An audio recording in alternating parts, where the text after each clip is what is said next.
bring that energy, bring that intensity, and we look forward to fighting with you guys. And we'll see you again in a couple years. Let's do this thing.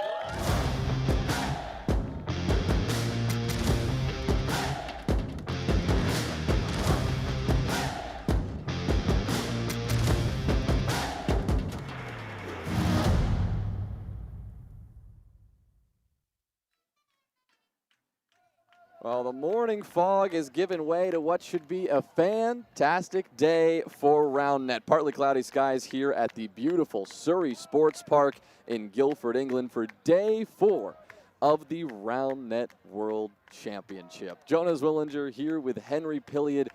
Henry, we have seen 3 days of electric international Roundnet competition, and today we've reached our grand finale. What we've all been waiting for, the gold medal match in our squads competition. Jonah, this is the day that our sport has been waiting for about 2 years now. Roundnet fans have been itching to get back to this moment right here that we're about to experience. We're going to get to determine what country gets to boast the title of having the best women's Roundnet players. So exciting. As you say, we start out in our women's squad final. What should be a fantastic matchup between two countries with, well, a little something to prove. It is the U.S. against Germany. It's a bit of a grunge match, you know, Jonah. It's a rematch of that 2022 women's squad finals in Belgium. Germany versus the United States. United States taking the victory in that one. But I can tell you, these German players have been grinding. They've been working so hard over the last 2 years to elevate their games and get back to this stage. And they're not going to go down with a fight this time. No, they are not. They are not going to go down without a fight. As we said, our women's squad final, the way this works is that we're going to be bringing you the first 2 nets, our A teams against our A teams and our B teams against our B teams, both at the same time, before eventually transitioning over to our C, D, and E teams, the next 3 teams, again, competing all at once on the net. So we're going to have a chance, unlike yesterday, to really showcase each of these individual matches, give them a little more attention, and in this way, satisfy the now building crowd as they work their way in here to court field number 1 here at Surrey Sports Park, as everyone wants a chance to see as much women's Roundnet as possible. Yeah, this crowd will be growing by the minute. Even as we get into the games, people will be filing in. Taking a look at the first 2 nets that we're going to be able to watch on stream, it's the A net and the B net for the United States. On the A net, Olivia Janke and Kara Hoy. For Germany, it's Teresa Knauf and Rania Lorenz. Olivia Janke played in the individual women's bracket with her twin sister, Ali Janke, who's on that B net.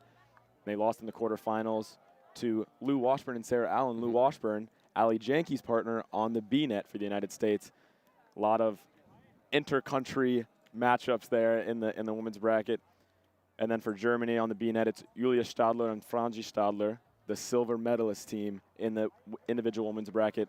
A lot of firepower coming out early for both of these teams. Well, that's a little bit surprising that you mentioned that, right? Because Julia and Franzi Stadler, they were, as you said, the silver medalists in that competition.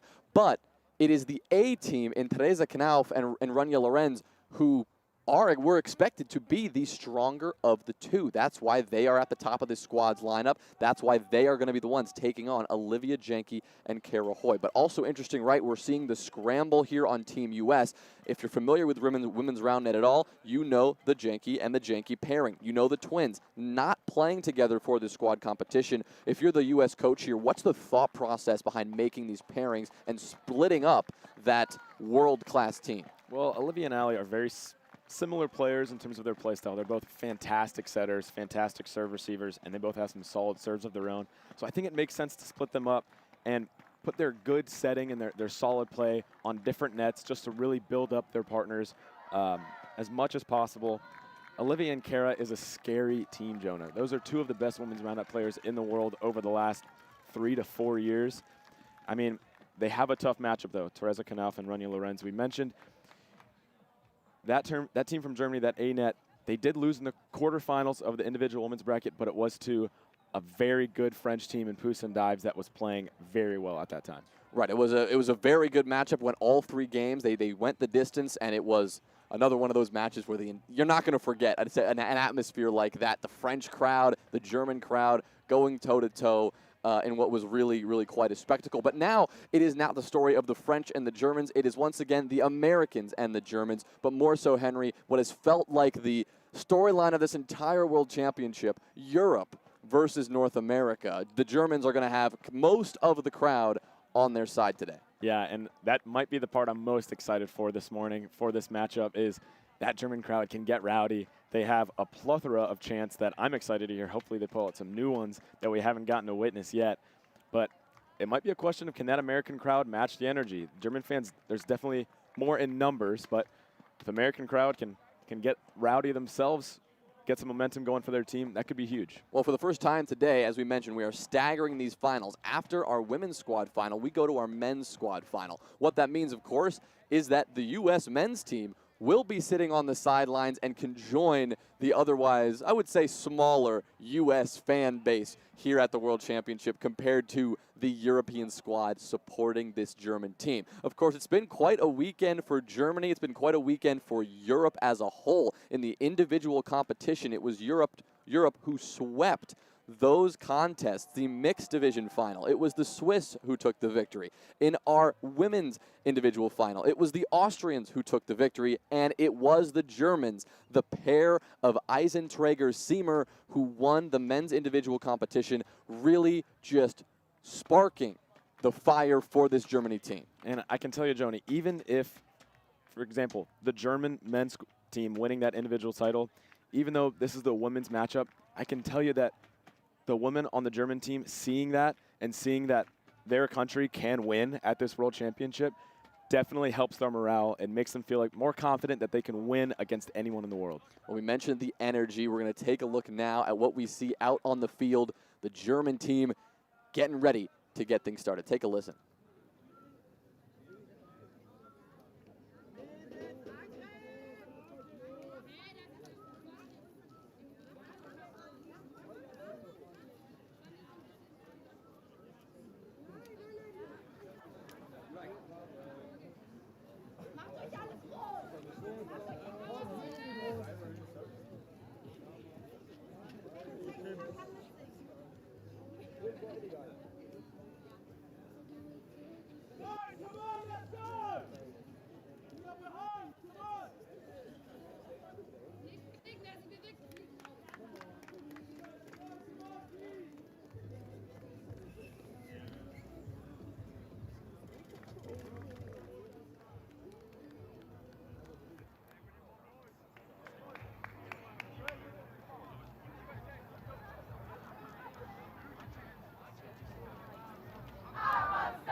Goosebumps as the U.S. team, a competing chant. The men's squad and the women's squad united on the right side of the field. The German fans, the Germans men's squad, the Germans women's squad united on the left side, bringing the energy as we are moments away from starting this women's squad final here at the World Championship. That was a fun little duel to get things started here, Jonah. Obviously that German crowd, that German huddle, probably about 3 to 4 times the size of the American huddle. But might I say, I think the Americans might have matched or even exceeded that audio level, that loudness that the Germans had. And that right there, right, that is a big test, as we mentioned here. The U.S. crowd, smaller. Typically, the energy behind this U.S. team, lackluster compared to the force, the driving force that the crowd and the European crowd has been powering them up with. So truly a competition, not only of the athletes on the net, but just trying to get in each other's heads, get that crowd energy, and get things started on the right foot. Our women's squad final will kick things off in just a few minutes. Don't go anywhere. We will be right back.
And the U.S.-Germany matchup. Women's squad final starts right now. We look at our A and B matchups on the net as they get ready to kick things off. Our A matchup, Olivia Janke and Kara Hoy for the United States against Teresa Knauf and Rania Lorenz. Our B matchup, Lou Washburn and Ali Janke from the United States, Julia Stadler and Franzi Stadler, the sisters from Germany, on that side.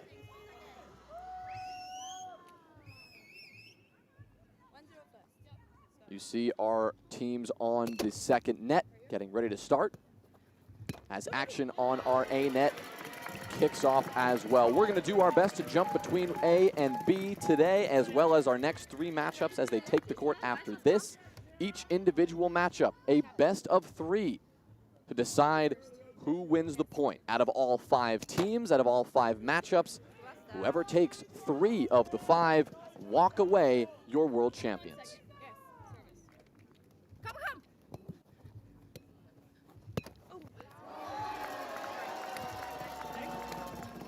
Lou Washburn serving now.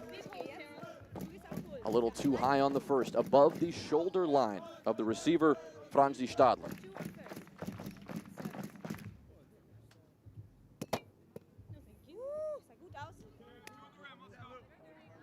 Second serve is good. Franzi, nice and low, but a great touch from Lou.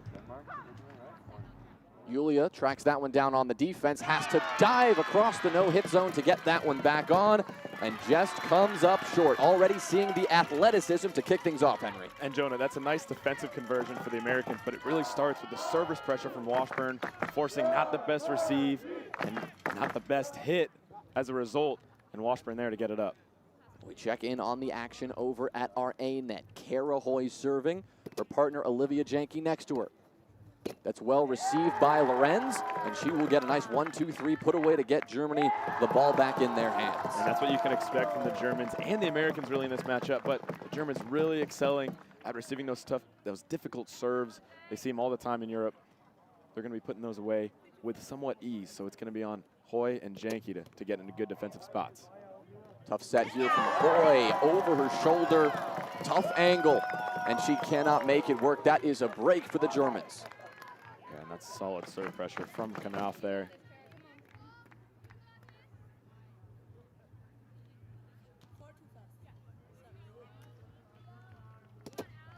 Up by 2 early, Knauf serving.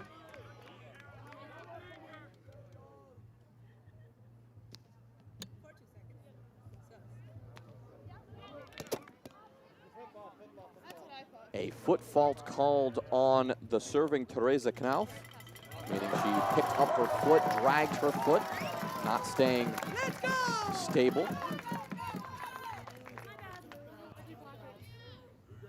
We look back at court 2.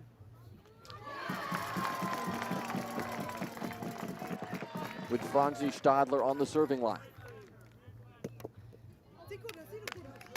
These U.S. and German teams already faced off once this World Championship in the squad competition, and that was in group play. In the round-robin stage, where teams are competing against several others to determine seeding in the bracket, it was the U.S. who won that slightly, winning that 3-2, but doing so, Henry, after dropping the A match and the B match, suggesting that these German teams on the nets right now may just be the favorites.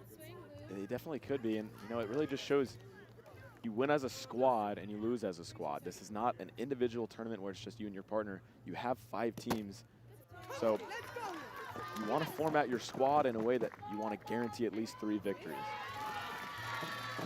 So really here for the U.S., doing whatever they can to get away with one of these victories at least. Doing so would put themselves in a great spot, given that their 3 other teams, their C, D, and E pairings, were able to take the win in this confrontation just 2 days ago.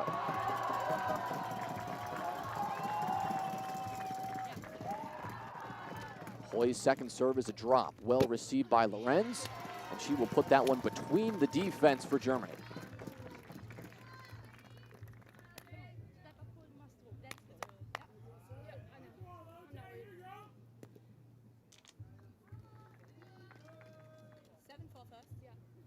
by 3. Drop attempt by Knauf will not land.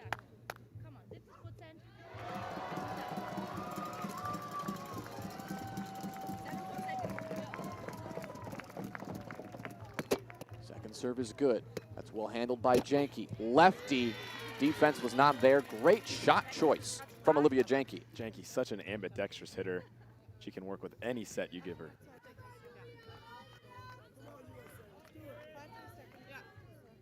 Julia Stadler serving on court 2. Playing defense.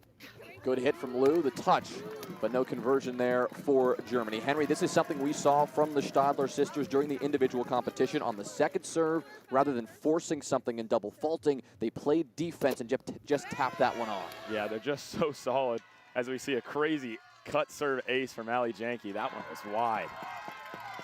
And look at the U.S. crowd coming to life here, supporting each other.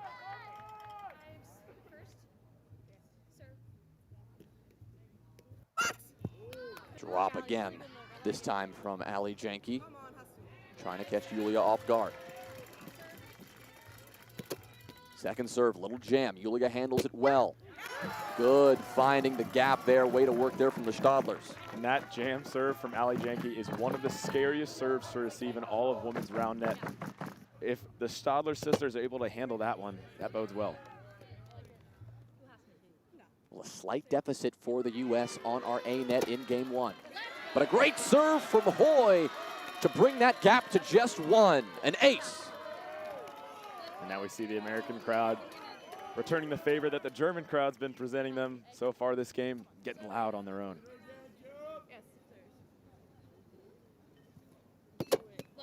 Great serve from Hoy again, but this time Knauf receives it well. The sliding body from Kara as well, really trying to get that touch, but just comes up short. The Germans take another point. Yeah, good slide from Hoy, but the shot from Knauf just too good. That is a perfect flick there.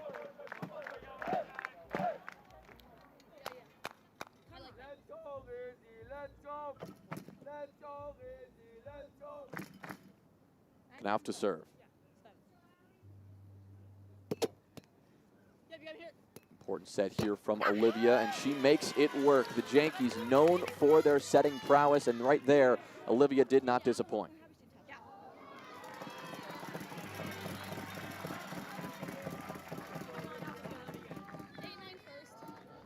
Just down by 1. The U.S. have done a good job of narrowing this lead.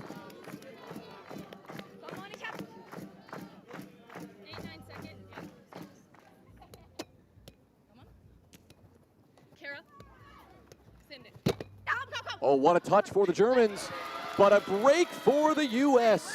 A hitting error from Team Germany, and the U.S. will tie things up. Yeah, that time the set from Knauf, not enough time for her partner Lorenz. Wasn't able to put any hit on it, and then Kara there for the easy defensive touch. Well, a big moment for the U.S. on court 1. On court 2, we see a 1-point lead now being held. After the double fault, we are all tied up. Franzi Stadler looking to do some damage.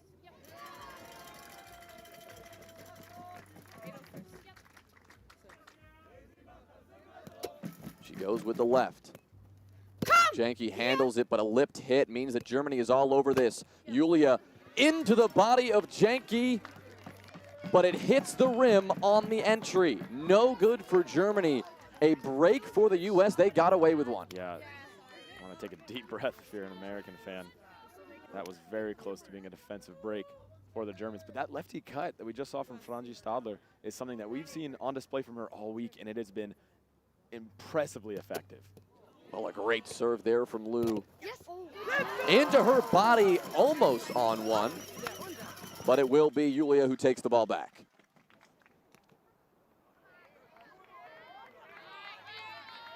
You see this German crowd excited, but on the edge of their seat, a little nervous here.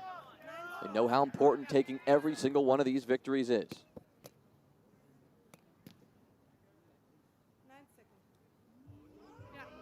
Both nets in a dead heat right now, all tied up. Washburn handles it, the diving hit. and avoiding the no-hit zone just barely to come away with that cleanly.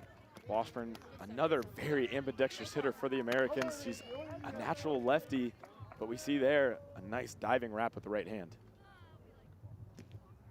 As we said, back and forth on both nets. 11-10 Germany here on court one. A fantastic serve. And that will work. Wow. An ace for Theresa Knauf. Yeah, that is a great jam serve right at the left shoulder of Olivia Janke. She steps right again. Another big swing. Hoy's got some trouble. Called side pocket, but that was clean. Back-to-back aces for Knauf. Kind of a surprising call there. It looked like side pocket from our angle. Nonetheless, that's a break for the Germans. Another good swing. Knauf just keeps on rolling. The pressure from the Germans right now, too much to bear. Yeah, this serve percentage from Knauf is proving deadly at the moment. If you're the Americans, you want to call a timeout, and there it is. There's the timeout. Smart choice. Cut this momentum off as quick as possible. Well, on net two, a fantastic serve just a moment ago from Washburn, but an amazing recovery from Team Germany. The Stadler sisters pull out a recovery of the ages. What a hold. Wow, we see maybe some sister chemistry there. Nice diving set, and a backhand put away. Keeping the momentum going on both nets here, Jonah, is the Germans. Washburn handles it. Janke on the move. Good athleticism from Washburn as well to put that one away. The defense nowhere near close.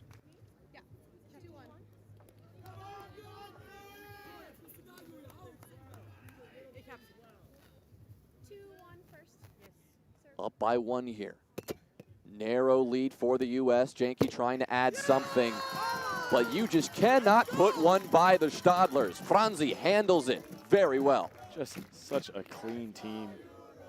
They're not going to make many mistakes, Jonah. If you're going to beat them, you're going to have to do it on your own with the service pressure. Well, the Let's Go Europe chants have begun. The crowd uniting behind their German home squad.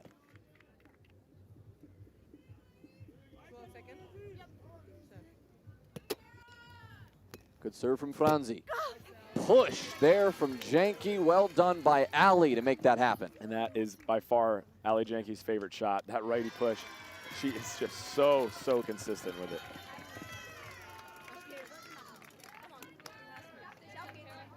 Well, we saw just a few moments ago before the American timeout. It was Theresa Knauf with a fantastic serving run to open things up for Germany. The U.S. looking to climb out of this hole they find themselves in.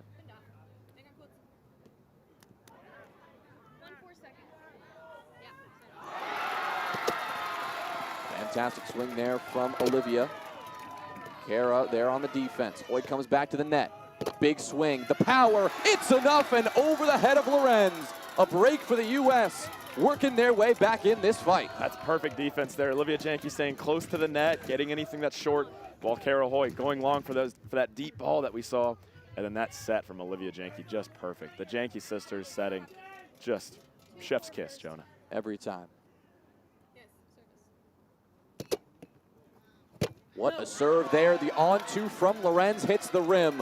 A poor decision that gives Hoy and Janke another break.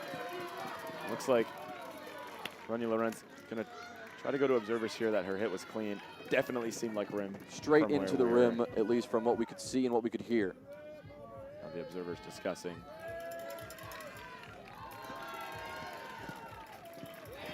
Yeah, no debate there, Henry. That one was a poor hit. Surprised it took him that long, Jonah, to figure that one out.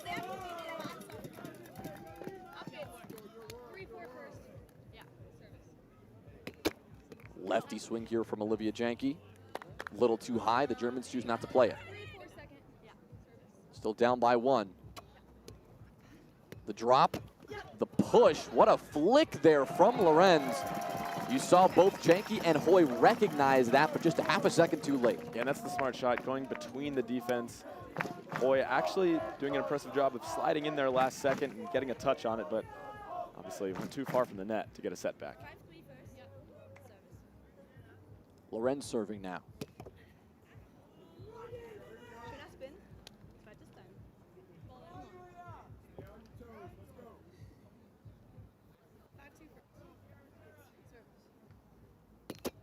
Washburn serving on our second court.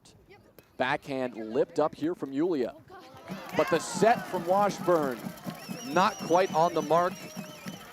Janke will not be able to find that hit, and another break for Team Germany, just sneaking by with a couple of mistakes. And an unfortunate set there for the Americans. Looked like Washburn didn't really get her feet set under it. She was still kind of running while setting it, and that messed with her timing, obviously. We heard a couple of crowd roars a moment ago from the United States, and it was a couple of great serves from Washburn and Janke on this B net, forcing the German team to take a timeout. They've come back. They find themselves down 2, looking to make something happen here. Again, the choice is defense. Washburn and Janke not having it. They put that one away clean. Washburn, more putaways with the right hand so far this game than her dominant left hand. She's clearly very comfortable going both ways.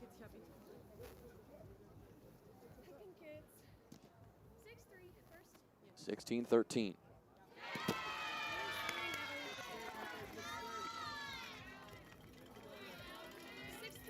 These are all best of 3s, each individual matchup. This game won a great way to start things out and set the tone, but it doesn't mean it's over yet if you're unable to take that first game. And I think especially on net 2 here, the Stadler sisters, they're really looking to make that comeback if they can. Great touch here from the U.S., but a slightly missed opportunity as Janke could not connect with that hit. Yeah, the set from Hoy not exactly where you want it to be. Kind of shoving it over to Olivia Janke's left hand, a little bit off net. Not the most comfortable hit for a right-handed player. Well, 17-15. Germany up by 2 on this net. The U.S. up by 2 on the B net. Good drop serve, but well handled. Good setting there from Hoy to make sure there would be no error of any kind. Yeah, that time Hoy looking a lot more settled, getting her feet set a little bit better, taking her time with it. Well, Hoy known for that casual demeanor and almost nonchalant presence on the net. Looks like she's barely trying, but she is one of the best athletes on the field right now.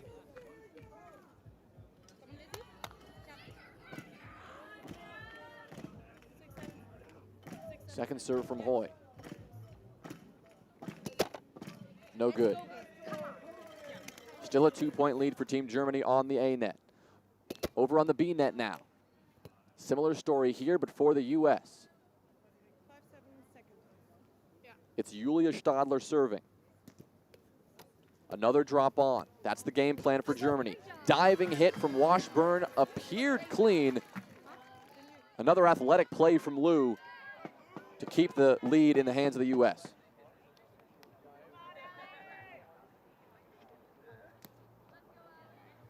U.S. fans watching from the sideline.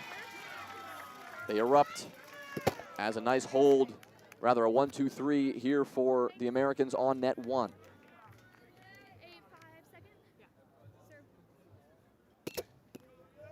Here on net 2, a great serve from Ali. Big boom, but Liu tracks this one down. Tough first contact, though, and an opportunity for the U.S. to get a break will just slip by. They still hold the lead by 2. Not urgent right now, Henry, but one that you're really going to want back at the highest level. Yeah, that's a huge missed opportunity. If you're Washburn, it looks like not really taking her time with that touch. She got to the spot, but then trying to take it from a high point instead of letting it come down closer to her chest level. Well, a great body. Another opportunity there for Germany. If one thing is clear, Henry, despite the back and forth, both teams are getting touches. They're getting opportunities. It's just a matter of time before we see them both convert.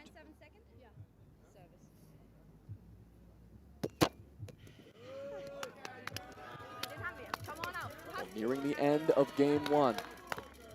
A slim lead for Germany at the moment. Hoy serving down by 1. But a fantastic serve. Just clipping the rim on the entry, though.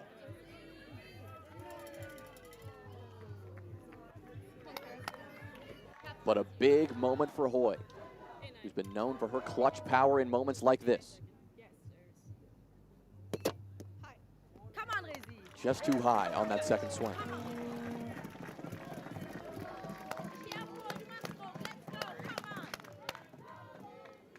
Big moment for the crowd here if the Germans can muster a break to win the game.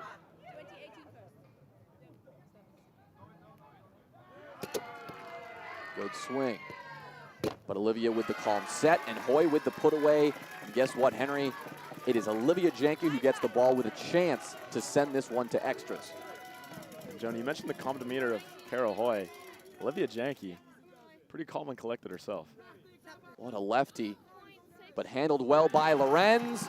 The put away over the head of the Americans solidifies game 1 for Team Germany on net A. On net B, it is the US now who have the same potential to close out this game 1.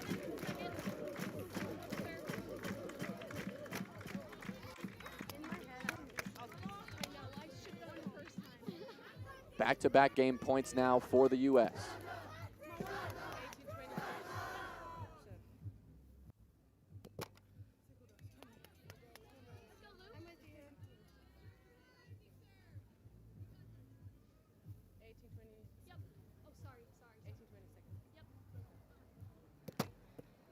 Second serve is no good.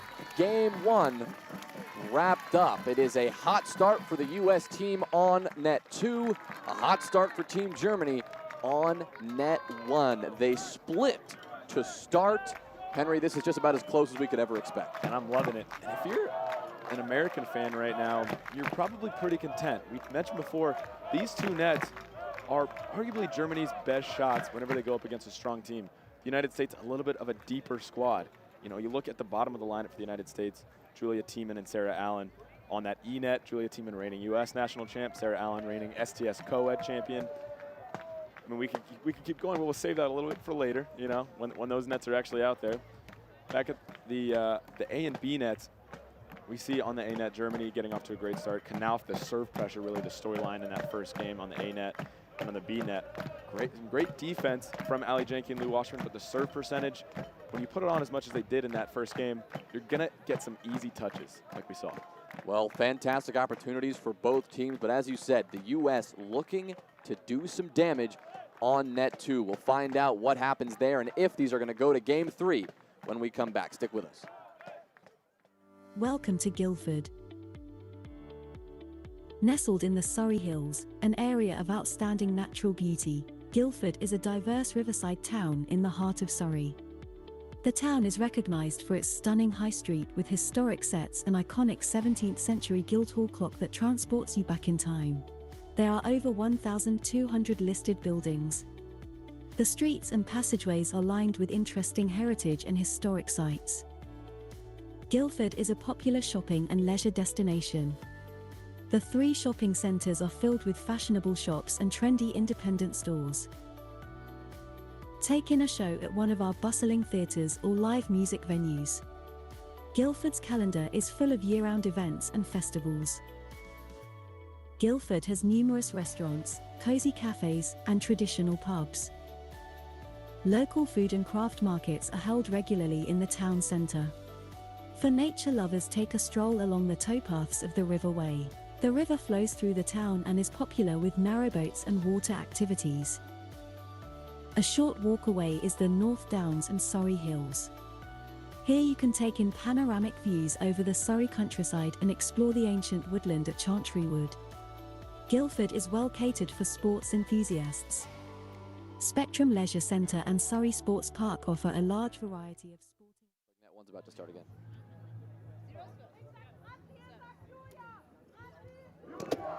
We return here to game 2 here in our first 2 of 5 women's squad matchups between the US and Germany. It was Germany who took the game here on net 1. American opponents, Olivia Janke and Cara Hoy, looking to respond here in game 2. We saw on that first point there a nice lefty put away from Cara Hoy. Add Hoy to that list of ambidextrous American hitters.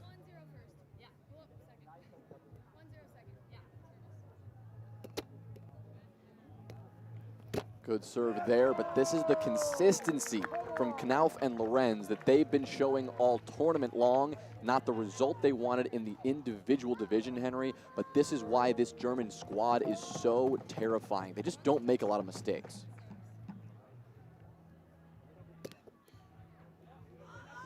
Yeah, that time it was the set from Knauf.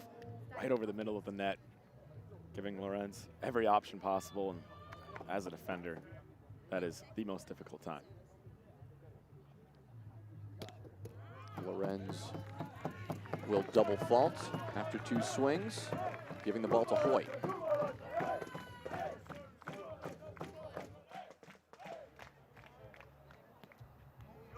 Great swing there from Hoy. Tough set from Lorenz here. A diving hit, but that is Theresa Knauf landing in the no-hit zone on the dive. A point for the U.S. and a break as well. Yeah, that service pressure from Hoy, the story on that point. Great lefty serve, forcing a bad receive.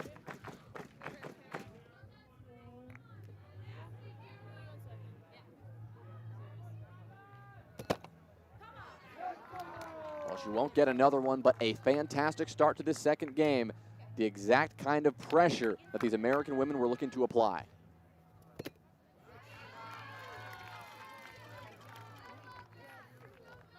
Court 2, game 2, getting underway now.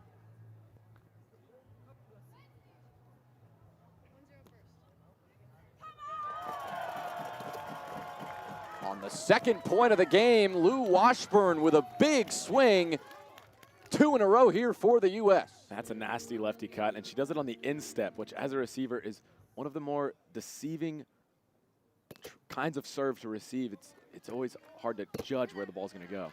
Well, this one, a boom straight to Ali Janke. She works her way back to the net. Franzi was all over it, but it's not going to matter. Defense this time for the Americans. That's what pushes them through. That offense set from Washburn, really far off net as well, is absolutely butter for Ali Janke. Well, a hot start for the U.S. on net too. Washburn trying to keep things going. As we mentioned before, Henry, this squad matchup, yes, it is a rematch from the 2022 Roundnet World Championship, but these squads both look very different. The most immediate result we have to look at from these two was their matchup just 2 days ago, where it was Germany who won the games on the A and the B net. The U.S. who won the games on our C, D, and E nets. So you would expect Germany to be the stronger team here, at least in these first 2 pairings.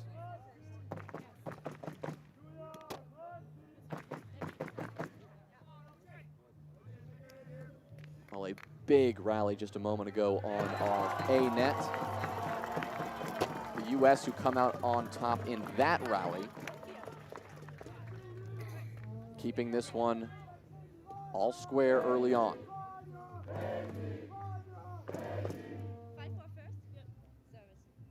Rania Lorenz serving up by 1. Good drop serve, but fantastic work there from both Hoy and Janke to make that happen. A strong hold against tough odds.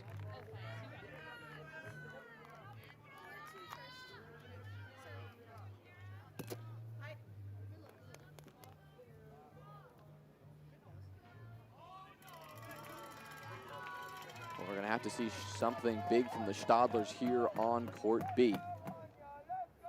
In a hole early.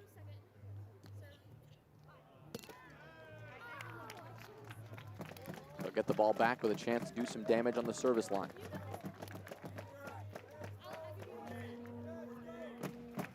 Franzi has been going to that lefty cut, and they need a big break. See if she goes for it here.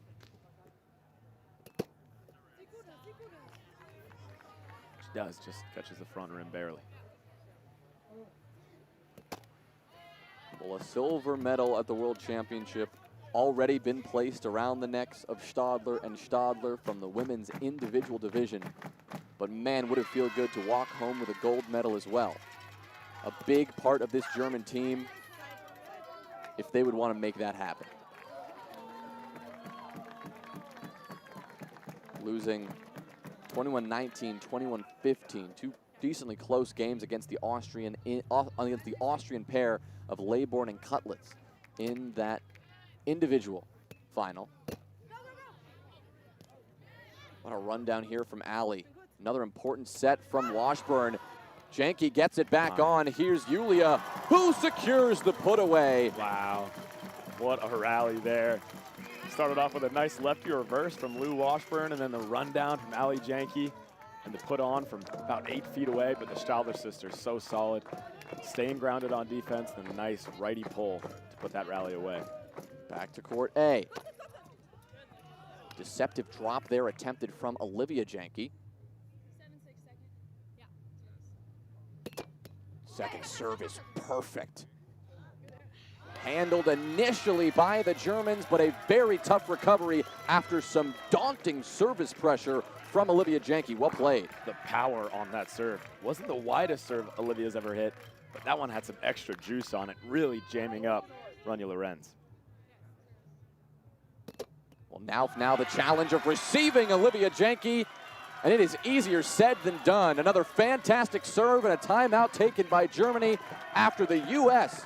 looks to do some damage here in this second game.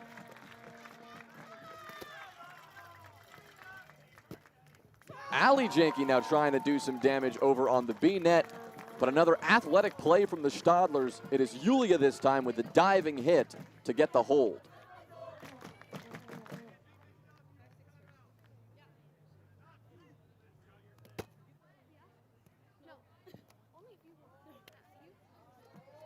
As you mentioned earlier, Henry, these lefty serves from Franzi, they are quite dangerous when she's landing them well.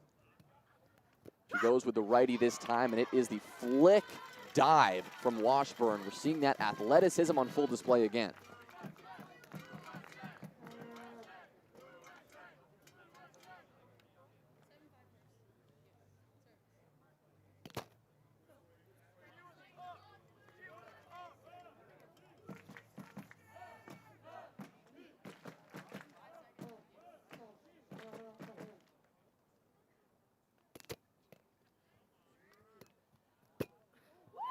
Low hits. Looks a little iffy, but no question there from the U.S. team. So well done for Franzi, keeping that hit incredibly low. Yeah, very low. Almost impossible to get it up as a defender, especially when you're playing off-net defense like Washburn and Janke were there. Big serve here from Julia. The set from Washburn, just not enough. She'll have to track this one down on defense now. Unable to get that one back towards the net. Big point for Julia and Franzi. Turning to the German crowd, a fist pump, trying to get them hyped up. And we see Julia going crazy there. Like you mentioned, doing her best to get the crowd and herself and her sister as rowdy as possible, trying to get some momentum going for the Germans.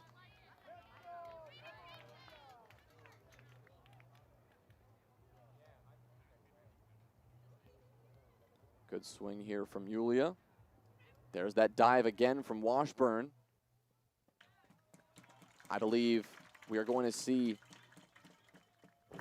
a rimmed hit from Washburn on that dive, so no good. It's Rania Lorenz serving now to Olivia Janke on our first court.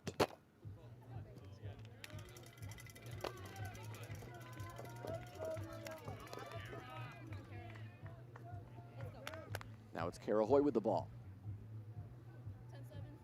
10-7. The U.S. work themselves out to a slim lead here. And Jonah, these first two nets, net A and net B, kind of flipping the script, each of them in game two. Germans taking some momentum on the B net, and now the U.S. with a nice size lead on the A net. Could potentially see 2 game threes here early on. Yeah, this would be a heck of a way to start the day. Again, our women's squad matchup first, our men's squad matchup happening later, but we're staggering these early nets. So just 2 nets now. After these, we're going to see the next 3 nets, the C, D, and E pairings happening simultaneously. Nice serve there from Knopf. Wide righty cut. Hoy desperately trying to call high, but that one was very clean. Teresa Knopf looking to do that again.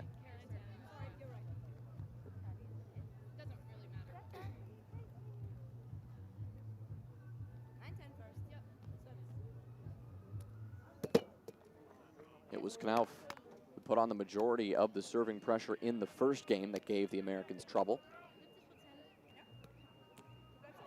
Hoy and Janke going to have to do what they can to limit that pressure.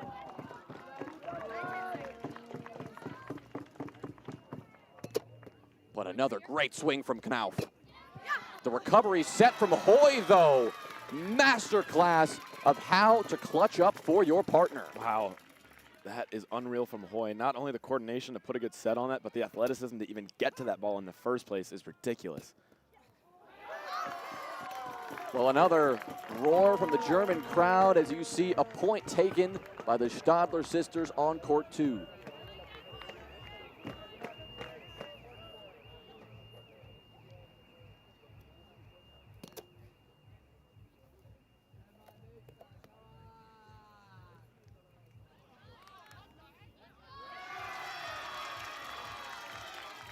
Olivia Janke over on A net with a nice play. Allie turning to her sister, giving her a bit of a fist in the air in celebration. Another drop on for Team Germany here on our second net. The push, smart hit there from Allie. That ball's not coming back up. And if you give Allie Janke that push, she's going to go for it the vast majority of the time. And might I add, she's going to put it away the vast majority of the time. She just excels at that shot so heavily.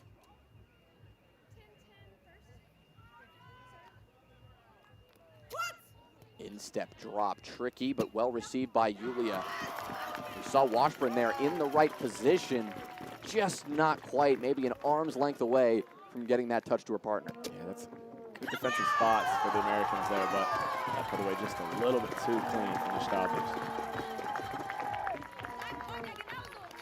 Back to net 1.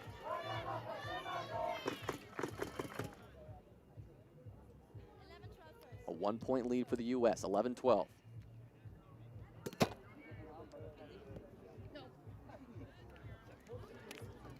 Olivia Janke choosing not to play it after a poor first touch from Hoy.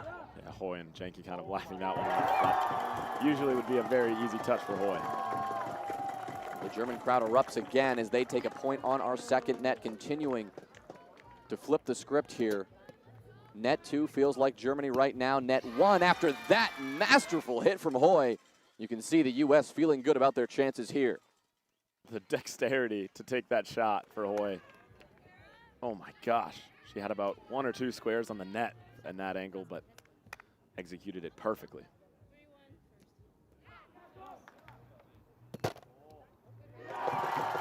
Another big break for Team Germany on net B. The German crowd supporting their team right now.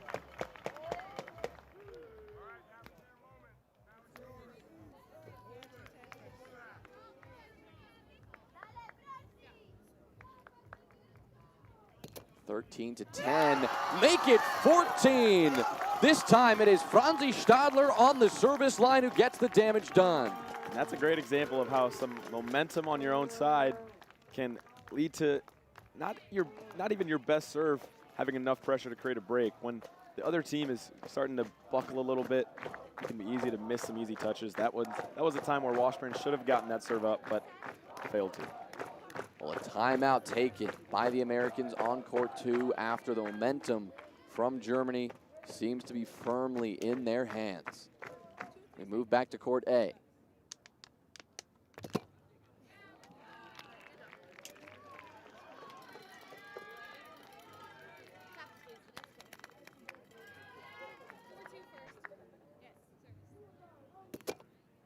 It's now Olivia Janke serving at 14-12.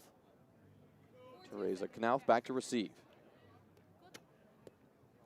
Drop on defense, the choice for the U.S. Great hand on it from Olivia Janke. Kara Hoy, though, towards the other side of the net. That's not coming back. Solid adjustment from Knauf there. Moving her feet after that set from Lorenz was a little bit jammy, a little bit into her hip. But the footwork from Knauf to be able to put that lefty swing on it, very impressive.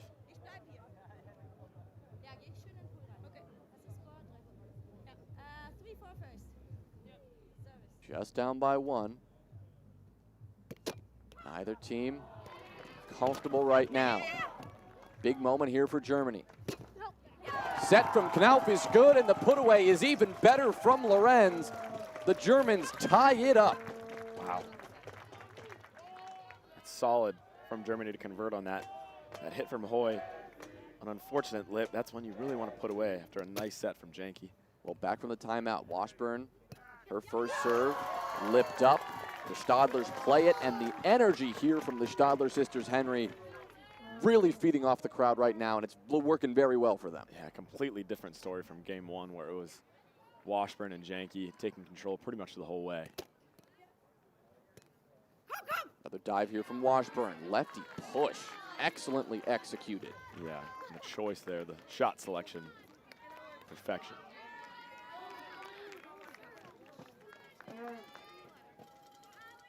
Well, after that run from Germany earlier, Ali Janke serving, still in a three-point hole.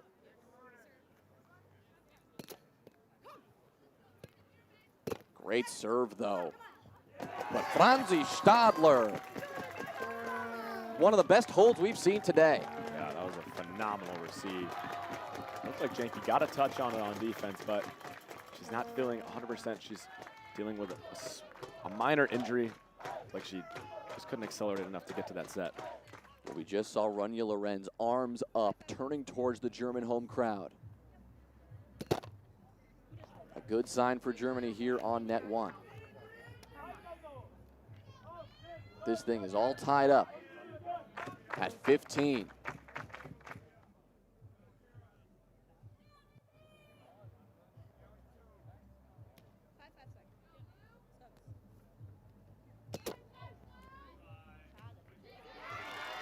A big rally on net two as well, that the U.S. comes out on top in a start to what needs to be a bit of a comeback there. But here on net one, we know that Germany, after taking the first game, are looking to put this one away in two if they can. And an utterly shocking call from the observer to redo that serve. That serve looked to be a good foot high from our angle. Well, the U.S., a ball don't lie moment, puts that one away and gets it back in their hands.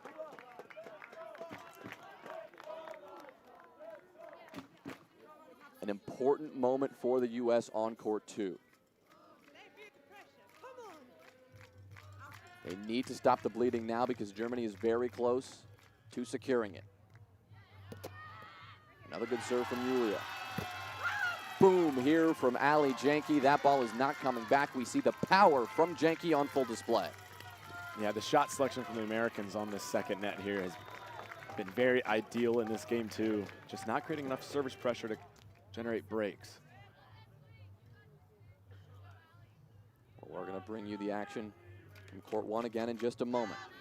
Both games close.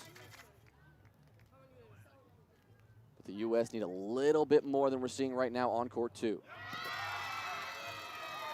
Second serve a little too high. A big moment for the U.S. on court one. Will go there now.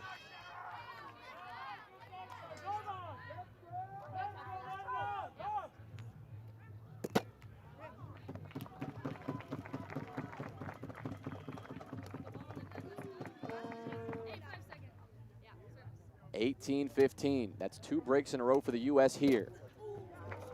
The Germans will get the ball back, but after back-to-back breaks here for Janke and Hoy, they sit poised to potentially send this one to game three. The mid-game comeback from Team Germany may have not been enough. They're definitely feeling comfortable right now. Jonah, you can tell they're a little bit more relaxed in this game, landing more serves and swinging a little bit more freely.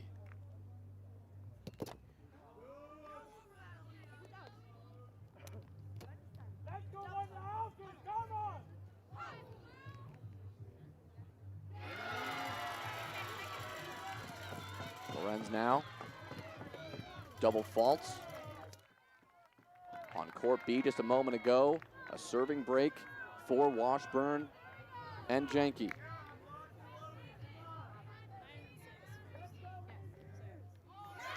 And another serving break. We'll check in on court two now as you see the reaction from Washburn. The U.S. have indeed woken up and have brought themselves back into this game. Wow, Washburn, considered by many to be actually the deadliest server on this U.S. team, despite being a newcomer to the American squad from not having played for them in Belgium in 2022.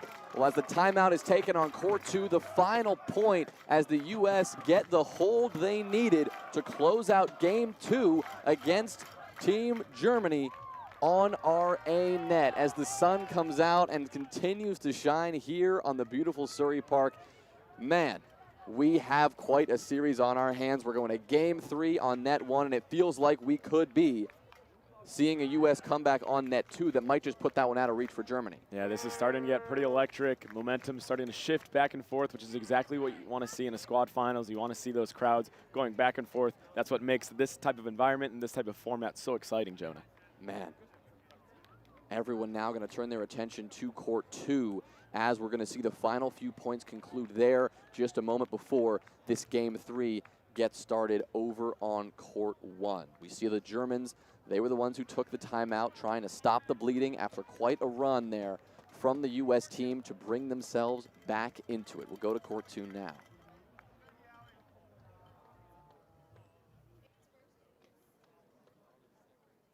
Washburn serving again. An incredible lefty. Good recovery set from Julia, but it's not enough. It's Franzi into the rim and another break for the United States. Washburn just does not look like she can be stopped right now. She is landing everything she looks at.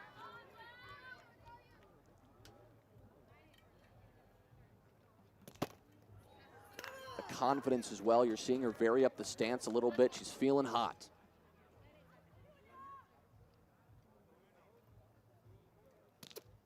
Lefty reverse. Another big important recovery. The boom. Washburn is there. Here's the set from Janke. Washburn gets back but cannot convert it. Germany will finally get the ball back in their hands. But the U.S., they've done their job. They've tied this thing up. Yeah, that set from Allie Janke was ideal. It's an unfortunate hit from Washburn. Didn't quite get her feet set in time. If you get a defensive touch towards Allie Janke, she's probably going to put it right back over the net every single time. Well, it's Julia Stadler serving here. Drop on. Defense is the choice. A smart hit there from Washburn, but it looked like Janke got hit by the ball. The hit too close for comfort to her, and a surprising break for Germany, but one the crowd can get behind. That's exactly right, Jonah. It looked like Janke didn't even realize that Washburn had that shot as an option, but Washburn likes to go for those cheeky shots. Game point. Important set here from Washburn. The hit from Janke leaves a little bit to be desired here. The touch, the set over her head. That one, that's not coming back. Germany takes game 2. We're going to game 3 there as well. What a timely break for the Germans. That could not have come at a better moment. Doing it after the Americans had just come back from such a large deficit to take the lead, and then the Germans doing it right back, taking that 21-19 victory in game 2. And like you mentioned, forcing a game 3 on the second net as well. I don't want to say I called it, but I did say early on in both of those game 2s that we might potentially catch 2 game 3s in this morning wave. And here we go. The first 2 games of the day, both of them going the distance to game 3. Henry, I really wouldn't have it any other way. A fantastic finish to this, but still the story holds true that the U.S., now that we're going to game 3, still looking for redemption from yesterday, hoping to take one, if not both, of these top 2 nets if they can. It will start here on court A, net number 1, where Kara Hoy and Olivia Janke were able to bounce back from game 1, take game 2, forcing Teresa Knauf and Rania Lorenz to put on a performance here in game 3 if the Germans want to take the win.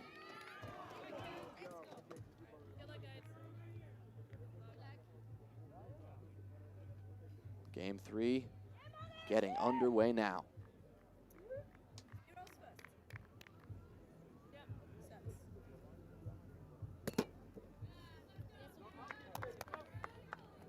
Part of the difference in game 2, you got to think, Henry, Knauf not hitting as many serves as she did in that first game. Definitely.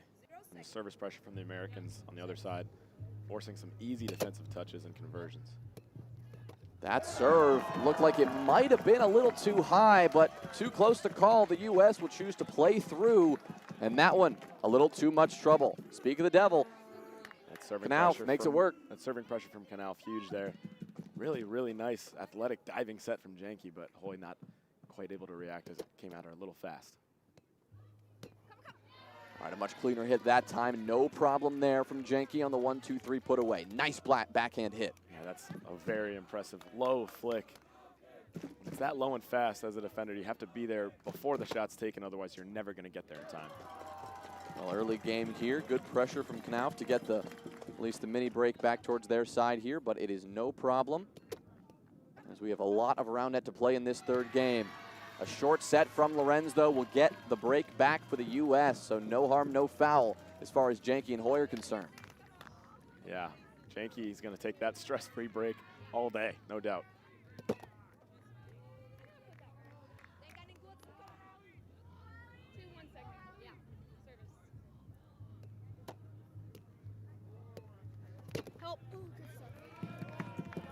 Drop on.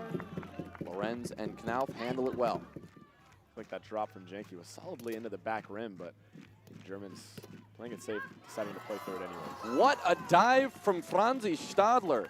Did it feel necessary after the receive? Probably not, but the set gave her a little trouble. Had to get super athletic with it, and she delivered quite a hit.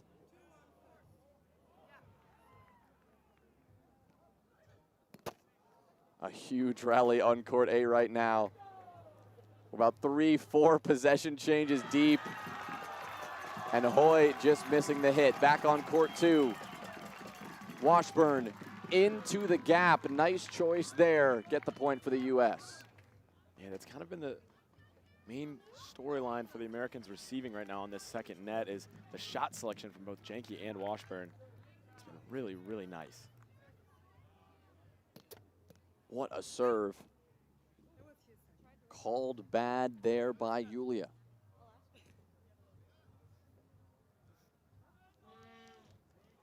Observer did not have a clear angle, so they're going to go again. Unclear if that was side pocket or clean. Some discussion here. Julia very adamant about her call. Julia looking to the other observer to make a call as well, but he did not have an angle on the play. The observer behind the server responsible for that call, and he did not have a good angle, so it's going to be a redo.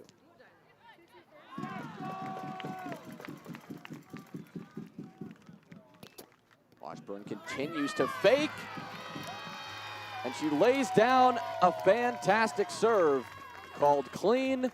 A break for the U.S. Wide righty cut there. That one was very spinny, very fast as well. Julia not able to get out to it. We'll talk about spinning. Another great serve here from Knauf, but this time the United States, they handle it no problem. Hoy and Olivia Janke looking to establish some momentum here early. That's a huge hold for the Americans. We say it all the time, but anytime you can receive, put away an opponent's peak serve or one of their better serves, it can really get into their head, make them feel like they have to swing extra hard and force a lower percentage. Drop this time from Janke. High set. Janke reads that, but Hoy cannot get there for the set. That's a difficult set for Hoy. The touch from Janke just a little bit too quick. Wasn't able to get to the touch in enough time to make it easier on Hoy.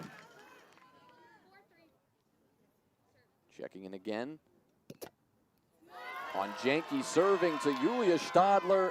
The observer agrees that that ball was slightly too high.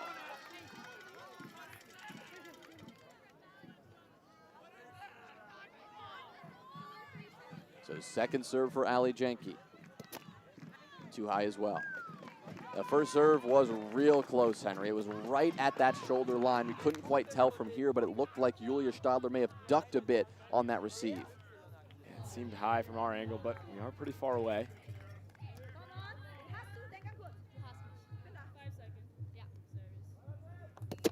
Back to court 1.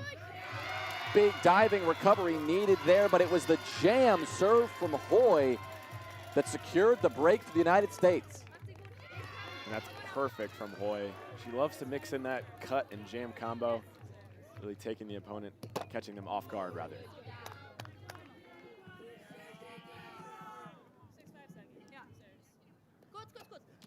Here's the drop from Hoy. Excellent push from Knauf. Really quality hitting. Very deceiving shot from Knauf. Whenever someone steps through the hit like that, kind of anticipate pull, but that time going for the push right past Hoy.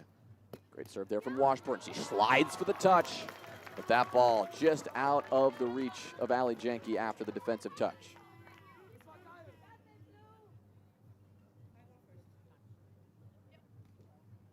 It's Franzi Stadler serving. Washburn handles it back towards the net. Great footwork. Dive from Stadler gets it. Julia now comes back. Cannot put it on.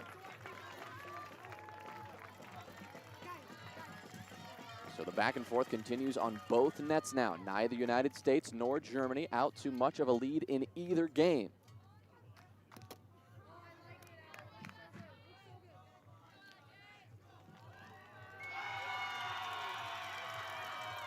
The U.S. crowd, we hear the roar there after a break on net one.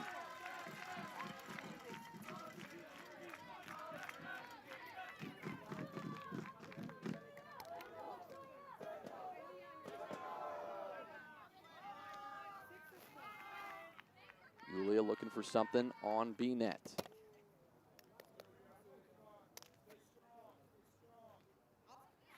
The U.S. rolling right now on court one. A fantastic off-net recovery here from Hoy. But the Germans will close it out as they should. A nice hold from them. So much action here on both nets. We're doing what we can to bounce between them, but when all else fails, Henry, got a little radio mode going on.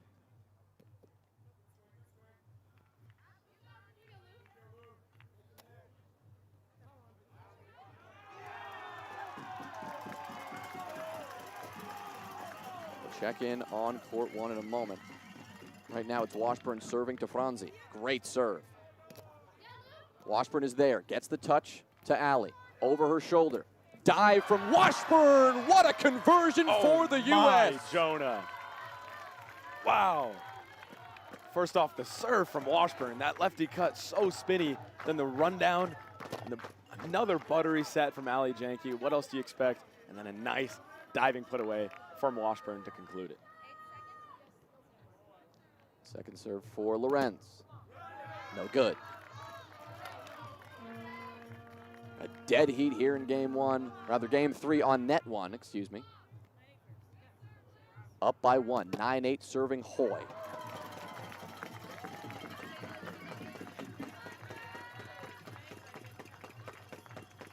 Second serve is the drop. Looking for some defense here. There's the flick. No play there for Olivia Janke. Calling a hinder though, as she could not make the play given the position of the German setter.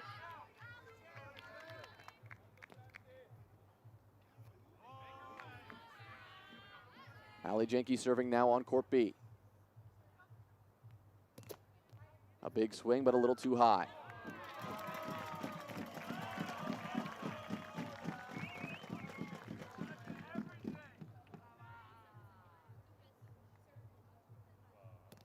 So it is a 2-point lead, now a 1-point lead for the U.S. on net two.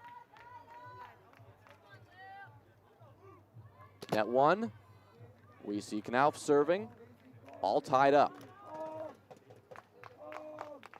These are going to come down to the wire, Jonah. You can just tell.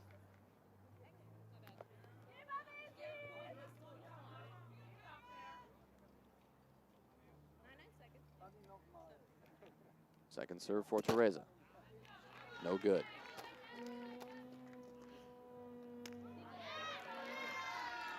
Another athletic play from Washburn in the back. Feels like she's diving after almost every single hit. Yeah, she's got that smaller frame. The dives are a little bit more necessary for her. You see the shake of the head there from Olivia Janke. She knew she had a big chance at that one. That ball hit right to her, just ricocheting off the tips of her fingers.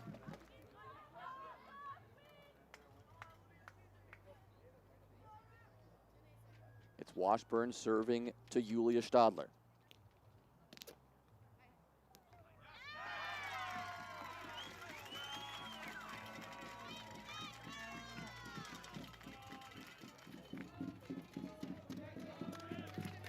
On net one, it's Hoy now with the ball.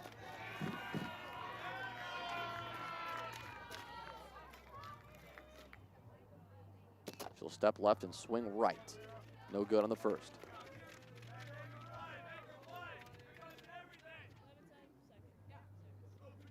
Second serve, another drop. Knauf, rimmed hit, break for the U.S. And it's another tough set from Rania Lorenz, forcing Knauf into an uncomfortable shot when he saw it go into the rim. Don't want to be giving away free breaks when you're halfway through a game 3 in the finals.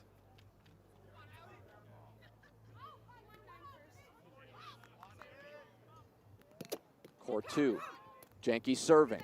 What a recovery set from Julia Stadler. Set of the day without question. Ranging over, reaching for a ball that looked nearly impossible to track down, giving Franzi the chance to get the put away. Now she looks to build some pressure from 7 feet. The U.S. will not falter. Washburn's hitting just continues to be so steady.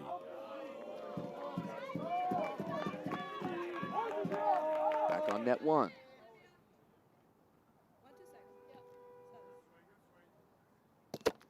Knauf with a nice swing.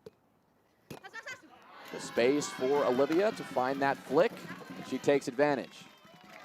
That's a beautiful set from Kara Hoy, recognizing the defense is guarding Janke's righty, main dominant righty shot too heavily, setting her up for that backhand, which was wide open. She'll step left and swing left. Olivia Janke. A tentative call from the observer, called clean on the high. Unfortunately, Rania Lorenz claiming side pocket from the wrong angle, but the observer did not have a view from behind Olivia Janke, so an unfortunate redo for the United States.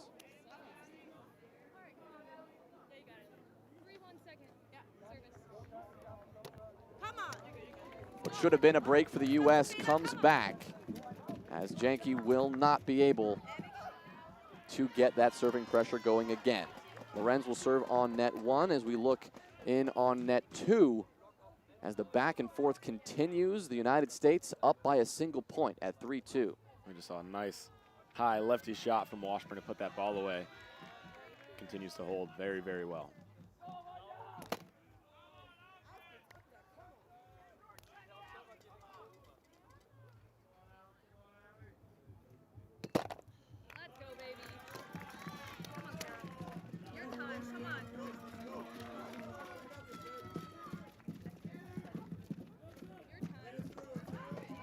Hoy with the ball in her hands as the U.S. sits with a slight margin, 14-12. Great swing.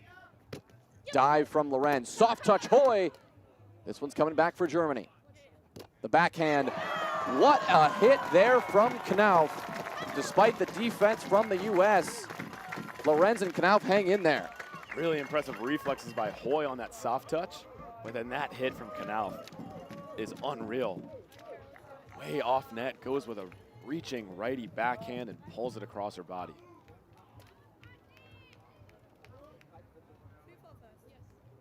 Just down by one now. Knauf really looking to find some momentum here for Germany. Both nets tied at 1 game apiece. Middle to late game 3 now coming around on both.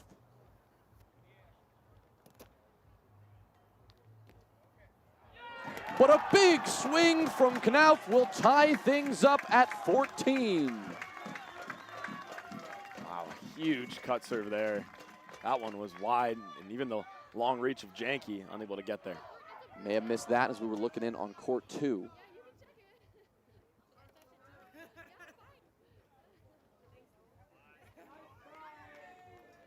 But both games in almost identical spots right now.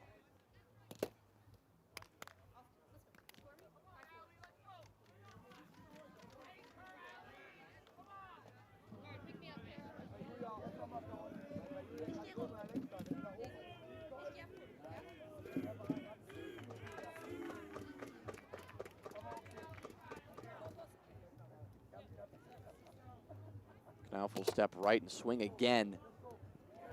Tough recovery from Janke, and Knauf claims another break. This is the danger that this German team poses. If I'm the Americans, I would call a timeout here. Knauf starting to feel herself in this game 3, something we saw in game 1 when the Germans took the W. Don't want to let her keep going. They're going to let her continue to swing, giving her a chance to get a 3rd break in a row. At the very least, Germany now have the lead.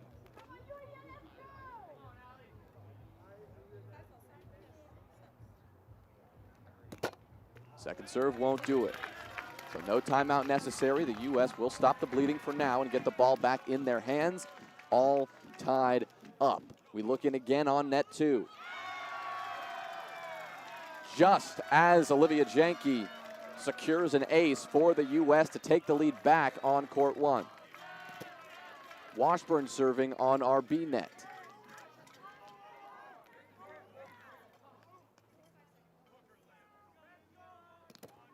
No good there from her. Janke now serving once again on court 1. But her second serve will not find it, and it will be Lorenz with a chance to do some damage herself. Yeah, this is fun, Jonah. The score being exactly 16s on both nets right now with the Germans serving. You see on net 2 a hole for the Americans, so they take back that mini break lead.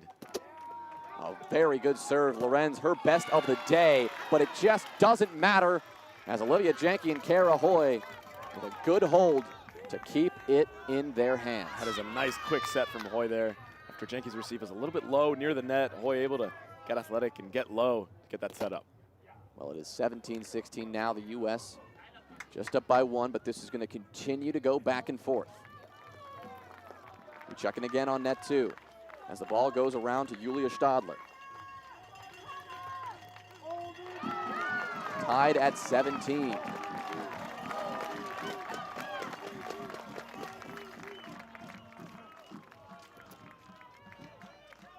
Too high. We'll see the second serve from Julia.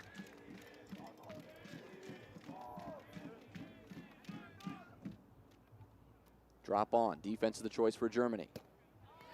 Good footwork and way to work that one for Ali Janke, as it looked like Franzi almost got in her way as he rotated around. We look back to court 1. The dangerous Teresa Knauf on the serving line. Her second serve, a drop, no good.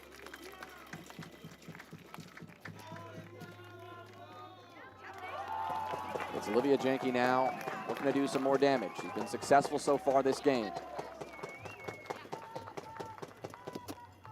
A good swing, but just a hair too high. I like that look from Janke, the quick step out, righty cut. Catch the receiver off guard. It's the drop this time. Lorenz, good hits. Keeps it going around. Yeah, some fortune there for the Germans. That hit it's right at Hoy, but luckily just lipped over her body defense. Well, a discussion between the observers on court 2 right now as to the cleanliness of that last point, so we'll check back in on court 1 for a moment. Lorenz serving. A good one, fast and low. Boom here from Olivia, and it's good enough. There's that power on display yet again. And Janke continuing to hold very well, receiving these difficult serves from the Germans. Back to court 2. Washburn serving. The U.S. up by 1.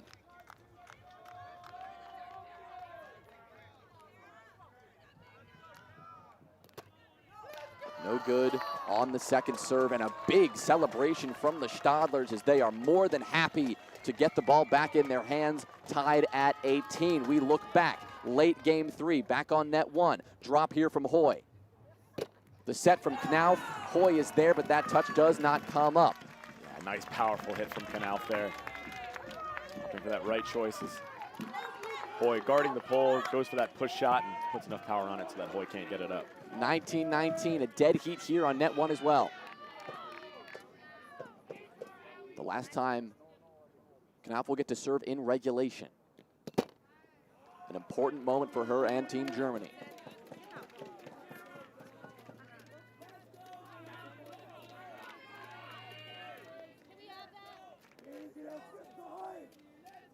Ball coming back in. Knauf making sure she's got one that she likes. Big touch from Ali Janke on net 2, but a missed opportunity for the U.S. We'll stay here on net 1 for a moment. Knauf, second serve, it is ruthless, but Hoy into the rim. Germany with a break. Teresa Knauf, an absolute menace on the serving line right now. This pressure from Knauf is just unreal.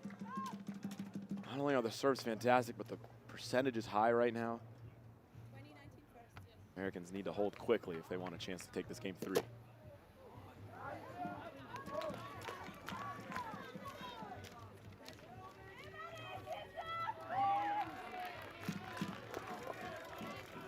Second serve from Knauf. Washburn getting ready to serve on court 2. We'll take you there in a moment. Knauf will step right. Big swing, no good. Tied up, going to extras on net 1. Net 2, big swing from Washburn. Great service pressure there. Defense from Ali Janke. Perfect position. Here's her hit. It's good, but not good enough. Stadler gets it back. The backhand misses the net. The U.S. take the point there. Wow, what a defensive break to win it for the Americans. Looks like a call is being made somewhere. Not sure what the call is. They're going to go to observers here. A discussion to delay the hype for the U.S., potentially looking for that victory in that third game. In the meantime, we'll look back to court 1.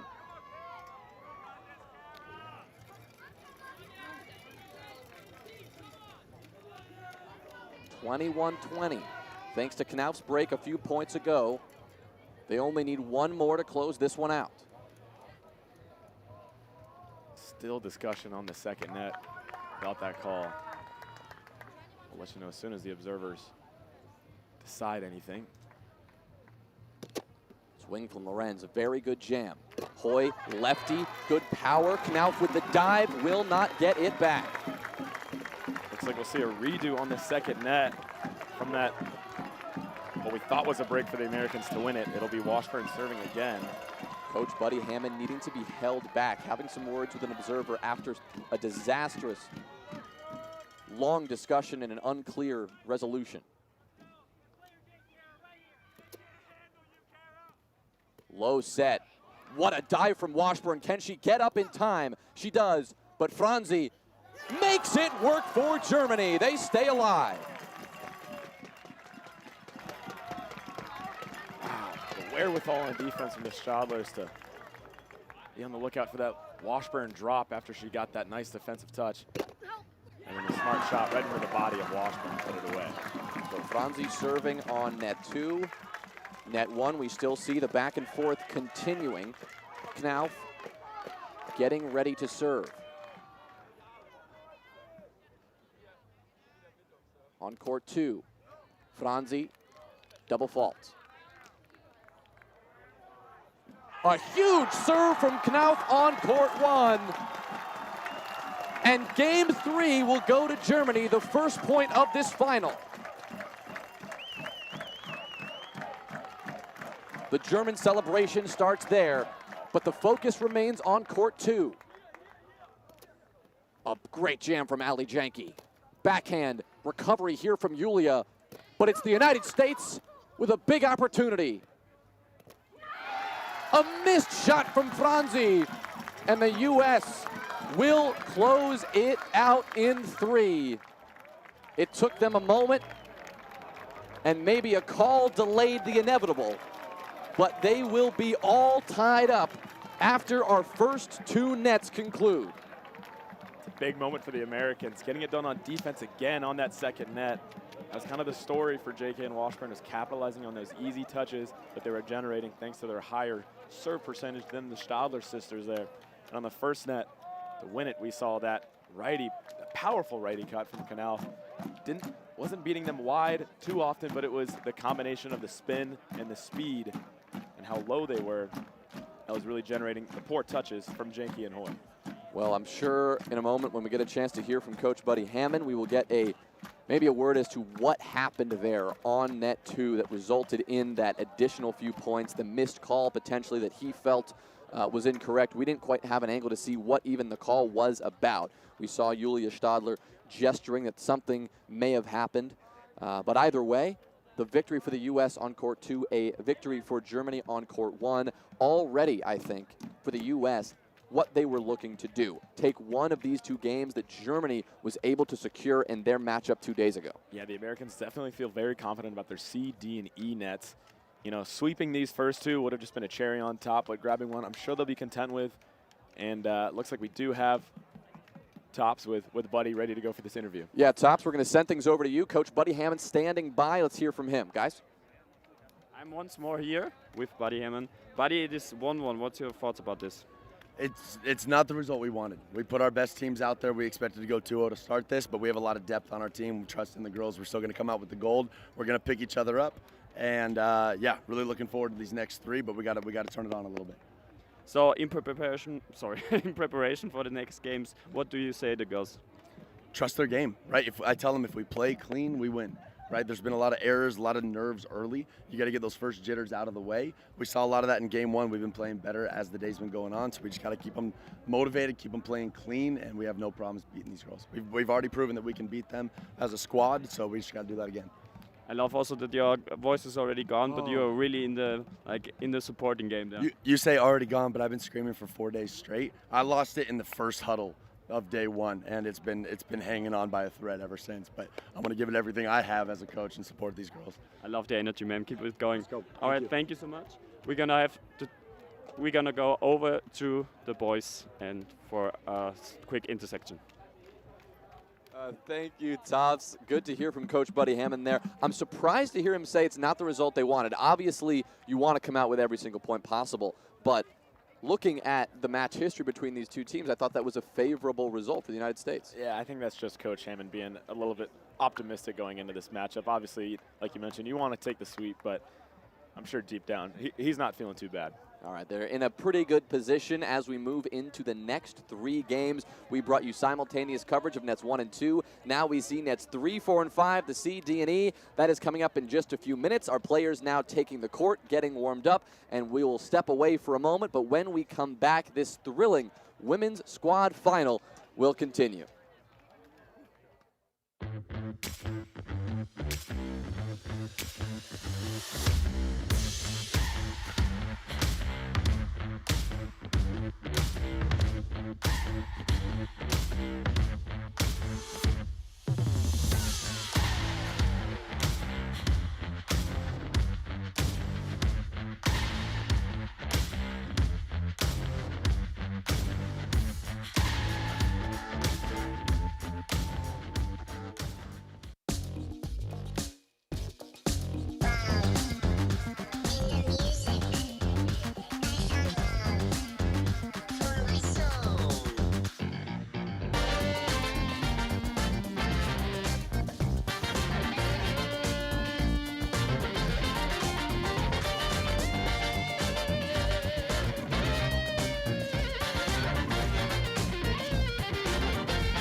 Hi, I'm Michael from Team Spikeball. Today we're taking a look at the new and improved Spikeball Standard Kit.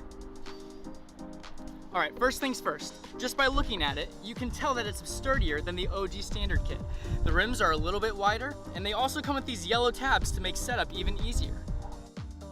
The kit comes with 2 new balls. One's a little bit bigger if you're starting out, and one's smaller if you want a challenge. Both have pips for more grip. The new standard kit is built for quicker setup, better rallies, and it folds up or breaks down so you can take the fun wherever you want. See you out there.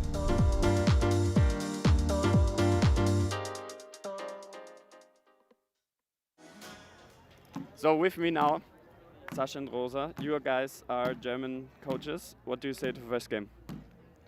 I think it was an insane crowd that we had today, very early in the morning already. I think 1-1 is a very nice result overall. I think it keeps it interesting, and everybody played really insane, in my opinion. Yes, they are so strong today, and they will win. I'm sure.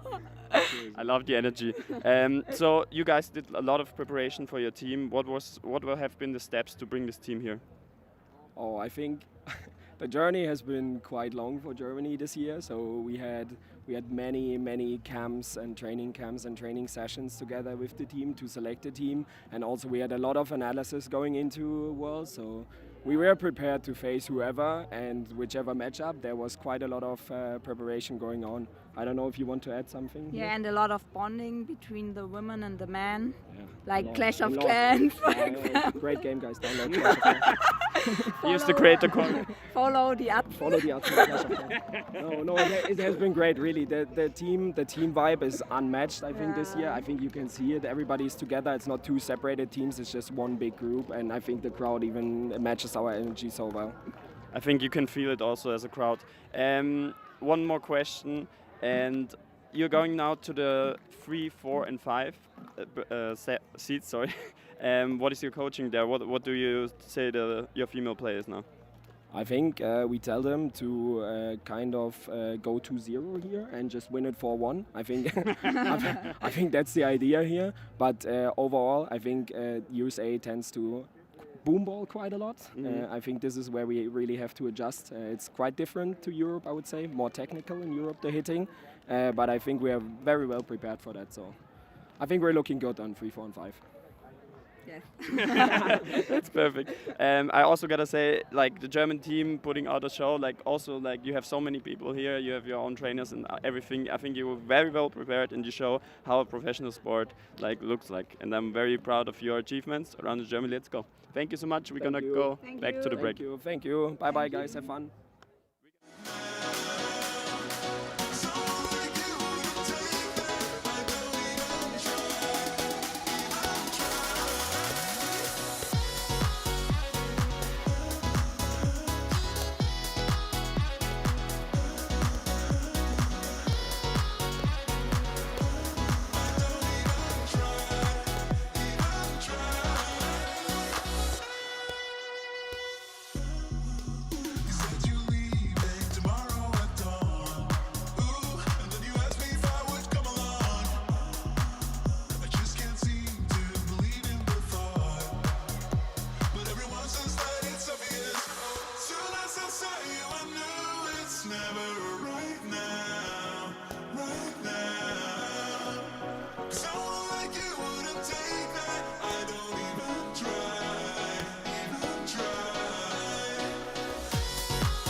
I'm Jack, I am chair of British Roundnet. We are the governing body for England, Wales and Scotland. Welcome to the British Roundnet English Open. Let's go! The vibe is buzzing, the vibe is exciting. It's our first tournament, so we were a little bit nervous, but we've had a brilliant time. It's one of those games that you can pick up super quick. What's the phrase? Easy to pick up, difficult to master. Even if it's your first time, doesn't matter. Everyone starts off somewhere, and it's really, really nice how everyone understands that. I heard about it through Max, our friend.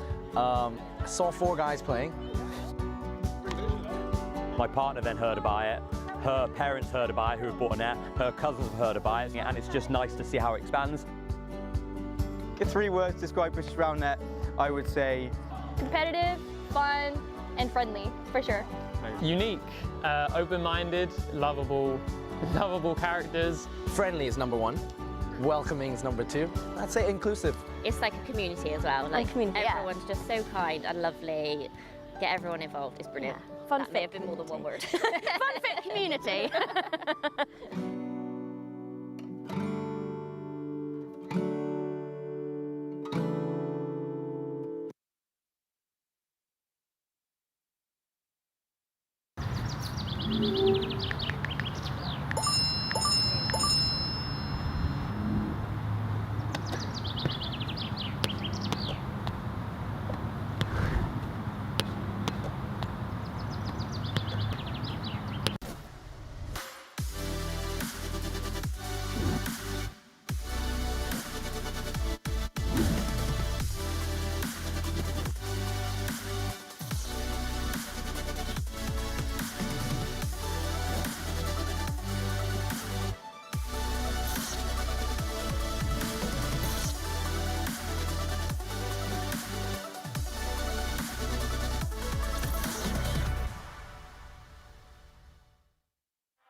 We return here for our women's squad finals at the 2024 IRF World Championship powered by Spikeball. Man, was that a great start to this final. Henry, we saw kind of the best possible start in terms of excitement goes. We are all tied up going into these next three nets. Yeah, both of those first two matches going the long way. 3 games in both. Germany taking the win on the first net, net A, and then United States taking the win on the second net with Ellie Janke and Lou Washburn. And we have 3 nets here. Whoever wins 2 or more of these 3 nets is going to take home the gold medal. This is so exciting, Jonah. Both squads so deep, and they're going to get to showcase it right here. And to showcase it in front of a energetic crowd that continues to support both teams.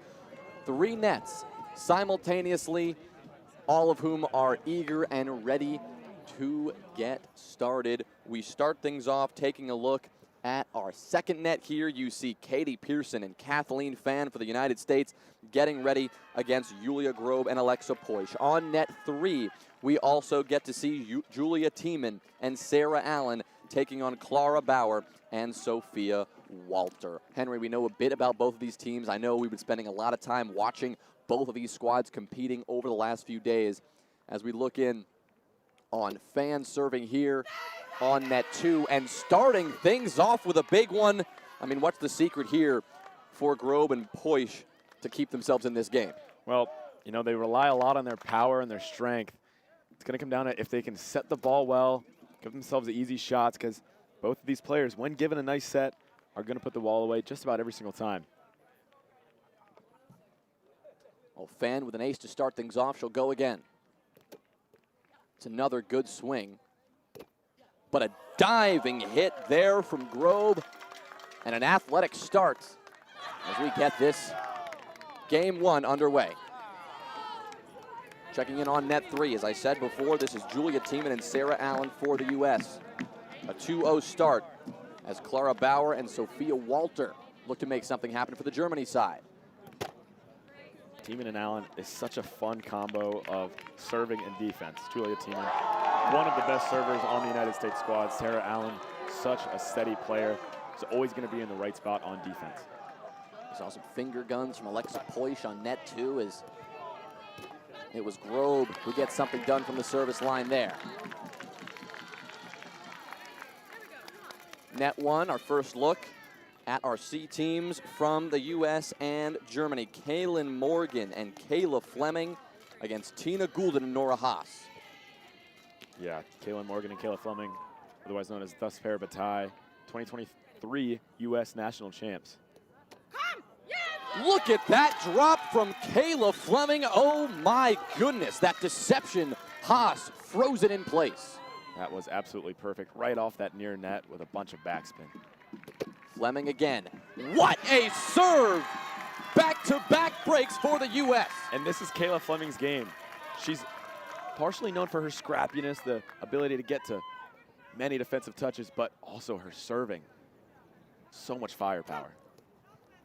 Well, looking in now on a replay there of what was happening on net 3 a moment ago. A big play, I believe. A big point for Germany as the U.S. was unable to get that ball back on the net. Back to net 1 here. Haas serving. Haas has that unique high toss. Allows her to get a little bit of extra power on it. Really swing down at the ball.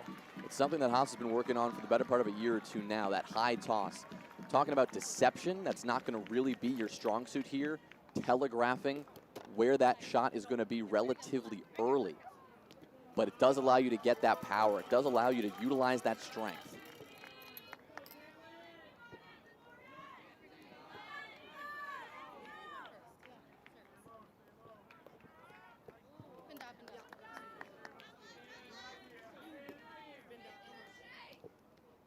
Kaylin Morgan serving. A huge swing there. Set from Haas, a little awkward. What a touch here from Morgan. Diving. Cannot get that ball back towards Fleming. But we're seeing the touches now for the U.S. This is exactly what they need. Yep, that bodes well for the Americans if they can get in a good position consistently on defense. Big point on court 2 for the U.S. Here on court 3. An even bigger serve for Germany. Called potentially bad here by the U.S., so we are going to see that one come back. But man, what a look.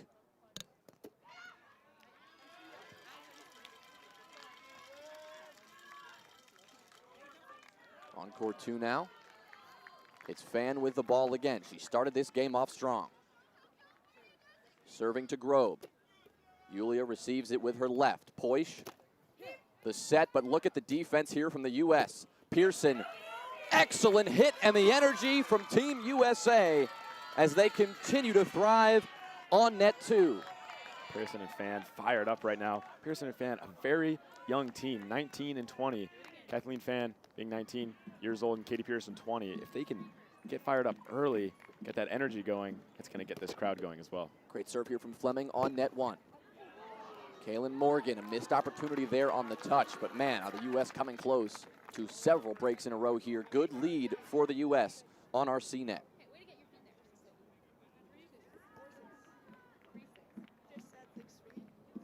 The pressure for the U.S. on our D net right now is overwhelming. Another serve for Fan and another break for them against the Poish-Grobe duo. We'll see if she can do it again.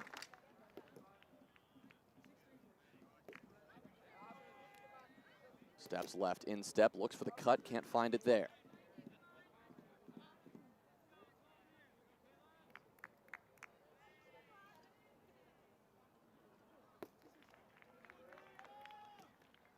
Fan again will not find it on her second serve. Let's take a look at net 3.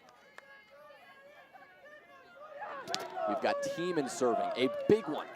The recovery here for Germany is good, but that's the serving power of Julia Tiemann. It is so dangerous when she is hot. Right now, the secret sauce here for Bauer and Walter, receive her well and just get that ball back. Hold for your life. And we mentioned at the top of the broadcast, Julia Tiemann, currently the 2024 U.S. National Champion, along with Kara Hoy. We know she can get it done in these big moments. You see the coaches for Team U.S. standing around discussing possible strategy here, what changes they have to make. You're looking at women's head coach Joel Graham, men's head coach PJ Showalter.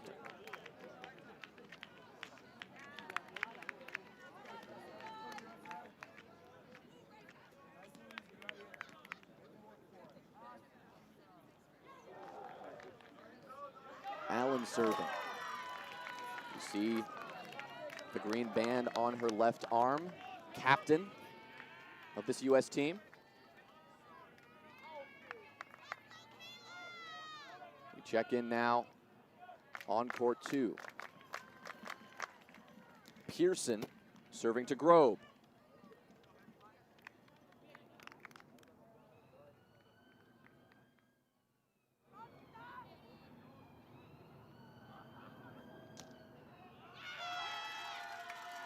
Second serve for Katie, no good. Chance for the USA now after some big pressure from Fleming on court 1. It's the drop this time again. Very good deception. Haas, good backhand to get that ball out of the U.S. reach. But they are out to a nice early lead, a 3-point cushion now as the ball goes back to Germany.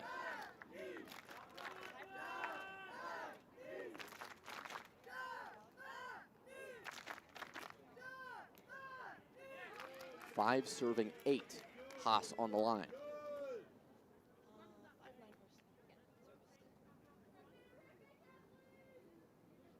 There's that high toss again. Good power, but a little too high.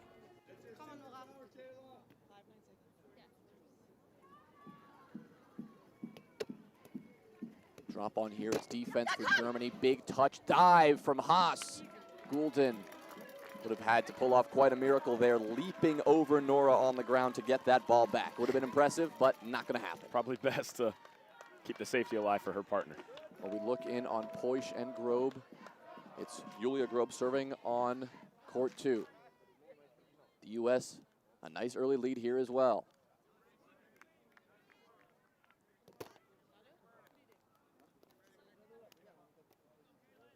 Very unique serving motion there from Julia Grobe. Yeah, it looks like she takes an extra second to get her arm in the correct position before she starts her swing. You'll get the look here, yep. Just getting that right arm up early. Good drop. Pearson, though, what a dive, a collision after the point. But a clean hit and a clean put away for the U.S. And Pearson really, really likes that step-through hit. And as a result, you're going to see a few more collisions on that net than you will on most. A lot of action here on court 3 right now. A no-hit zone violation called, but a missed hit either way for Tiemann. The closest match right now is the U.S. A good cushion on our C and D nets. Our E net here, court 3.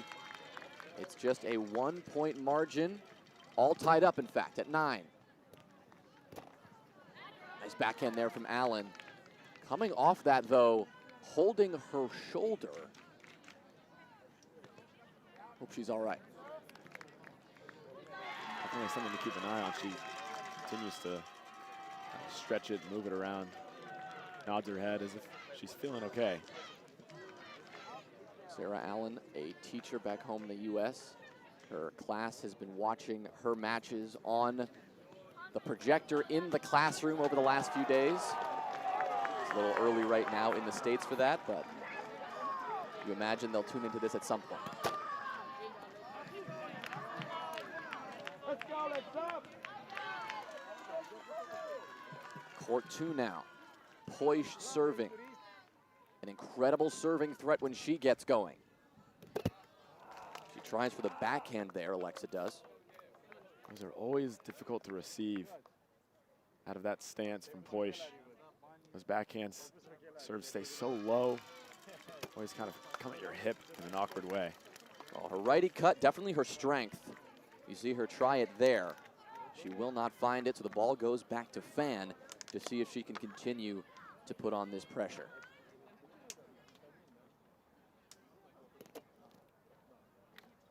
Set here from Poish is good. Grobe with the hit, that's right to Pearson. Fan, decent set, but an off-net hit necessary from Pearson. Not an easy one, just came up short. Not the cleanest set from Fan there, but still the Americans getting some defensive chances, that time actually generated by the service pressure of Fan. That led to the off-net hit from the Germans. The United States can start converting these. That could be huge for their chances. Well, a big lead right now for the U.S. on court 1. It is Tina Goulden serving. 8-13, down by 5, Germany right now. She'll step right. Looking for some pressure, but just puts this one on. Fleming, excellent push. A beautiful hit that Goulden had no chance of finding. And that's really deceiving because she gets that right arm really high, which as a defender is a big sign that she's going for a pull, but then last second drops her elbow down and pushes it straight past the defense. Pearson serving now to Poish on court 2. 12-9, the score here. Pearson's partner, Kathleen Fan, a student at Virginia Tech, missing the first week of potentially her final year of school for this tournament.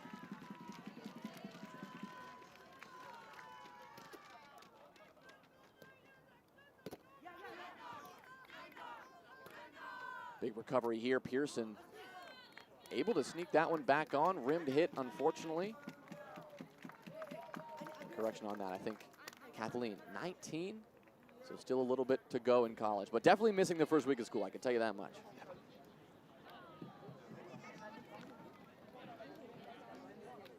Court 3, we look now on Tiemann and Allen as they secure the hit there.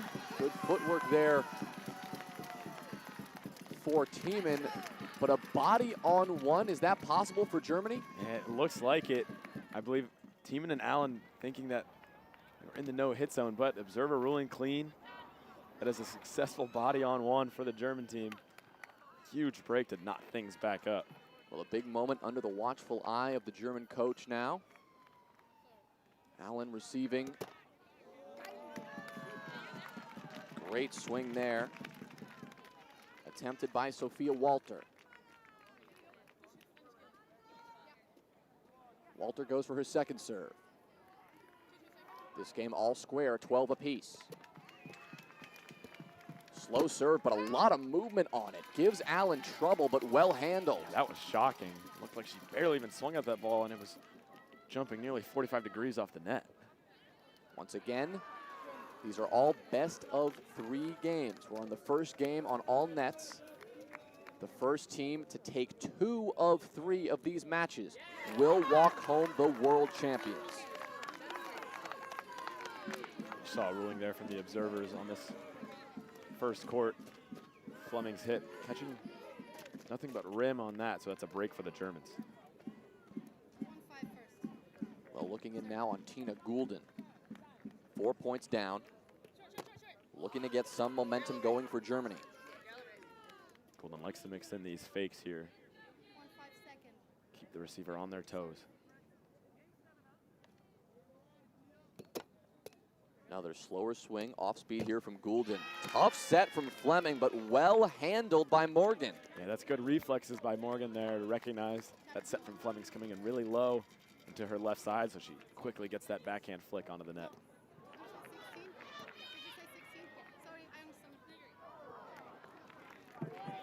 Here's Fleming serving. Playing through the first one. Fleming has proven to be quite a threat, and that will work for Germany as Nora Haas will get a chance to serve next. We'll move over to Poischt serving again on net 2. If she gets hot, this could get scary for the U.S., but right now, a 2-point cushion for the States.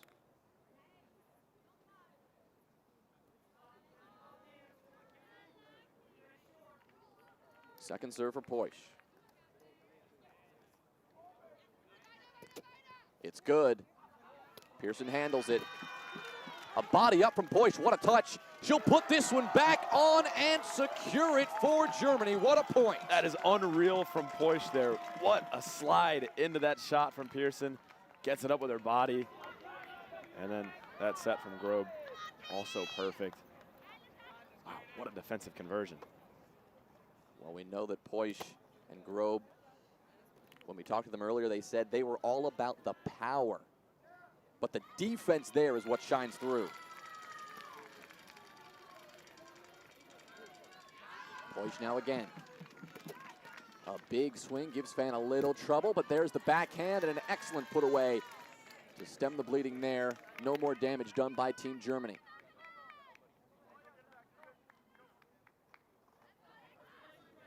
The U.S. team looking on. Supporting Fan now as she swings away.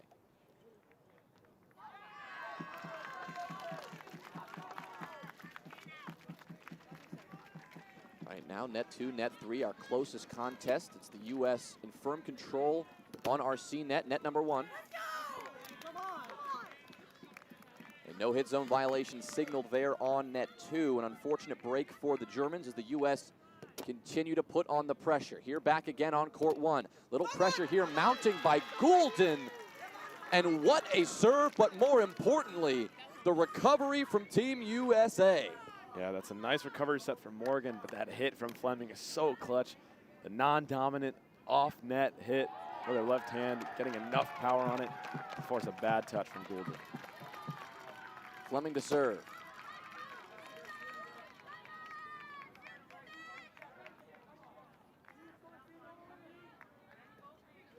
After this, we'll check in again on game 3 here on our E-net with Tiemann and Allen.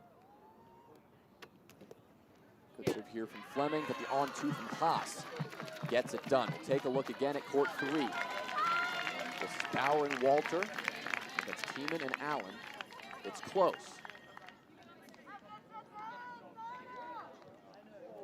Walter serving now from the right side.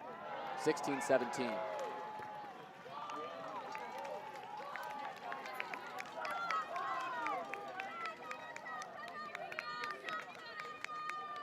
Back in on court 2 in a moment as the German crowd tries to will their team back in this fight. Here's Walter's second serve. Backhand. Good attempt, but no dice. Here's Grobe serving. Pearson back to receive. Down by 1. Grobe on the serve. And what a swing from Julia Grobe. The celebration there for Poischt and Grobe as they tie this game up. And Poischt mentioned to us that they're going to rely on their power to take home this win today. That time it was a perfect combination of that power, but also a lot of spin to get that ball wide out of reach from Katie Pearson. Timeout for Team US. Reasonable response from the momentum that Germany has now been starting to build. Net 1. Goulden to serve. Real final chance here for Germany to make something happen. Nice hit there from Fleming after a great serve from Goulden. Right now, Morgan and Fleming are looking clean as ever. That's a perfect shot choice from Kayla Fleming there, recognizing that Nora Haas is rotating around behind her and just splitting that defense, pushing it right past the right knee of Tina Goulden. Well, the other two nets both in the middle of a timeout right now. So it is Fleming who ends it with an ace. Goulden asking if that was rim. The observers will confer. And they will go again. Redo called by the observers there. Great swing from Fleming regardless.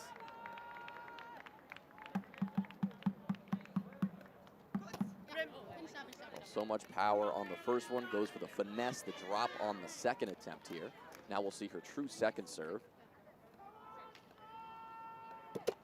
And that one is lethal as well. The body from Fleming, the hit over the head of Goulden. She tracks it down. Here's Haas. That's not coming back. And Fleming and Morgan, the pressure, just too much for Germany to handle.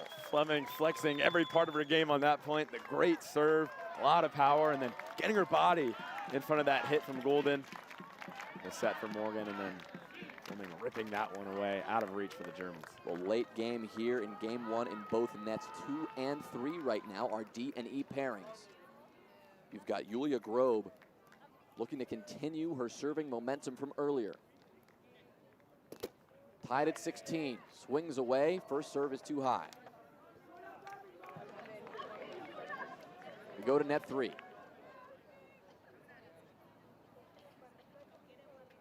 The U.S. up by 1. Big moment there for Germany, but the drop serve will not land. The attempt there from Clara Bauer. It's now Allen with the ball. 19-17. Good recovery on the drop there for Bauer. Very smart hit. The defense not there for the U.S. Out of position there on defense. Very unlike Allen and Tiemann. Checking in again on net 2 for a moment. Big swing, what a cut. That thing was clean. Fan asking for the high call, but it will be a break for Germany as they continue to apply the pressure. The Americans incredulous with that call. Break for the Germans there. And a big body, a possible opportunity there for Germany, but it will not connect here on court 3. Game point.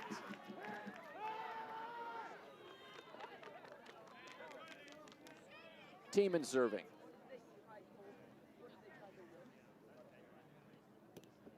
Goes for the lefty, doesn't find it there. Tiemann's lefty cut is one of her more dangerous serves. Unsurprising that she would go for that in this moment.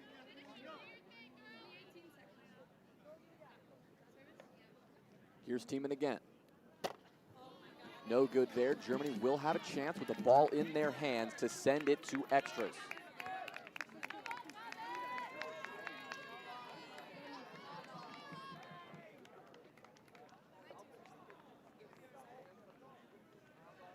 It's Bauer serving.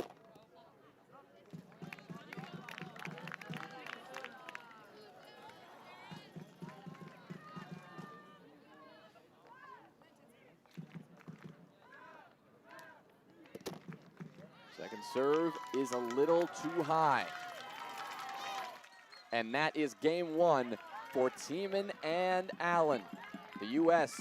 taking it on both nets 1 and 3. A good start in these best-of-3 series. Back to net 2 we go for the conclusion.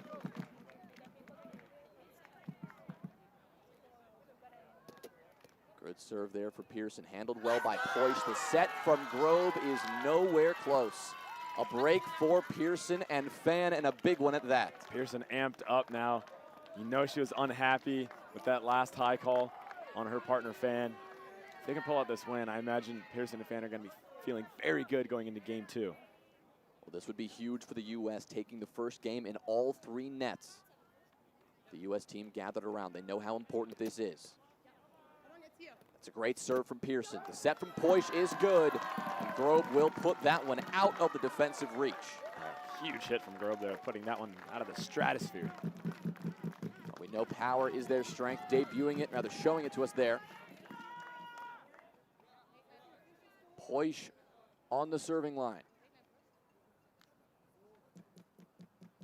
Some fakes before the righty attempt.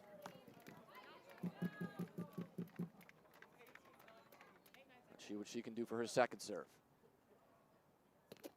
It's good. Well handled by Fan. The pull. Excellent shot. And a see ya from Fan as the ball goes back to their hands for the potentially final point of this game. And that's a really difficult shot from Fan, but what she's really flexing there is the patience to let that ball get close to the net, let the defense get a little bit too settled in, and pulls it right past them. And no, Kathleen wants the reverse here. She's been working on that, cooking it up for a while.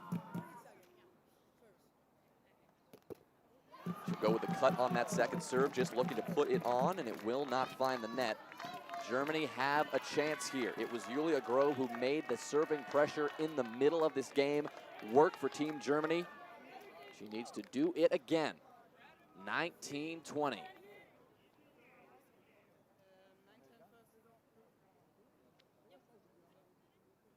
She'll step left. Big swing on the right side. First serve won't do it. Final swing here for Germany in regulation.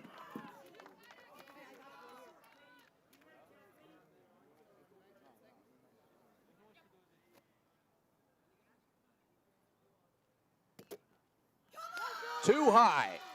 Pearson and Fan take game one, and across all three nets, it is a U.S. sweep in the first games. What a start for them. Yeah, that's exactly what the U.S. needed here. You can see the team, the crowd, the coaches hyping up players, their fellow teammates. Vibes feel very good for the Americans. The Germans want to take this gold medal. They need a momentum switch as soon as possible. And it will start here on court one. We know Nora Haas and Tina Goulden. They've got it in the tank. We've seen it from them before, and as game two kicks off, you know that Haas is looking to get things started here early in this game if she can.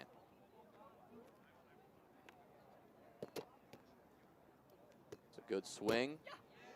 Not going to be a challenge for Morgan and Fleming. The setting, the hitting, it's just too clean right now, Henry. And when you've played together as many times as these two have, Kaylin and Kayla, you know, they played the 2021 STS season together. They're playing this STS season together. They both grew up in California together, been best friends for a long time.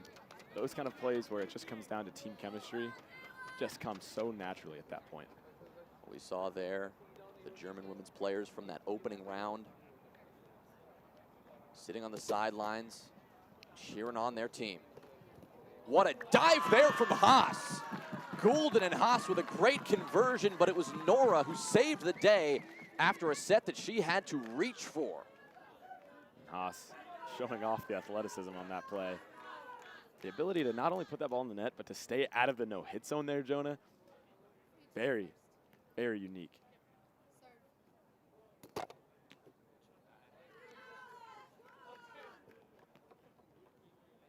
Goulden now.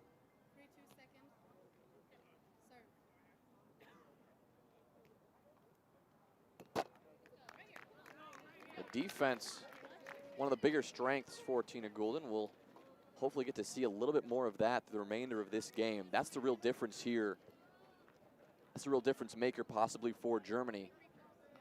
If they can continue to get these touches, but actually find these conversions this time.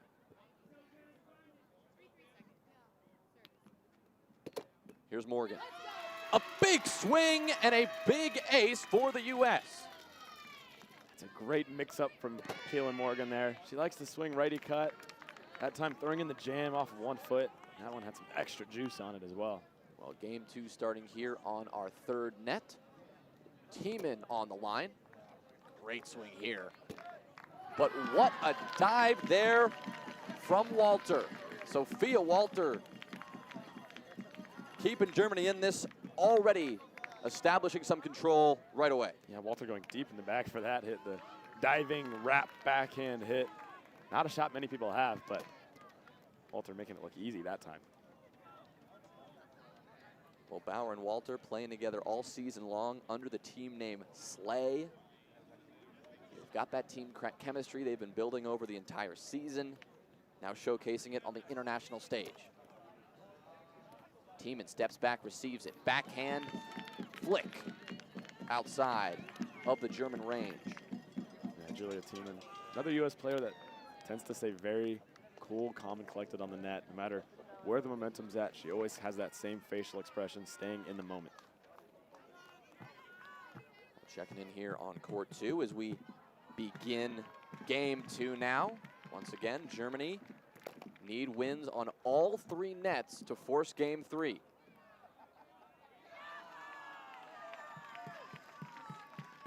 Seeing a conversation between some U.S. coaches, some German coaches, as this international round net community competitive, but always such a good sense of camaraderie between all countries.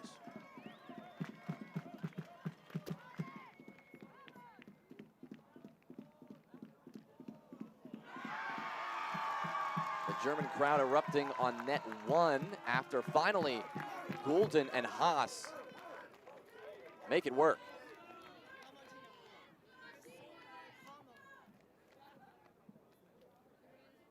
Let's see if Gulden can do it again.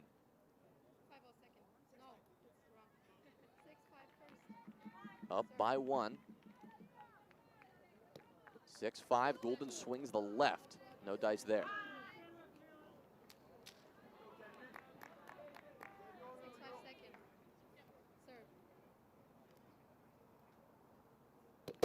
Well, it was the ace with the left reverse that we missed as we just swapped over to court 1, but she will not be able to find a second. Court 2. Big rally in the middle right now, but we look in on court 3. We see Tiemann. Watch out, she's a big server. A lot of pressure coming. And the set there from Walter comes up a little bit short. Bauer can't convert it, and Tiemann and Allen with a big point for the United States. I think Tiemann does a great job of is not only having very deadly serves, but keeping that percentage high. She doesn't double fault very often. Look at that lefty! Tiemann! A big one called back, side pocket just barely. Yeah, that's a good call there. It looked like it just was in that left third of the net from Tiemann's perspective. Well, here's Pearson. Poisch, lipped the hit. Big recovery for Fan. Just out of system enough for the United States. Unable to find a break there. Well held by Groban Poisch. Haas serving on court 1.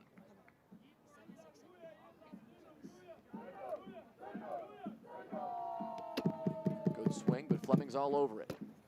What a shot! Oh my goodness, she looked like she was going righty pull. She goes backhand flick instead. Yeah, that last minute change on the hit, as a defender, it just about makes it impossible to get there. You just never see that coming. Well, Kayla Fleming putting on a clinic right now. On the serving line, looking to do it too.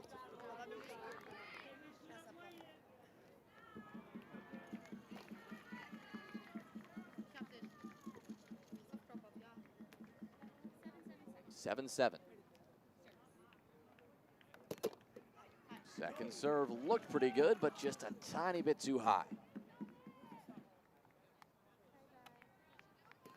We check in on Fan serving now. Second serve won't land. Alexa Poisch now gets a chance to show off her stuff.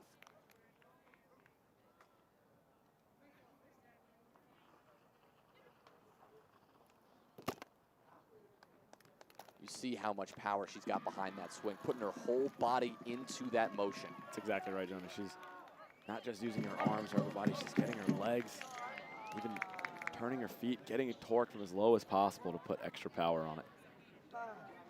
Well, a great serve there from Poisch. Pearson just has to tap this one back on, and it works. Pearson and Fan, they feed off each other's energy, and they get away with a big one there. Yeah, that might be the most energy we've seen from any team so far today. That recovery set from Fan was phenomenal. And then Pearson wisely just putting it on, and just happened to catch that near net and get to the ground quickly. Well, Pearson now looking to ride that high. do some more damage. And a big one from Pearson. Wow. That is so wide from Katie Pearson. The quick step out into the righty cut. Looked like Alexa Poish never had a chance at that one. And Katie is feeling good. Better believe it.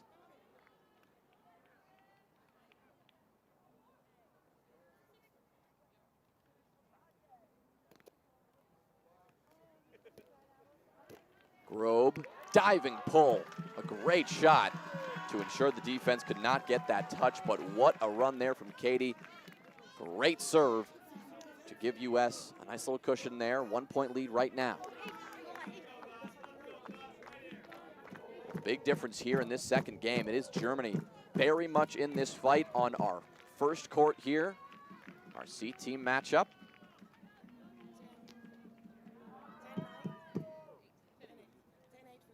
Germany up by 2. Haas serving 10-8.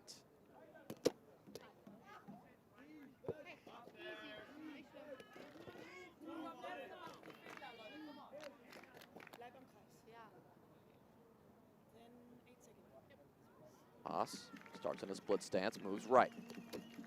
Just puts this one on. That pressure is not enough. Morgan and Fleming are simply just good hitters that are not going to make mistakes in situations like that. Yeah, and we mentioned it already, but they just know each other so well. They know each other's game so well. And Kayla knows exactly where Kaylin wants that set over the net for her to put it away easily. Checking back in on court 3 here, as it is the U.S. nursing a 1 point lead. Sophia Walter serving for Germany. She goes with a backhand again, but that lips up too high. It's Allen now who will get a chance for the U.S. 10-8.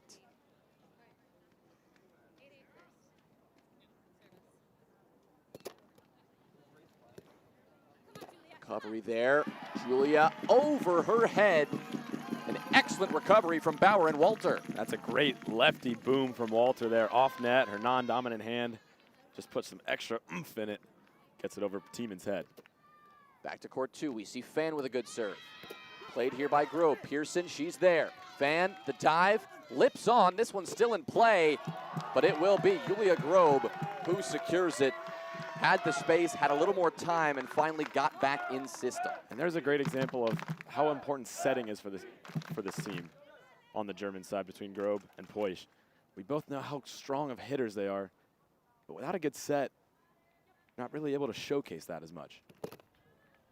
Well, Poish tries the backhand again. Won't find the first serve, looks for it now on the second.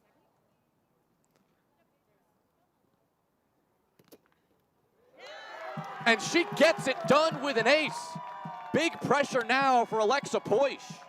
Solid, it looked like a reverse cut there from Poish. Very low, very spinny. Pearson unable to handle it. And we are tied up at 7 after that one. A big cut this time. Jams Fan a little bit, but she handles it well and puts that one up and over Julia Grove. And that's solid from Fan. That receive off that nice instep righty cut from Poish. Very, very confident looking there from Fan. Well, the story of these game 2s, it is Germany tied up or in a slight lead. It's what we see here on court 1. Drop here for Goulden. Morgan, push. Wow, quick reaction there for the German team, but that won't come back. Morgan makes it work. Yeah, that would have been all universe if the Germans had gotten that one back on the net, Jonah.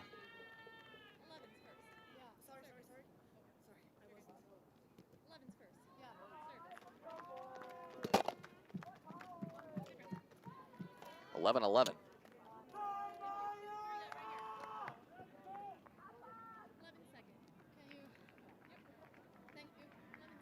Second serve for Kaylin Morgan.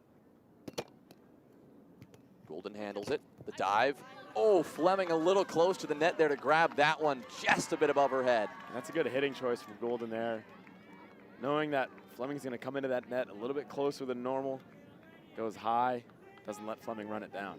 Right in that no man's land, in between that body position and tracking that ball down. Here's Haas. Germany a 1 point lead here in a dead heat. Well, check in now on court 3.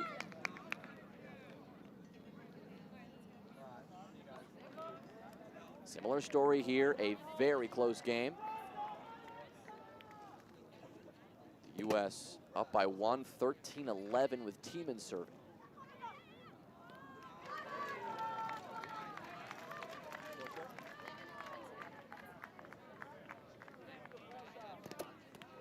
That's a good swing. Backhand there, great motion from Bauer, who makes it work. Bauer and Waltz are doing a good job of holding against Tiemann, which is the tall task for that series, obviously. But they're going to need to generate some more pressure from their own serves if they want to take the lead in that game. Well, a break for Katie Pearson and Kathleen Fan on court 2. At least it looked like it. But I think it was Germany who found their way back to the net. Couldn't tell from here. Looked like the ball may have missed, but Poish and Grobe pull it off. 10-10.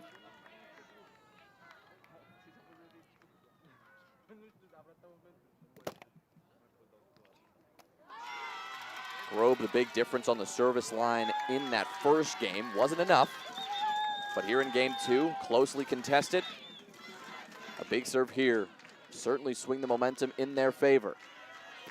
Second serve will not connect there.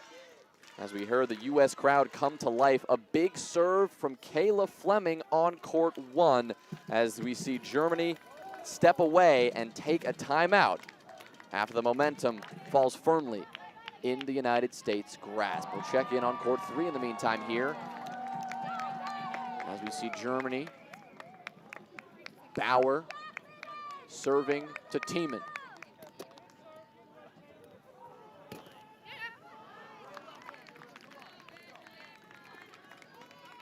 Nice 1-2-3 there for the United States.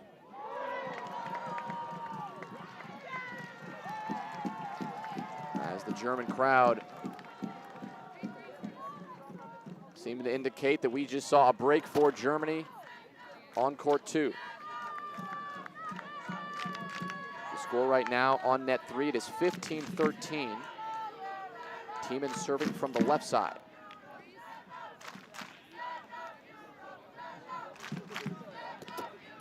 Big swing with her right. But a good set. Almost from Allen and Tiemann.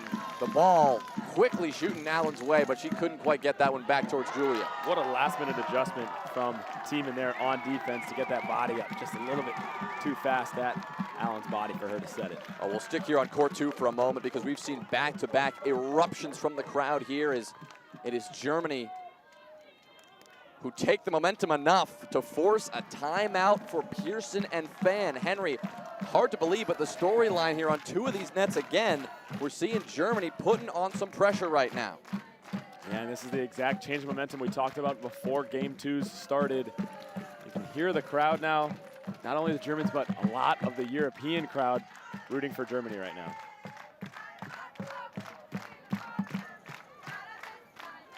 Court 1, Tina Goulden. Germany down by 1, 13-14.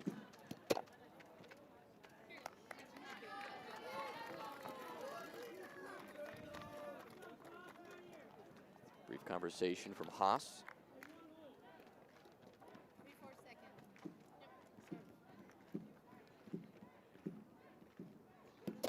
Second serve from Goulden. See how she's taking off that power, just trying to put it on, but that one will still lip too high.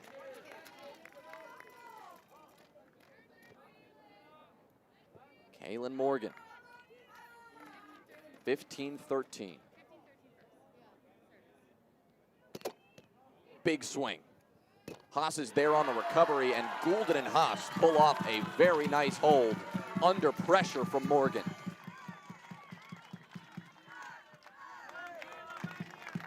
That's a veteran-looking play there. Staying calm enough to deliver a good set and then taking the easy hit and executing it well.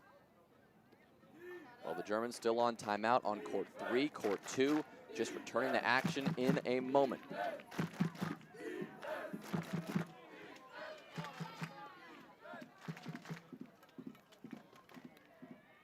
Poish getting set to serve. 13-11.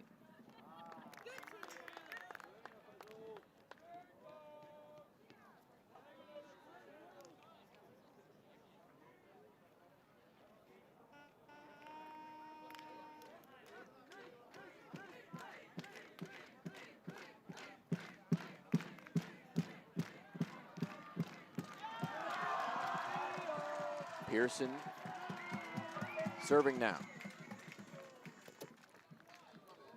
Big swing there, recovery here from Poish. Not good enough. Pearson and Fan hyped up after a break will get them back in this. Yeah, this is the good time. This is a good time to do it. You don't want to wait too late in the game. You want to get going as early as possible, get the momentum on your side going into the late game so you don't have to worry about changing things around come extras. Pull here from Bauer will get things done on court 3. Stays close there.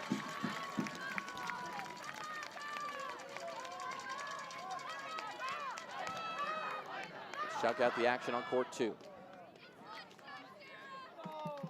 Van and Pearson, the energy here has been high, but they are down against Poish and Grobe.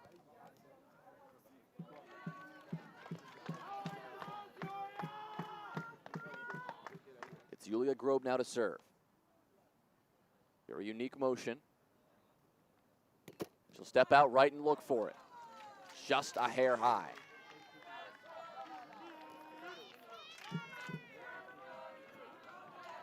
Turning point here in all 3 games. As we get into the late game, it's all about which team can start getting hot. Grobe will go with the right again.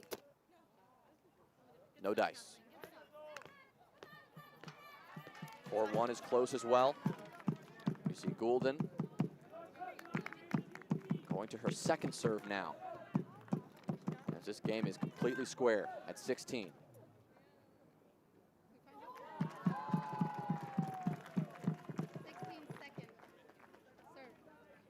She'll step right. A tough set there after an awkward receive for Fleming. Not the way Germany necessarily thought they'd get it done, but they're going to take it nonetheless. And that's just the Americans rushing things there. Kayla Fleming not letting the ball come to her, trying to meet the ball near the net, and it forced a weird receive into Morgan's body. She wasn't able to deliver a set. Here's Walter serving to Tiemann on net 3. Won't find it there. Currently it's Germany with a slight lead. Back on court 1, I think Goulden just put out another banger. Timeout taken by the U.S. as Germany have now seized control of this game on net 1. A break there on defense. We look into court 2. It's Fan and Pearson for the U.S. Poish and Grobe for Germany.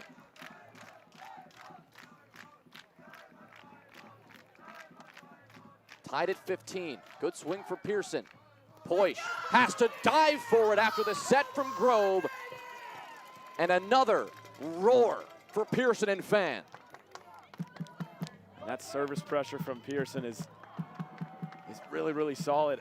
And that's something that that team of Pearson and Fan really pride themselves on, is their serve percentage, keeping the ball in play, not wasting away points with double faults. Well, here's Pearson again. Looking to keep applying that pressure. It's been working so far this game. Back to court 1 as we resume action here. Brief conversation again between Goulden and Haas. Strategizing how they want to make this happen. Double fault from Pearson on court 2, so you're not missing any action there. Here's Goulden.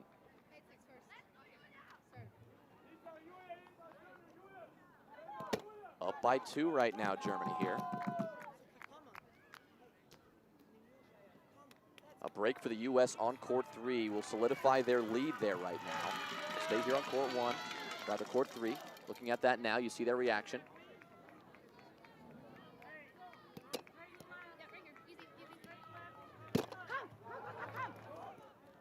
This one appears Tied at 18. Tiemann getting set. Instep, drop, and it's good. The observers call it back. Looked like, based on the celebration, it looked like it was going to be good, Jonah, but obviously the observer disagreeing with Tiemann and Allen there. Back to court one, here's Morgan.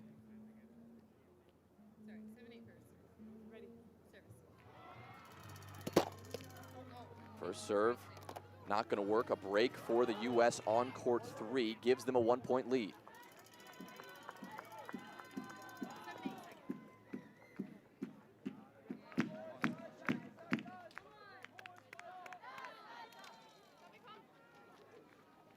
Not missing anything on court one, a double fault for Kaylin Morgan.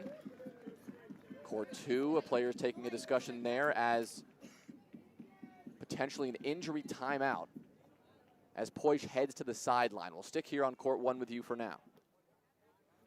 It looks like Poish nursing that knee. I had a conversation with Alexa before this tournament, or during rather, mentioning that she does feel like this may be her last ride as a Roundnet athlete. Feels that her body is just not letting her continue to compete. So seeing that now. So on the sideline here, a timeout on court two, a timeout on court three, and it appears that players on court one, we saw Nora Haas running over to the sideline, I do believe, to potentially check in on her teammate Alexa Poish as well. She returns to the action on court one. It is Haas to serve.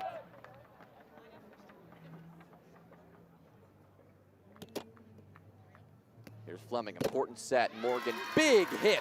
Goulden was there, but just a bit too much power for her to handle. Yeah, sometimes when you get into these late game moments, these under pressure moments, it's easier to just rip away at it than to try to go for any cheeky shot. Again, the only net active right now, court one. Big serve for Fleming, and an ace will do it. What a swing. Are you kidding me? Kayla Fleming, so clutch. The most clutch serve we've seen so far today.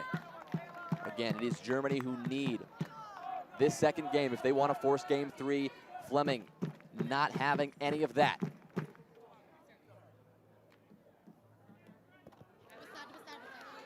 (19-19). A dead heat. Second serve for Fleming.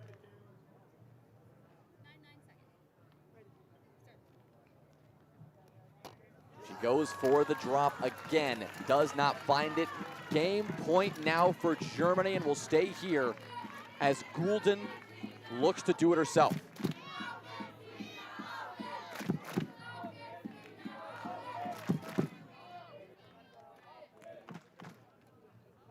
Communication here between Haas and Goulden. That's been definitely the consistent factor between game one and two. Trying to strategize before every point. Goulden will swing the right, won't find it on her first serve. 20-19, game two to force game three if they can win it.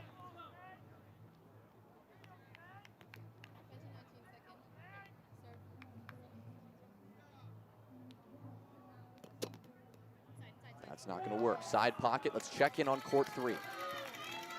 This one also reaching the final few points of this game. It's Walter to serve.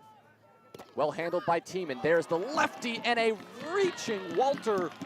Sophia lunging for it, but just over her head. What a hold from Tiemann there. It's a nice receive, and then the lefty, boom. Non-dominant hand, I should mention, for Tiemann. Well, now the game on the line. Allen serving at 20-19. 1 point. Will secure it. What a jam. Tough recovery here for Germany. Able to get it back on. Tiemann handles it, and the set is short. We are going to extra round net on court three. Germany needing game two to force a third. A missed opportunity there for the Americans. But all you can do now, take a deep breath, reset for the next few points. Checking in again on court one. Been a flurry of points here as we sit in extras now. Haas with the ball in her hand. Germany up by one. Need a break to win it.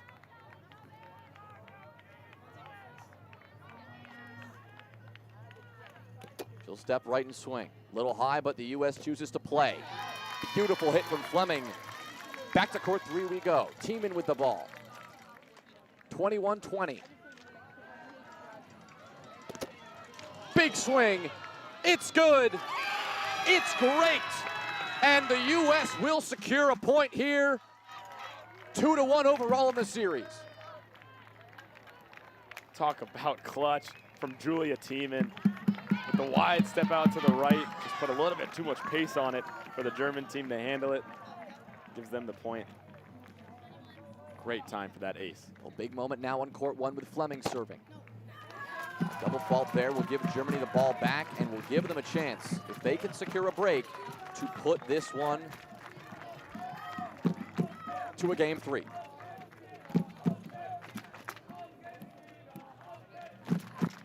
Alexa Poysch returning to the court, nearly resuming action on court 2, not quite yet.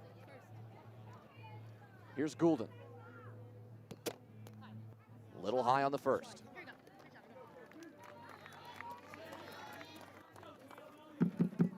Crowd circling in now as our third net has concluded action.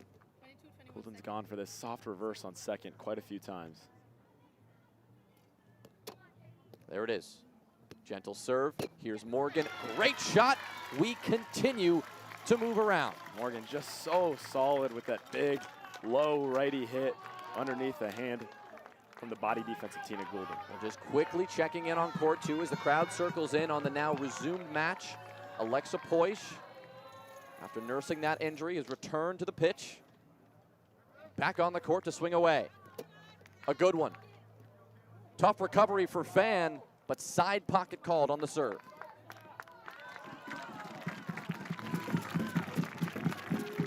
Checking again on court 1, we see Haas with the ball again.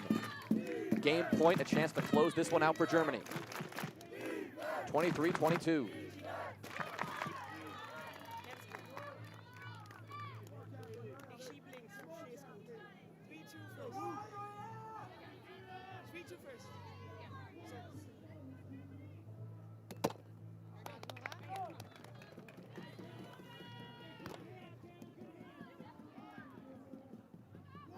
A huge break for the U.S. on court 2. Haas even taking a moment to look over. Again, all the U.S. needs at this point is one more net.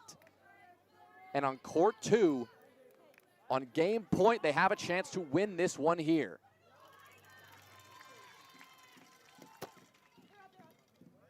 Poysch choosing to play. The backhand. Pearson is all over it. Here's Fan with the set. On the money. Backhand. Diving. No hit zone called on Pearson. So close, but not quite.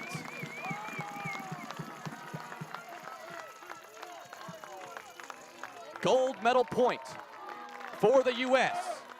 on court 2.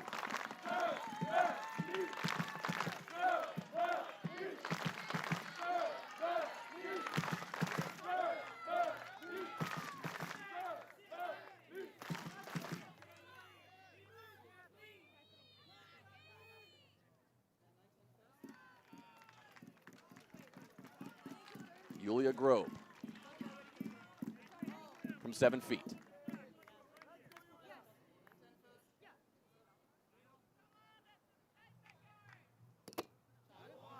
First serve won't find it.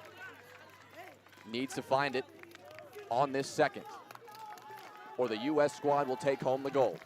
Here comes the ultimate decision of put it on safely and play defense or go for an ace.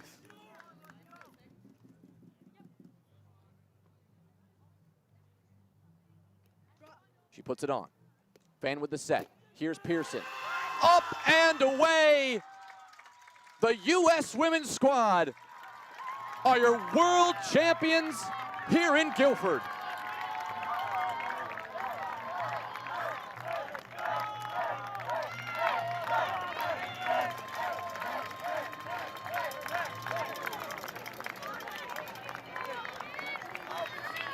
The rest of the squad moving over to the conclusion of this final game just to see the last point or two. The The celebration for the U.S. likely to continue in a moment.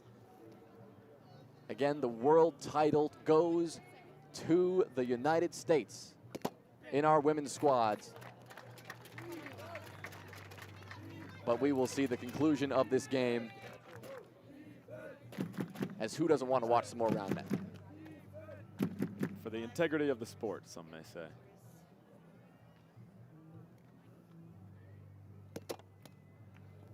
Well received here, Fleming. Great hit.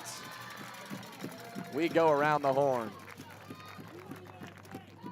Fleming with a chance to make something special happen in front of a very special crowd. 25-25.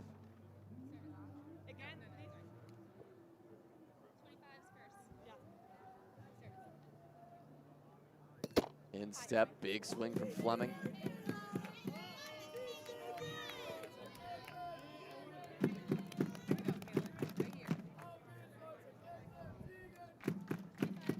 Second serve now. It's good. Here's Goulden on the set. Haas diving. Gets it done, and we are still going. What a week for this U.S. women's team, Henry. They did not have the result they wanted in the individual tournament, but they come out here in the squads division. Really the main event here at the World Championship, and they do deliver a performance for the ages. Yeah, you said it. A rather disappointing individual bracket performance. You know, in 2022 in Belgium, they snagged the gold and silver medals. Not taking any medals this year, but you know, this is the one that they really, really coveted, the squad medal. And as a team, everyone walking home with the gold this week. What a hit there from Morgan. A flashy play in front of a now U.S. heavy crowd. And will give herself the ball in her hands to close this one out.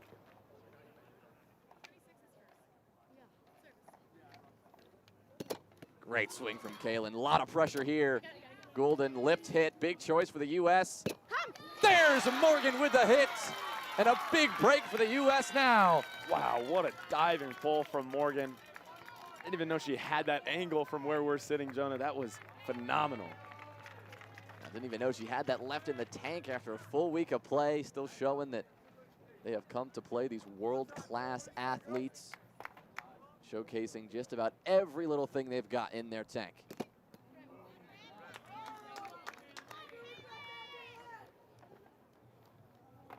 Well, the U.S. already the victors here, but how special would it be to close it out with a bang?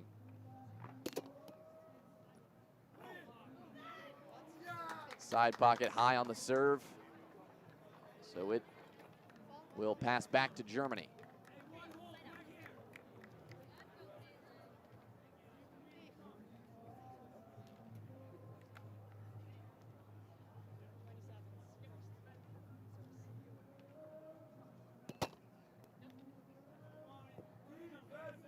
Gotta be tough for Haas and Goulden in this moment to continue to play, knowing that this thing is all wrapped up.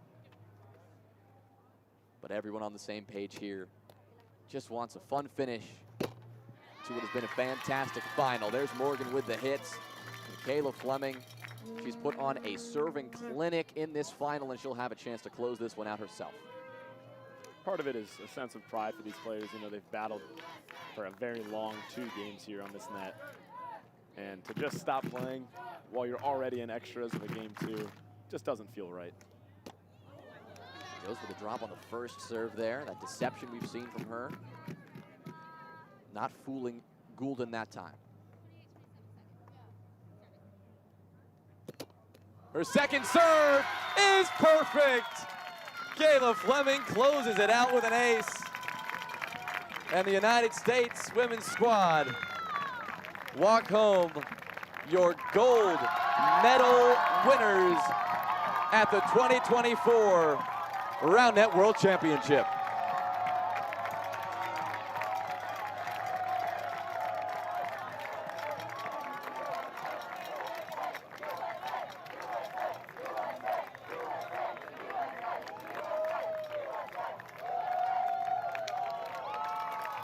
Just taking in the beautiful sights and sounds of the U.S. celebration. A week that has felt like the world is stacked against them. The world is rooting against them, yet the United States women prevail in the squads tournament. When it really mattered, they came through. Yeah, Jonah, there's no doubt that this crowd throughout the entirety of the match was heavily favoring Europe. Well, you see now the U.S. doing the Germany chant in a beautiful act of sportsmanship that we've seen all week long, celebrating your opponents. The Germans now chanting for the U.S.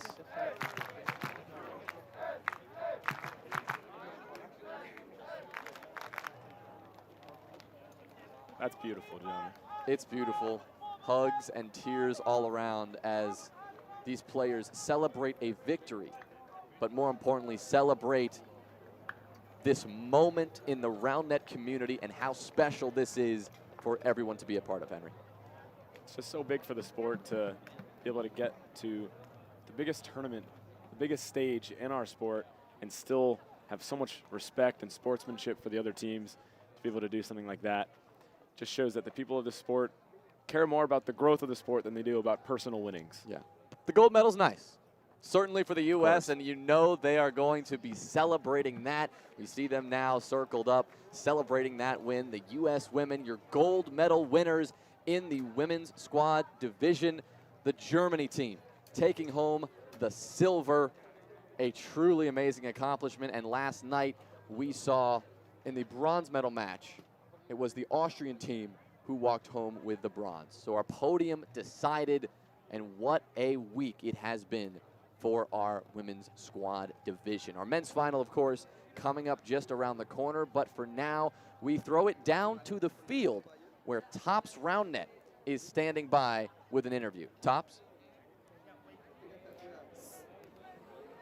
Get into position for now. Again, Henry, just an amazing sight. Yeah, this is really beautiful. People from all countries coming together to celebrate the now champions, United States. Just shows how much this sport means to these people. Okay, now this time our interview appears to be ready to go. Top standing by with Ben Dantowitz, guys. Welcome, guys, back. Yeah, GG's, the US took it. What are your initial thoughts on the games? I'm just really proud of the women's squad. They knew how hard it was going to be to repeat as you know, squad champions, and they really had their medal tested. I'm so proud of all of the work they put in to get here and just finish the job. Everyone at US is, we're all just really proud of them. Did you think it would be that close? Yeah, I think, you know, 2022, it ended up being a 3-0 sweep against Germany, but it was still very close as far as the game count and the scores and the points. So I think every expectation was that it was going to be a very tough match, but just getting to those late stages and having to just knuckle down and get those last finishing points, that grit, was what we had to count on, that experience of winning before and doing it again. Yeah, I think also, yeah, the US also showed that they have a lot of individual, like, strong players out there, and yeah, I think that also obviously brings the title. What do you think, like, how, now it's already over, like, it's just World Championships points and, like, the medal is out, but what do you think for next Worlds? When we look in the future, like, is the US able to still lead on, or do you think it will be as, like, where do you think next time we lead to? Wow, great question. We're a long time away. We've a lot of work to do. I think every country has a lot of work to do over the next 2 years to continue just growing their communities, building up players and training them and getting them ready for these big moments. So luckily we've got a lot of time to continue building. Obviously a lot of really great talent on this team that may continue to play and continue to be at the top, and we'll see where the rest of the talent comes from in the future. That's wise words from a wise man. Thank you so much. I think we have also another interview incoming with the trainer. Thank you, Ben. Thank you so much. Appreciate it. Yeah, thanks. Now it is the time. The US trainer, you know him, you love him. I'm here with Joe. Joe, your initial thoughts? That was an amazing match. We knew it was going to be an absolute battle with Germany, and they brought it top to bottom. They were competitive games. Really cool to see how far the world of Roundnet, of women's Roundnet, has come in 2 years. It's amazing. No, it was, I definitely agree. There was a high level of play, and obviously your team took it, and it was very, very good to see also the high individual quality of players. And yeah, what do you think will be your next step now after the medal? Obviously, we are still in the moment, but what do you think that the US will do next to keep this alive? Yeah, I mean, I think as we saw in the individual competitions, we got a little bit of a kick in the butt this time. This was not the clean sweep from 2 years ago, and so clearly the entire world of Roundnet has been putting in the work to improve, and I think we've still got great depth and we've got great players, but I hope that this has been motivating for each of our players and all of our teams to know that this is coming up again in 2 years, and if we don't put in the work, the rest of the world will be. So we've got a job to do. I think that's very wise words. From like overall the perspective from you over the whole event and all the teams, what do you think changed the most since last Worlds? Yeah, I think it's incredible to see that the 5 women's teams per squad. I think that's been really great at driving forward growth in women's Roundnet. So that's fantastic. I think obviously on the men's side we've seen tremendous leaps and bounds of improvement by Germany, by Canada, by many other countries. So I think it's just exciting to see how far the sport has come.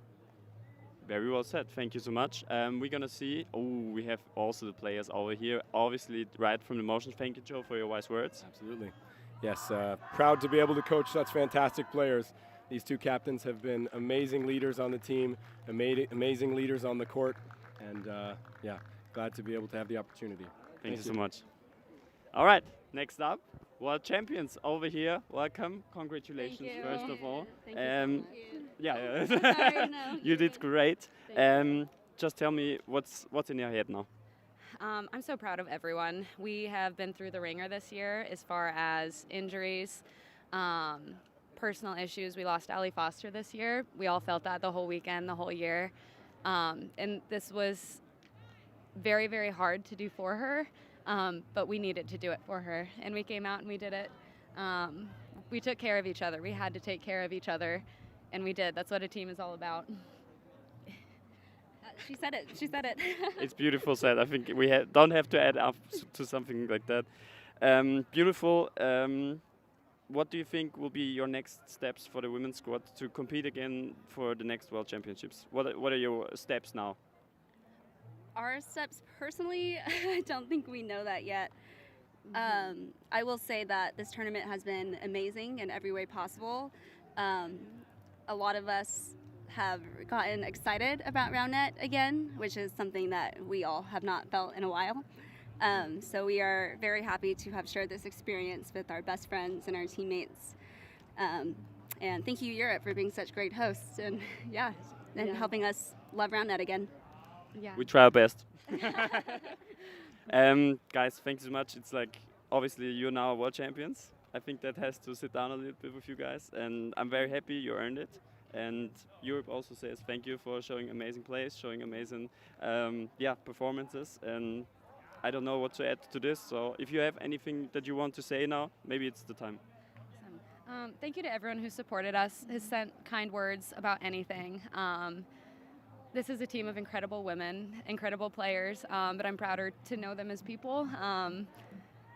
We have so much going on in so many capacities, and to still give our all into Roundnet isn't easy, but it pays off. It pays off, and this is amazing.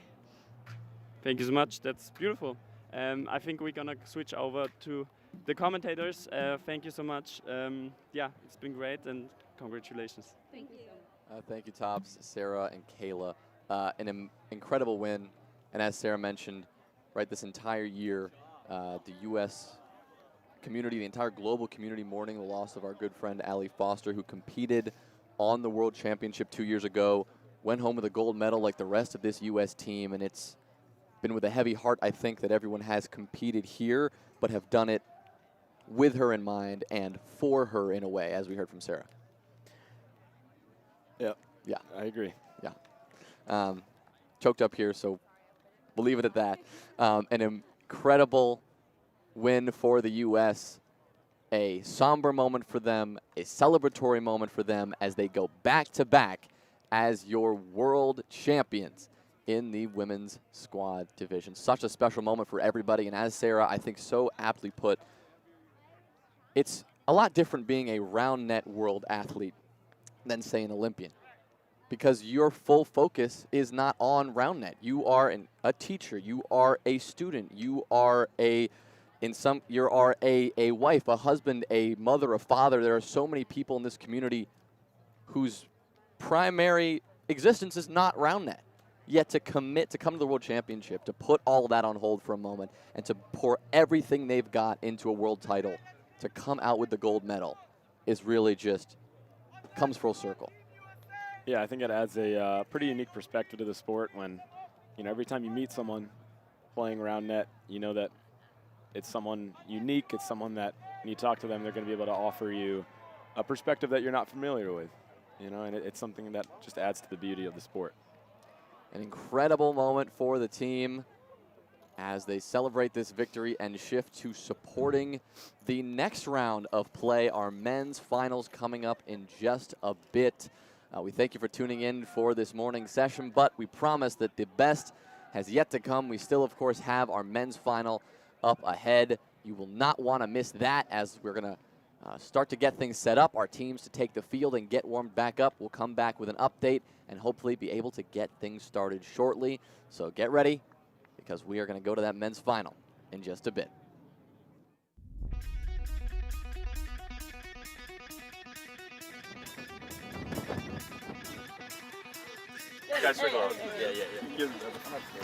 All right. My people.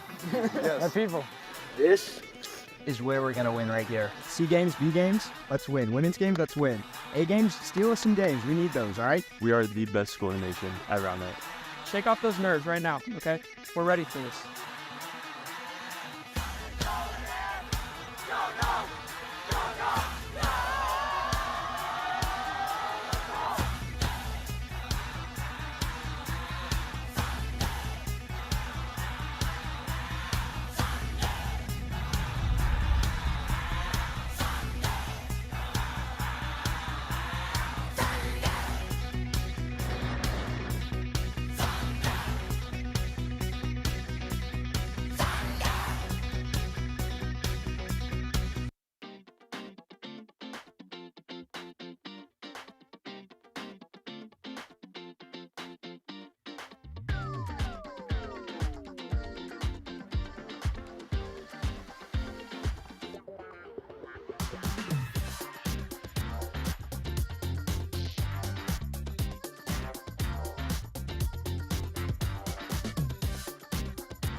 This has had such a positive impact. The friendships that have been made and the support between each other has been really, really important. The inclusivity point of view, we've been able to open things up and say to people, you can all join in with this. Disabled people in particular, there's the opportunity to manage long-term health conditions. It's very important for mental health and for independence as well. And actually getting the confidence to get back out and about in the community is really important.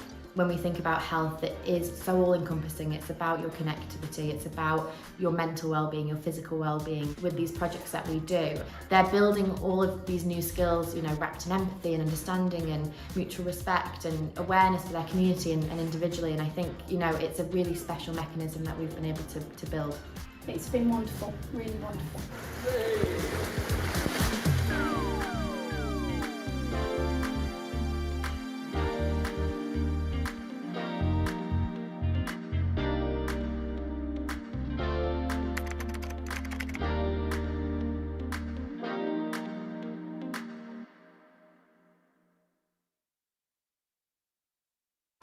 We're back. It's Henry Pilliard. I'm here with Jonty Park. Jonty, your role this week is a bit different from most people here. Tell us a little bit about it.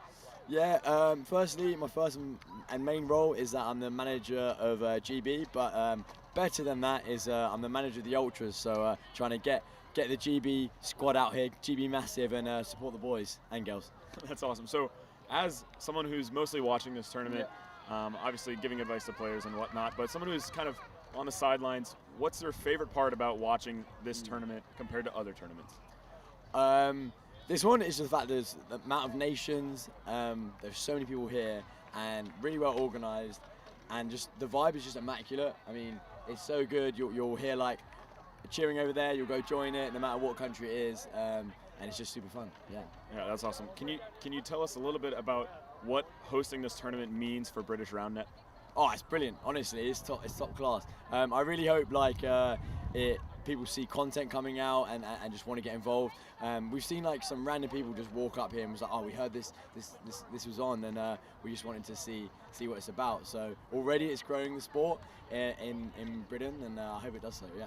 That's great. So tell me a little bit about the state of Roundnet in Great Britain. Do you feel like it's gaining popularity quickly? Are there more tournaments popping up around local communities? Yeah, for sure. It's getting there. It's improving quickly. Of course, we want it to grow a lot faster. London's probably the biggest scene, and that's where most of the tournaments are held. But yeah, we really just hope that there are pockets of players all over the UK. Sweet. Thanks, Jonty. Cheers, Henry. We'll be right back.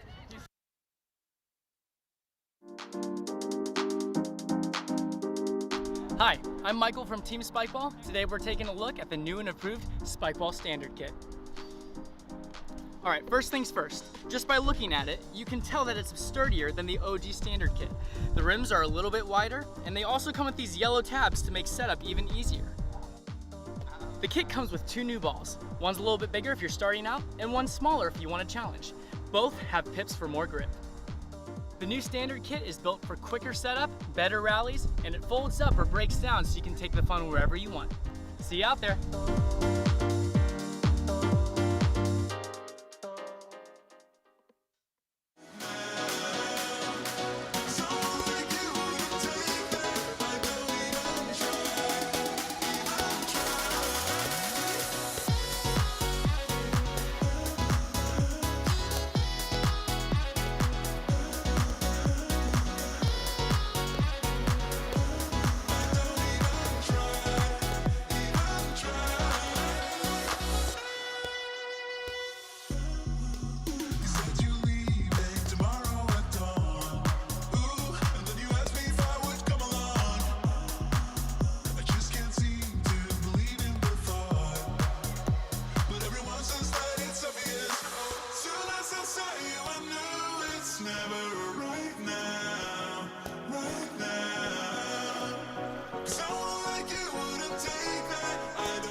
Welcome guys, we are here back with Laura Kunzelmann and Laura.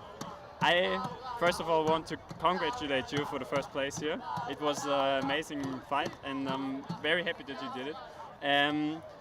For taking off with this interview, I wanted to ask, what was your favorite moment here at Worlds?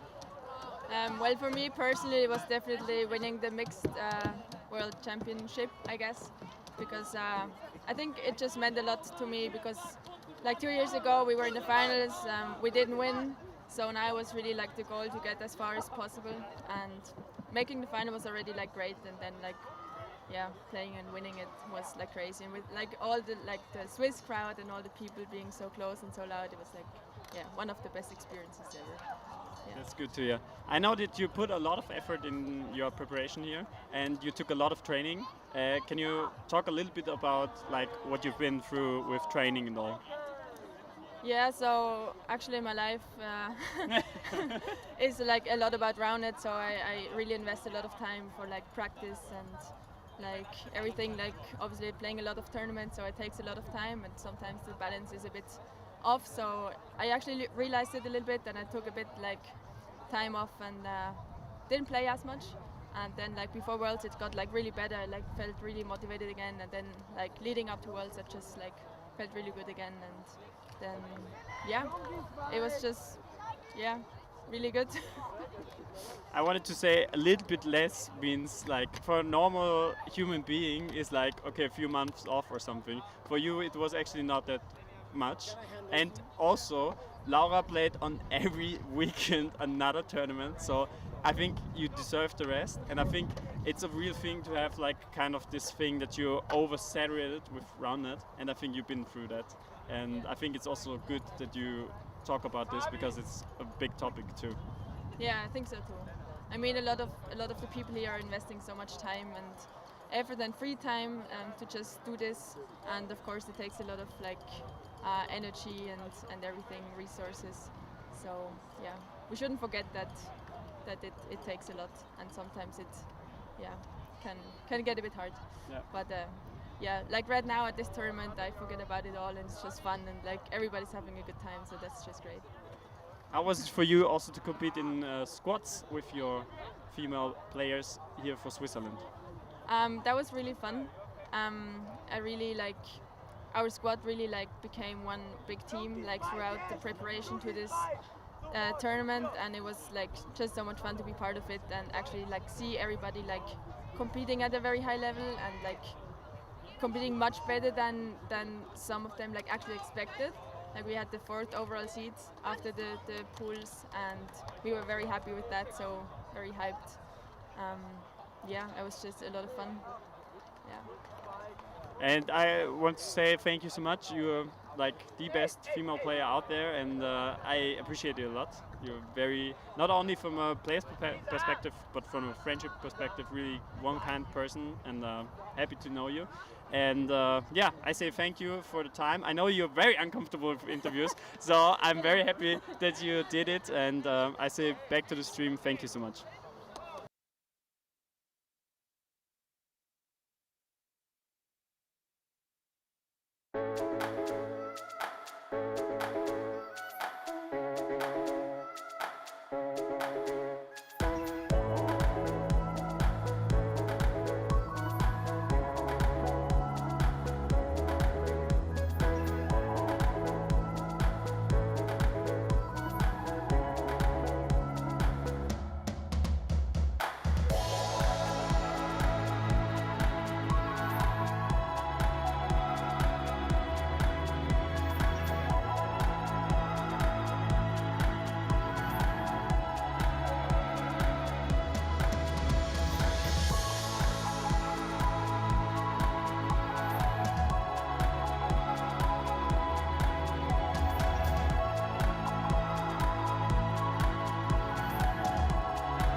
Welcome to Guildford. Nestled in the Surrey Hills, an area of outstanding natural beauty, Guildford is a diverse riverside town in the heart of Surrey. The town is recognised for its stunning high street with historic sets and iconic 17th century Guildhall clock that transports you back in time. There are over 1,200 listed buildings. The streets and passageways are lined with interesting heritage and historic sites. Guildford is a popular shopping and leisure destination. The 3 shopping centres are filled with fashionable shops and trendy independent stores. Take in a show at one of our bustling theatres or live music venues. Guildford's calendar is full of year-round events and festivals. Guildford has numerous restaurants, cosy cafes, and traditional pubs. Local food and craft markets are held regularly in the town centre. For nature lovers, take a stroll along the towpaths of the River Way. The river flows through the town and is popular with narrowboats and water activities. A short walk away is the North Downs and Surrey Hills. Here you can take in panoramic views over the Surrey countryside and explore the ancient woodland at Chantry Wood. Guildford is well catered for sports enthusiasts. Spectrum Leisure Centre and Surrey Sports Park offer a large variety of sporting activities. Why not enjoy an outdoor swim at Guildford Lido? Awarded the most green flag awards in the southeast, Guildford has over 80 parks, gardens, and green spaces to discover. In the heart of town, you will find Guildford Castle and its colourful grounds. The grounds are an oasis of tranquility and are famed for their striking seasonal flower displays. Popular Stoke Park has something for everyone. Relax in the peaceful Japanese garden, cool off in the paddling pool, or zip through the trees at Wildwood. The 27 hectares of rolling grassland are enjoyed by cyclists, walkers, and runners. Whether visiting alone or in a group, Guildford has something for all ages. So come and visit and explore. What are you waiting for? Jonah here again, this time with Ezra Dantowitz here on the sidelines. Ezra, I see you're wearing a rather interesting jersey. Can you explain to the people out there why you're wearing this? Sure, this jersey is for the observers at the Roundnet World Championship this year. We act kind of as the officials in different matches. Observing is a term we've heard thrown around and we've used a lot on broadcast. Can you explain what observing is and why that's a little bit different than a referee? Sure, yeah. So in a lot of sports you have referees and they are responsible for making all of the calls. So what the referee says goes, and it's not really up to the players at all to make calls. Roundnet is a bit of a hybrid sport where it's mostly self-officiated, meaning the players make the calls whether a hit was good or a serve was high, but observers are there to help out. So sometimes observers are making calls and stopping plays, but most of the time the players make the call, and if they can't come to an agreement, they'll ask the observer, what did you see? And then they go with what the observer saw. It's unusual because the sport has mostly self-officiated, even at the highest level. You're relying on sportsmanship and players just to be as fair as possible. So totally see how that works, and thanks for explaining it. But as far as the perspective observers have on the game, a little bit closer to the match, kind of inside that ring with all the players, within all the fans, I imagine a lot of pressure. What's that whole experience like? Yeah, being an observer, definitely different watching the game from the observer point of view than a fan. I think as a fan you get to enjoy it and you watch the whole play develop, whereas an observer you're usually hyper-focused on one or two things, and you're zoned in for, is this person stepping in the right spot, or is that serve high? And you maybe miss the highlights because you're so zoned in on something. It's definitely fun though, you're a lot closer to the players and you feel like you're part of the play sometimes, but it's a challenge to make sure that you're both capturing the game and seeing the calls right. Well, do you ever pull out any yellow cards, get any crazy, any ejections, anything like that? Not yet. One day maybe. I hope I can be there, but I've never had quite the gusto to pull it out in the moment. One of these days. Thank you, Ezra. Very difficult to be an observer. We're seeing a lot of volunteers out here trying to officiate and make it work, so thank you so much and all the work observers do. I'm Henry Pilliard. I'm alongside Frey Eskens here from Belgium. Frey, you're playing a major role in the creation of this Spikeball Roundnet World Championship this week in 2024. What can you say about the role that you're playing in the creation of this tournament? So I'm a board member at the IRF, which is the International Federation for the Sport of Roundnet. And together with British Roundnet, we're basically running the entire event. Us from the IRF, we're more on the side of the tournament format, the scheduling, and how we're playing the different rounds. British Roundnet is more on the ground, accommodation, and event location side. So we're basically in charge of individuals and of the squad pool plays and the bracket plays. So in terms of the perspective from the IRF, the International Roundnet Federation, what does the scale look like? How long ago did you guys start working on this tournament? How many people were involved in the creation? What can you tell us about that sort of thing? I would say this has been in the making right after Worlds 2022 ended. At the end of Worlds 2022, we already put out the bid for 2024, and we're talking to countries of who's hosting this year's edition.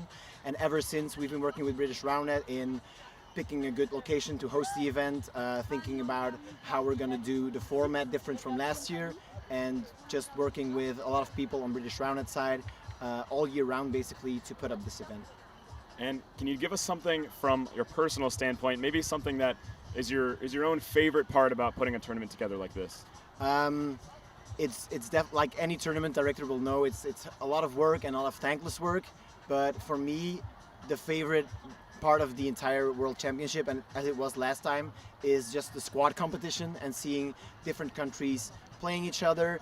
When they're finished with their game, run over to that other teams cheering for each other, and really getting that country versus country group feeling instead of a very 2v2 individual thing that Roundnet most is. Like here we get a really community and group feeling of countries playing each other, and I love seeing it. And you played a major role in the creation of the 2022 Roundnet World Championship as well. How were you able to build off of that experience and use it to help the creation of this tournament here? We learned a lot of lessons from 2022, both from a tournament director side, but also got a lot of feedback from the NGBs, from the players, in what could be better, what should be focused on more, what should be focused on less.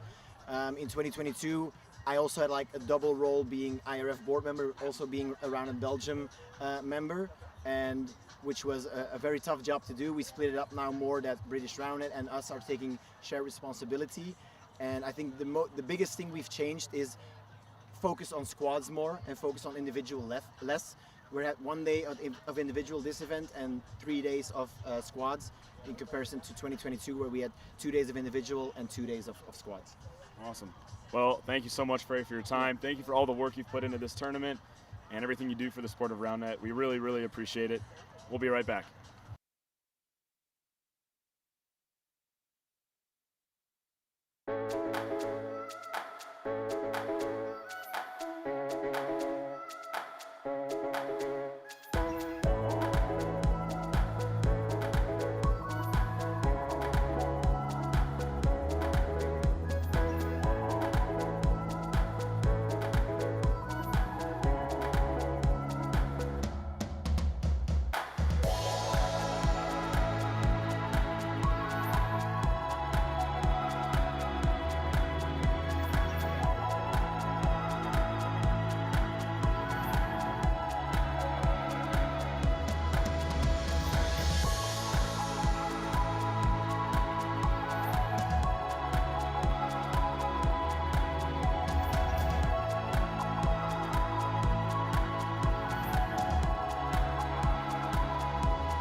Well, the sun is shining here on Surrey Sports Park in Guildford, England for the men's final in our squad division. Jonas Willinger and Henry Pilliard back with you to wrap up the World Championship in the biggest possible way.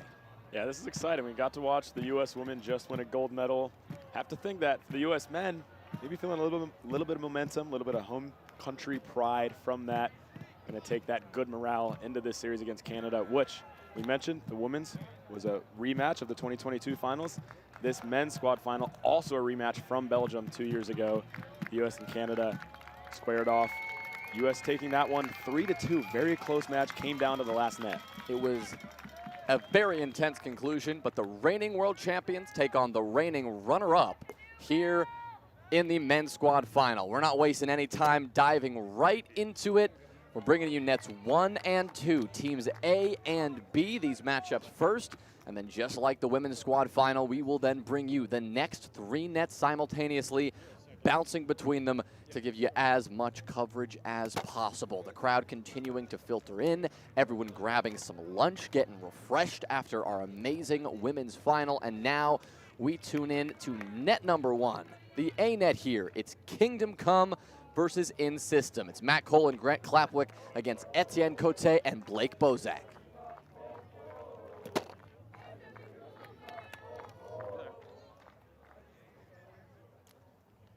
Now moving to net 2. Checking in on this lethal matchup.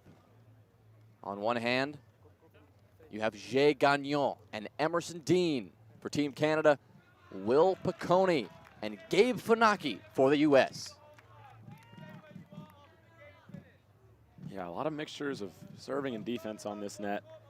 Piccone, obviously one of the best servers in the world, just so consistent. Rarely double faults, although we did just see it there as I say that. And then Gabriel Funaki, one of the better all-around players in the world. Well, an incredible play by Matt Cole on our top net here. A diving set for the ages to get Grant Clapwick the ball and to get the U.S. a chance to serve again. What a way to get things started. Just know that 2 points into both of these games, they are going to be electric. Yeah, Matt Cole loves to dive for those sets. So athletic, and he's so good at getting them over the net. Well, a great serve there from him, and a touch from Clapwick. Kingdom Come, this is what they've been doing so consistently throughout this tournament. They may not be converting every touch, but they are getting their hands on every ball they can.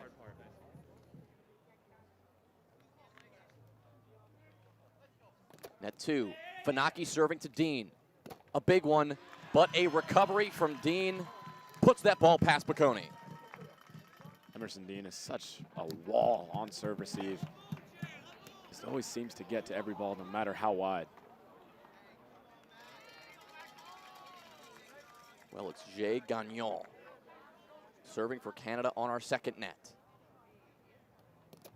He goes with the right, and it's a gapper. Piccone didn't have a chance. Gagnon so ambidextrous from 7 feet. Loves faking both ways, and he can get it out wide. Well, here's Clapwick looking to do the same thing on net 1.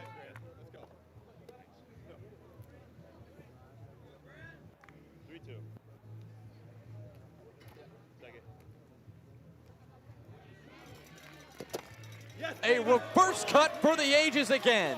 And there's the hype from Nat Cole you just love to see. Well, if you haven't watched Grant Clapwick much, you better get used to seeing stuff like that. He hits nutty serves all the time.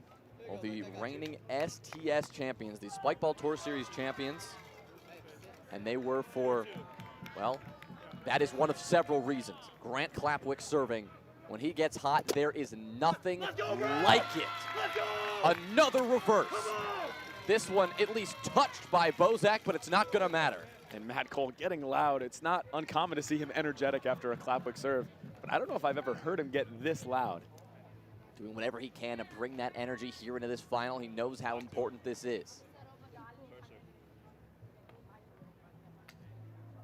Clapwick going again. Cote knows he's got to play this. Big boom into Clap's body, bounces away.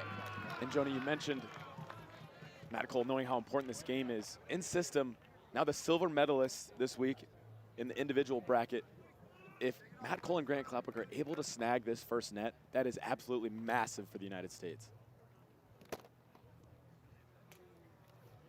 Haven't seen these squads come up against each other yet, but what we have seen is a lot of US-Canada rivalries this week, especially in the individual competition. Canada has largely had success over the US. Great hit there from Funaki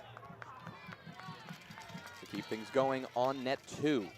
But it's Canada who has a slight lead here after we saw that earlier serve from Gagnon. 4-6, Funaki faking, goes reverse, doesn't find it.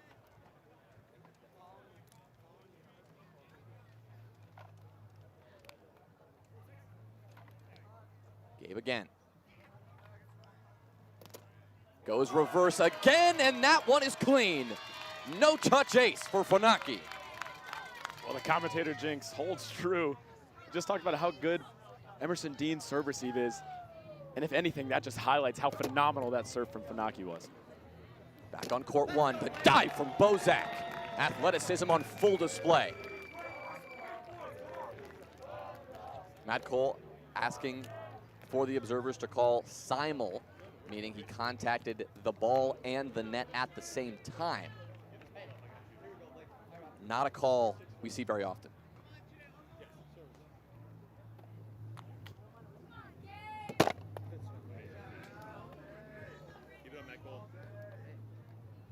Big party here last night. The world's after party, famous for its attendance, for how crazy it can get. Blake Bozak on his way there, downing water. Left early, committed to this final. Knew what he had to do to stay prepared and get prepared. Bang! Let's go! Bang from Bozak. Wow, that one was not only wide, but how fast was that serve, Jonah? Matt Cole not even able to get his hand up to the ball in time. I don't think he was beat wide. It just was traveling too fast for him to react. One of the most dangerous servers in the world when he gets hot. Here's another one. Clapwick receives it well. What a creative shot from Clapwick again. And we're going to continue to see that. Grant Clapwick has one of the deepest hitting bags in the world, if not the deepest. He'll pull out shots you can never even dream of. Dean faking both ways. The way Clark Marshall, I believe, describes Emerson's serving bag, I think the word was kooky that he used. Yeah, that is the exact word he used, Jonah. Here's Gagnon. What a great touch here for the U.S. Piccone gets it back on. Off net lefty, spins around and does it. Are you joking? Will Piccone started on the other side of the net. The set from Funaki was tough. Got it back near the net, but it was still a good 5 feet on the other side of the net from Piccone. He used his feet to get there, and kind of a 180 spinning around lefty pull past Dean on defense. Wow. Funaki reverse, great one. Dean handles it into the gap, a touch up for the U.S. but they will not track that ball down. We're going to see that kind of scrappy defense from Piccone and Funaki all day. They both have no problems with getting in the turf, diving for balls, and getting those sets back to the net that you don't really expect them to. Well, it's 9-8, Canada up by 1.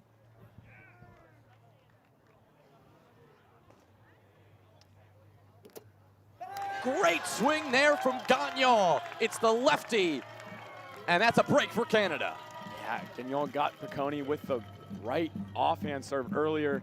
Looks like Piccone might have been cheating that way a little bit too much. We just saw a reverse from Matt Cole. My God, he's feeling good. That's so fun to see. Matt Cole just adding that reverse to the bag. About a year ago, was always kind of a cut and jam player.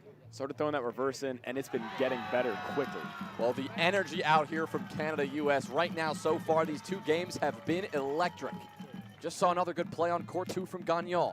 Good serve from Cole here on net 1. Bozak, the push. Smart off-speed hit into Matt Cole's body.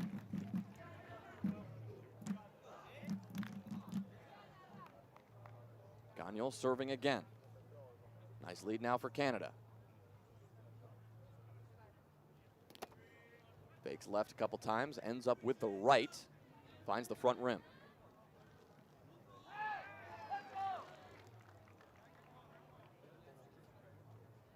Second serve. It's good. Piccone handles it. Important set for Funaki. The dive from Piccone just comes up short. Another break for Canada. 12-8 on the rotation. Part of what makes receiving Gagnon so tough is that his serves don't always spin the same amount. Some will jump super wide, and then some won't jump as much, and they'll come at your body. That one kind of came at Piccone's left hip, forced an awkward touch, and then too tough of a set for Funaki.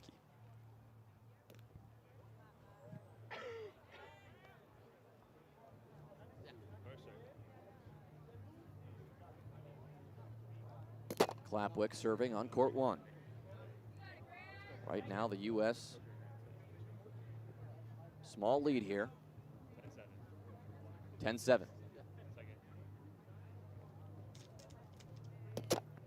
Goes for that reverse swing. Doesn't quite find the contact on his hand he wanted.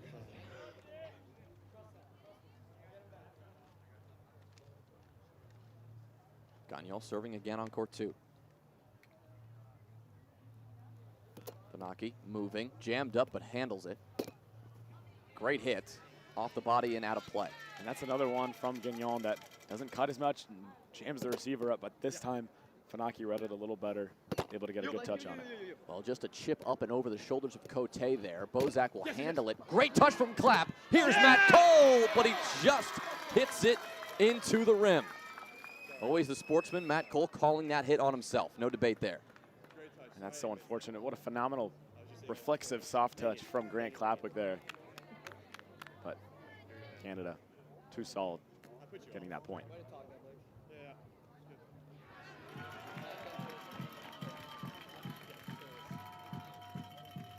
Here's Cote. It's a good swing. Wrap there from Matt Cole as he had to work his way around the no-hit zone. Excellently handled. Court 2. Here's Dean.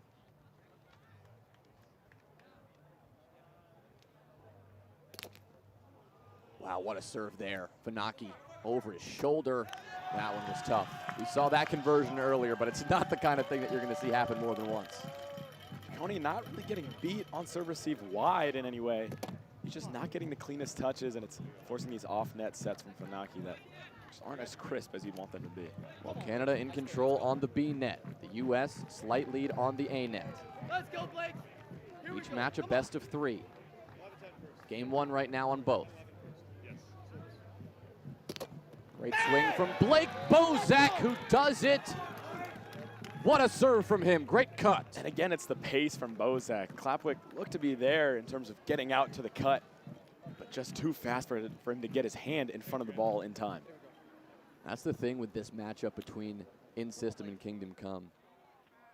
Both teams can be so streaky. You can have Bozak going on a run. You can have Clapwick going on a run. No lead is safe with these 4 men on the net. A fantastic hold there from Matt Cole, getting the energy up. That receive from Matt Cole was ludicrous, Jonah. almost looked like he was going to get beat, stuck his hand out, and then it started on his palm, and he wrapped his fingers around it and carried it, looping it back towards Klapwick for the set.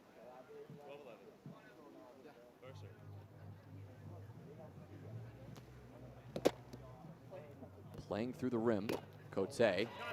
Great hit. Matt Cole overran it. A very smart shot from Cote there. Most people would elect for the backhand wrap, backhand pull, but Cote knowing that that's where Matt Cole is rotating on defense and opts for the push. We mentioned the serve receive from Cole. This was part of their insane run at the STS Championship in 2023. You could almost count how many times Matt Cole got aced on one hand, it felt like. Balls were not getting by the guy. Great serve there from Dean. Good hit into the body of Dean, but over and away. The U.S. will take the point there.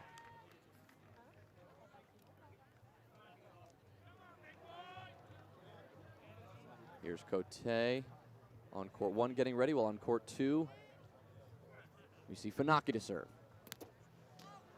Lefty had the space a little too high.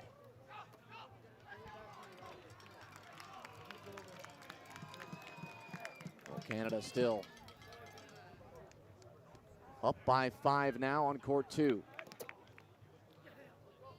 Dean, great set, and Gagnon with the push. Another fantastic hold. Can't even begin to describe how good that set from Emerson Dean is. Sprinting away from the net, no idea where it is, just the awareness to locate the net. Like he got eyes in the back of his head. Funaki receives this well. The set from Piccone, though, bit of a mess. We see a collision on the ground from Gagnon and Funaki. Probably going to see this one replayed. Timeout taken on net 1 as we saw a no-hit zone violation called on Matt Cole. I believe tying the game up. So they are away from the net. We'll see them resume in a moment. Gagnon serving again. It's great, but Funaki gets a hand on it. Step through push. Excellent choice. Phenomenal hold from Funaki here. The ability to shuffle his feet. Just great footwork. Impeccable footwork from Funaki on the receive to get to that offhand righty cut from Gagnon.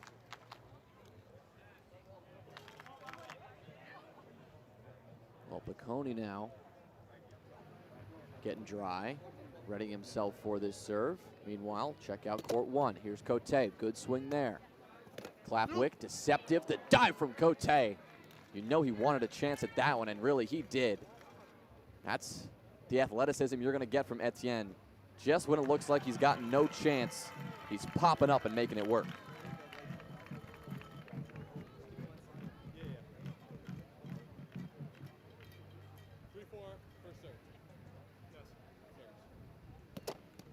Good swing there from Cole. A little too high. Big run down here on court 2. Set from Piccone is good. Funaki, the diving attempt as he came back on the net. So close, yet so far. What a set from Gagnon there. Just whipping it back towards the net for Dean. He loves to hit those high and far. Canada still in control there. A bit more contentious right now on court 1. We'll take you there now.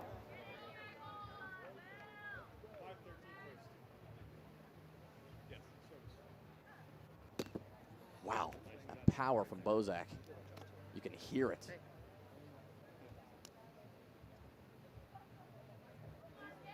Come on, Mike, let's go.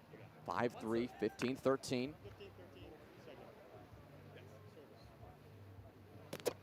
Reverse.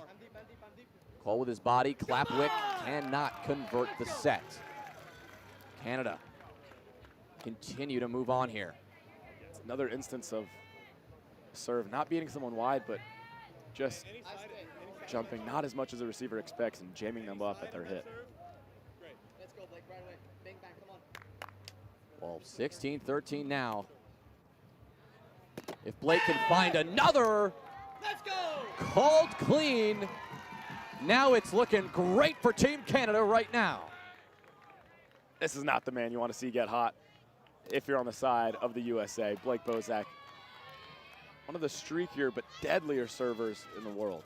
Well, Gabe Funaki can do it too. We see an ace from him there. Still a deep hole for the United States on court 2. Another good serve, the tough recovery. Piccone cannot track it down. These miracle holds continue for Gagnon and Dean. And that's one thing they do so well. They're both so athletic, both such great setters. Even after a tough serve receive like that one from Gagnon, Emerson is able to put it near the net for Gagnon to put it away. Well, 19-13, that one just about wrapped up. Still a little closer on our first court. Bozak to serve. First one goes high. This one within reach for Kingdom Come. Matt Cole trying to bring this energy back, getting the crowd involved. This version of Matt Cole, not one we see very often, but God Henry is a blast. This is fun to watch. Playing through. Tough set. Kingdom Come, they're all over this. There's the flick. Cote diving, what a conversion! The quick reactions over the net, and somehow Team Canada pull it off. That's clutch from Cote and Bozak. Matt Cole gave Klapwick a good set over the net. Normally expect Klapwick to put that away. He's a great hitter. Just didn't make the right choice over the net. And Team Canada with a clutch hold. Well, nothing changing on court 2. You're not missing anything there. It is Canada in control. Cote to serve. You hear Matt Cole asking Grant to get him the ball. Cote swings his right. They won't play it. Hey, who's counting 5? Which one of you counting 5? Thank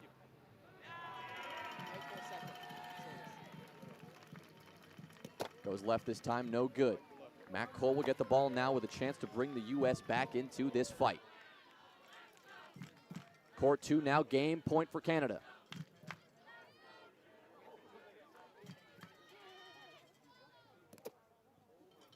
First serve from Dean, too high.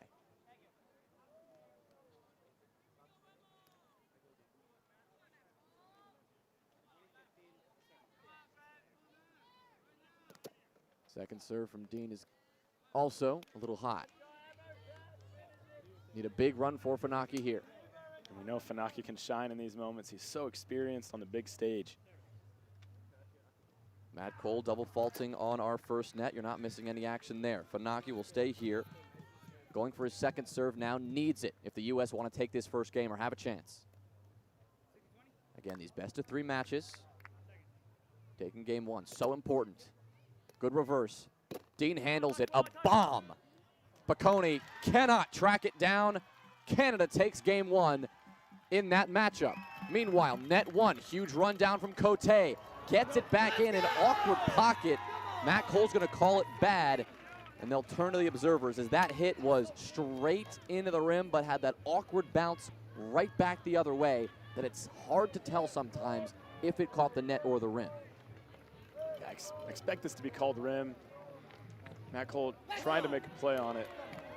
Out of fear of that call right there, which is clean from the observers. Very shocking. If you think about the physics of it, not sure how that ball would bounce backwards 20 feet if it hit the net first. Hit the net first, yeah. But alas, called clean by the observer. Good serve from Bozak, and a big one to close out game 1 for Team Canada. A clean start, wins on both the nets in this first series, and that is exactly what Team Canada were looking to do. This is, of course, a rematch of the World Championship 2 years ago. Canada, after their performance in the individual division this year, you know, Henry, they are hungry to take this gold medal home. Definitely, and that's the start that not only that they wanted, but that they really needed. It's widely considered that the United States has a deeper lineup than Canada. So if Canada's going to take this victory in the gold medal match, it's going to come at the top, starting with these A and B nets. It's got to happen here. These two, if Canada want to win, you got to think you need the wins. Not just in this first game, but you need to close out the series against Cole and Klapwick, against Piccone and Funaki. And so far, they are well on their way to doing that very thing. Both games started out close very quickly. Canada was able to take control against Funaki and Piccone. A few points later, it was Bozak and Cote who went on a run to take that momentum right back. If you are in the shoes of, let's say, Piccone and Funaki here, you know you've played against Gagnon and Dean countless times at this point in various combinations over the last 2 years. What do you need to do to take this second game and force that game 3? Well, I'm glad you asked me about Funaki and Piccone because I think really the only adjustment that they need to make is some minor adjustments when receiving Gagnon. It looks like they're biting on the fakes a little bit too much, and it's getting them out of position. And then Gagnon hitting some serves that normally wouldn't ace them, but they're forcing some bad touches because the receiver is out of position. That's fair. In terms of from the serving line, I don't think you change anything. You're forcing a lot of bad receives. Dean and Gagnon have done well to recover them back to the net, but that's not the most sustainable practice. I think you want to keep putting those serves on and not go for anything extra that you haven't been going for already. No, it's a great observation. We are seeing Gagnon and Dean out of system a lot. They're not quite in that easy 1-2-3 routine. They've been making a lot of out-of-system plays, which, of course, looks incredible, but it's typically a little easier to defend, yet we just haven't seen Funaki and Piccone getting those touches on those out-of-system hits. Right, and then on the first net, I think if you look at receiving Blake Bozak, not an easy task for anyone in the entire world. I almost think that Matt Cole and Grant Klapik should take a small step back from the net, which is not normally the advice you give to someone receiving an ambidextrous server like Bozak, but it seems like they're getting beat by the pace right now and not wide. So until Blake Bozak is beating you wide, you want to take a small step off the net so you give yourself more time to react to where the ball's going. Well, action just about to resume on our top court right now. Bozak and Cote exchanging some words here. Cote offering maybe a piece of advice or two to Bozak before he gets going. Cole and Klapik seem ready to go and eager to get some of that momentum back on their side. They had it early in that first game, but lost it when Bozak got hot and when Cote just kept getting those touches. They'll have to change here if the United States want to move into game 3 with at least a game 2 victory under their belt.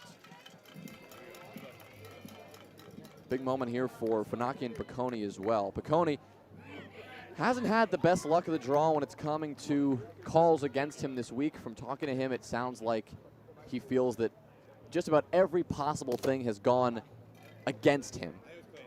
And whether or not that is true, it seems that this crowd is kind of treating Piccone as a bit of a villain this week, which you got to think, knowing Will, powers him up a little bit. Oh, definitely. Piccone feeds off of that. He doesn't really care too much whether or not you see him as a good guy or a bad guy out there on the net. He's out there to win. And we're looking to do that in this second game. Starting things off here with Gagnon on our second court, serving to Funaki.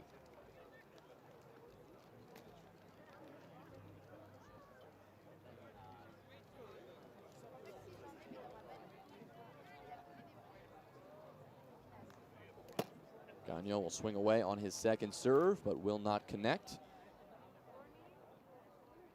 Coming up, of course, the rest of this U.S. men's squad will get their matches underway, assuming these go to game 3.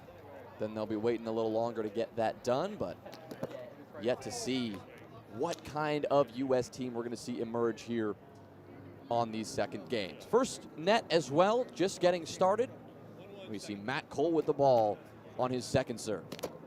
It's clean. Well received by Bozak. Touch up, but ricocheting just out of Klapik's long reach.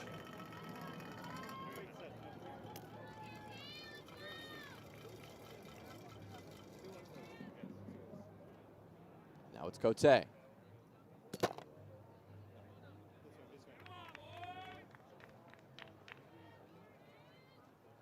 Here's Dean. A big one from Emerson. Ace for Canada again. Wow. That one beating Piccone by a few feet. Might be the best cut serve I've seen Emerson Dean hit all year. Klapik now trying to do the same thing on court 1. Cut serve a little high. Emerson went for the cut. Will insisted that it hit the rim, but that thing was clean. And that is another break for Canada on court 2. Here's Clapp again, court 1. Cut super wide, but Cote gets his hand on it, touches up. Here's Clapwick. Big swing and lips over the head of Bozak. That is a big break there for the U.S. Phenomenal play there from both teams, really, Jonah. The ability for Cote to receive that serve that is acing 99% of round net players, perfectly up to Bozak, but then that body up from Clapwick on defense, even better. Well, he's had a lot of practice with that receive. You're seeing it pay off there. At the end of the day, it was still the U.S. who took it. Another great serve there from Clapwick on court 1. On court 2, we see the ball go back to Gagnon as a nice hold comes through for Canada.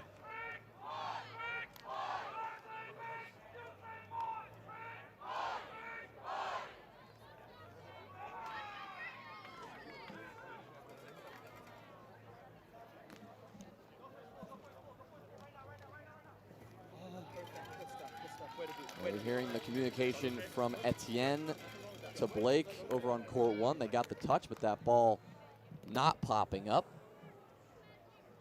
Court 2, it's Gagnon, who doesn't land his first serve. We still see Funaki biting on these fakes, probably more than he should. He should trust his footwork a little bit more, knows that he can get out to those wide ones even without jumping. Well, it will be a double fault for Gagnon and Funaki. He'll get a chance there on court 1. It's Matt Cole serving. Well, that will be a double fault for him. Etienne up next.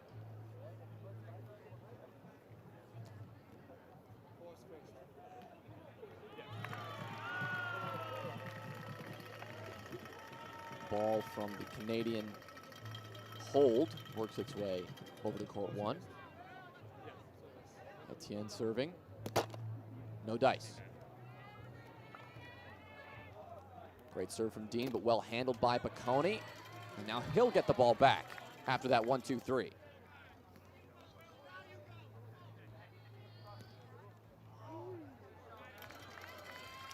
Hold for the U.S. on court 1. Clapwick about to serve. Here's Bocconi. In-step cut. Ball over the head of Funaki's outstretched arms. Takes a lot of power to do that. Well done from Dean. Dean generating that power. I mentioned it earlier, but not only generating the power from his arms, but his lower body as well, using the torque from his legs. Here's Clapwick, second serve.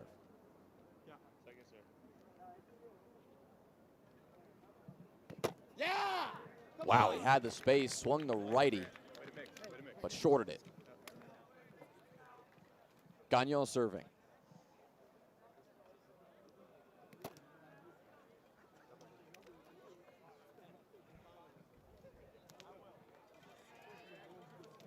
Ball goes to Funaki.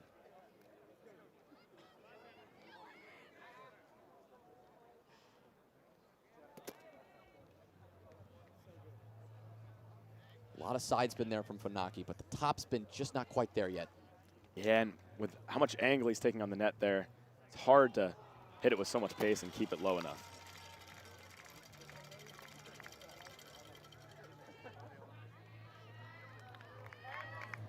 Well, a cheeky smile on the face of Clapwick after a little miss-hit. Still got the job done a moment ago for the hold. Matt Cole, what a swing. Here's Bozak, the dive. That's not coming back. It's Matt Cole with a big one. What a service from Matt Cole. And with this pairing of Cole and Clapwick, if Matt Cole is generating some service breaks, that bodes really well for Kingdom Come because they're not really relying on him for that type of break. They're looking more for Clapwick to generate the service pressure. Well, despite that, we still saw a full layout from Bozak, the full commitment from Cote. Here's the lefty from Cole. Bozak, the push, touch up for Matt Cole. But again, just slightly out of reach for the second touch. And that time it looked like some miscommunication. I think Clapwick figured Cole would go for the soft touch. Didn't quite get there in time because Cole was not in a position to get there.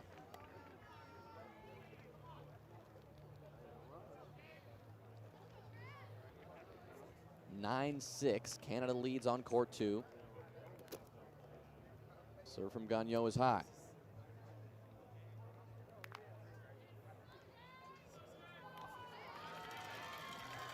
Second serve. Too high again.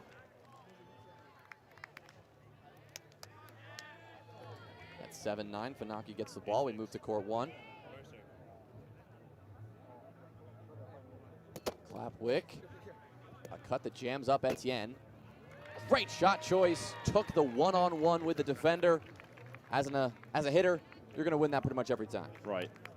And Jonah, Cote cheating so far for the cut on that serve that Clapwick did hit cut, and instead of reaching out for it, Cote was able to receive it just right in front of his chest. It's a good problem to have if you're Cote. Bozak, lethal left hand. Good night. Wow, I don't know what Matt Cole did wrong there. I don't think he did anything wrong. Moved his feet well, but that serve from Bozak, so fast and wide, jumping off the net with that much spin. Quickly fires the left again.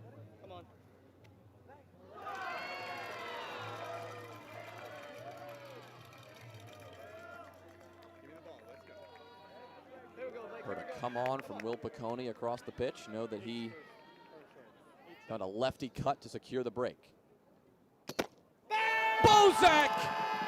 Oh my goodness! Matt Cole signaling rim. We did see a signal from an observer that yes, they agree it was rim, but damn, that was close. That's a great call from Matt Cole to see that. Jonah, we had a great angle to watch how much that ball turned off the net. And the U.S. better be praising their stars that that serve caught the rim, because that beat Clapwick by a good 4 feet. Well, a fortunate break there for Cole and Clapwick.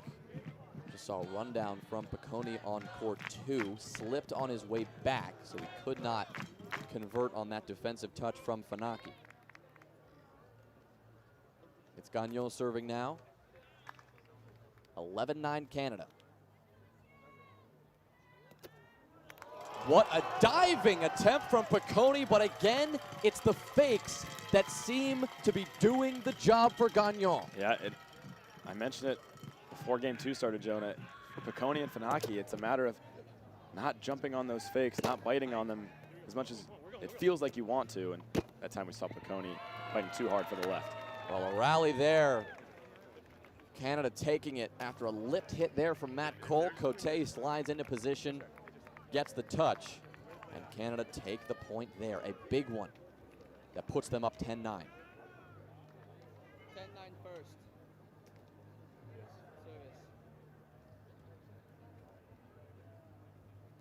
Service. He gets the bite from Clapwick. Yes. They'll choose to play. Excellent shot from Clapwick as he flicks that ball out of the defensive reach. Some discussion about whether that hit was rim or clean, I believe. It did look clean. I guess the observers are going to huddle to discuss it. Be wild if they changed anything about that. You see Emerson serving. Confirmed that on net 1, that was a clean hit.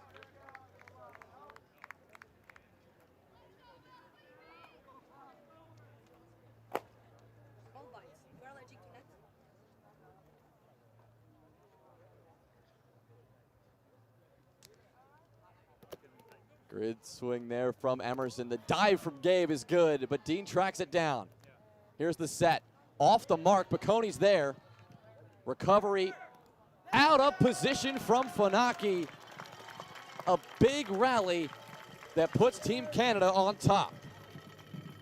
Yeah, great defensive play from Canada there. Piccone coming up slowly, putting his body on the line. Looks like he's a little shaken up right now. Timeout taken from the U.S. on court 2. Bozak serving on court 1. Up by 1. What a serve from Bozak again. Called back because of the rim, but good God, these are so close. I don't think you can get much closer to being clean than that one.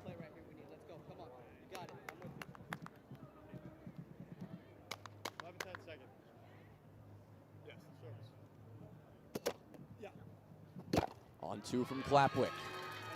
It worked. Good choice. Reassurance from his partner. Clapwick loves those on-twos. If you ask him, he'll tell you that he trusts his hitting from off-net more than he trusts his setting, actually, funnily enough.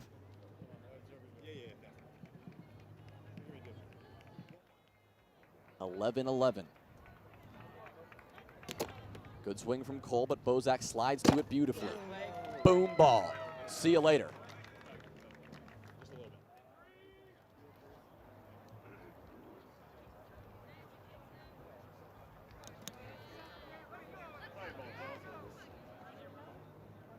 Cote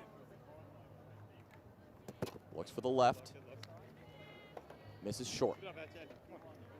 Lots of fakes there. Clapwick doing well to not bite too hard on any of them. Great serve there from Cote. Awkward set from Cole, but he handles it. Cote is there. What a touch. Here's Cole. Clapwick finishes it with a flick. What a rally. And that's exactly what you love to see from Clapwick. After watching his righty drop get up by Canada, stays in it, gets his body in front of Cote's hit, gets it up for his partner, Matt Cole, to set him up. Wow. An important one to take there for the U.S. Would have been a dagger to lose that one.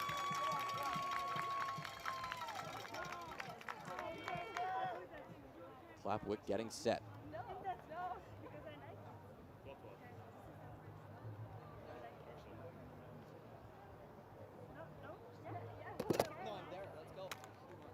Action just about to resume on net 2, not quite yet. More extended timeout as Piccone was not feeling great after his last dive. Clapwick second serve. Goes for the drop.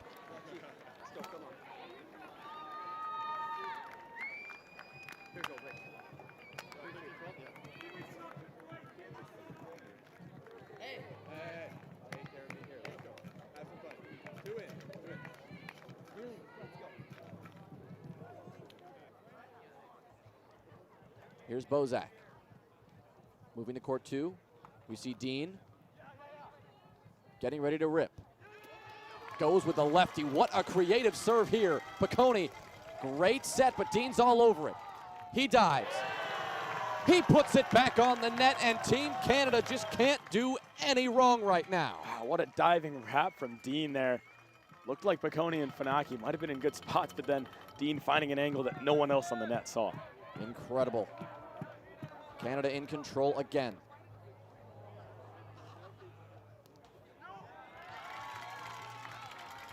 Fakes from Dean continue.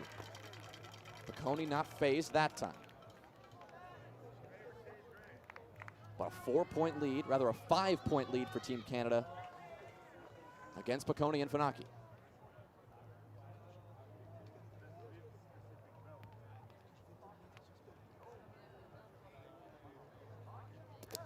Good fakes again. Piccone, the boom. Great touch, but miscommunication there for Canada as they both ran to secure the set. Back to net 1 we go. It's Matt Cole with the ball.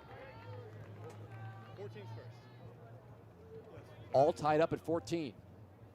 No, Rim. I agree. I got you. Let's go. I got you. First serve was rim.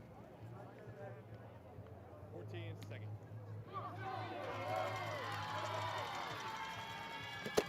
Good swing, little high on Bozak.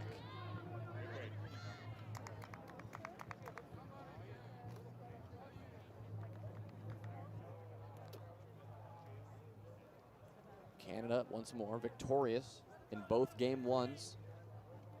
It's the U.S. If they want to force game 3, need to get out of both of these second games with a win.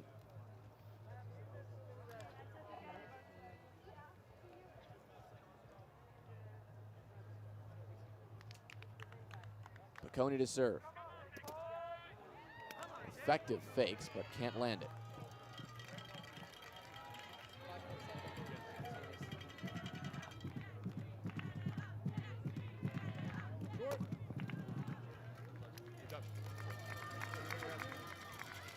Come on, Grant!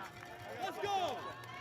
Here Matt Cole trying to get Clapwick into this.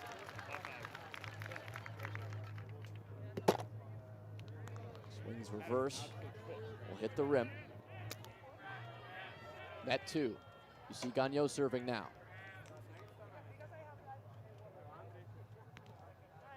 Double fault from Klapwick, net 1. You're not missing any action there. Here's Gagnon. What a rip. What an ace. Gagnon does it again. And Gagnon's serve percentage proving to be deadly.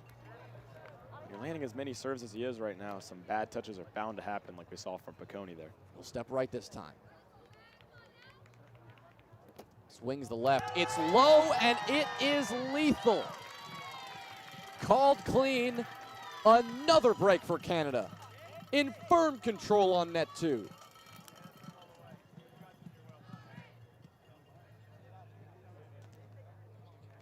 We'll move over to net 1 in just a moment. See this serve here. Coming up from Cole. Come on, Blake, let's go. 16 all. See it? We're going to stay here for now. I'll keep you updated if anything changes on net 2. Come on, Blake, let's go. Watch short. Be ready for anything. Let's go.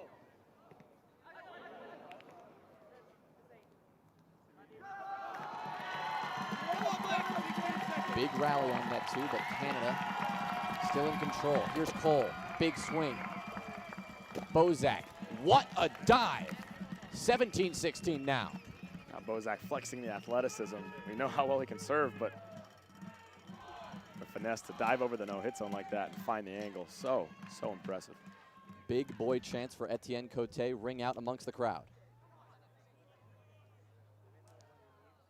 Gagnon serving to Funaki. Well received this time. Good lefty. Foot touch attempt from Dean. No dice. Here's Cote. Clap. The touch up. Bozak. Dive. Not quite. Can't even imagine how loud the crowd would have gotten if Bozak had gotten that one near the net for Cote. Funaki needs something here if the U.S. are going to get back into this. But right now it is Canada all day long.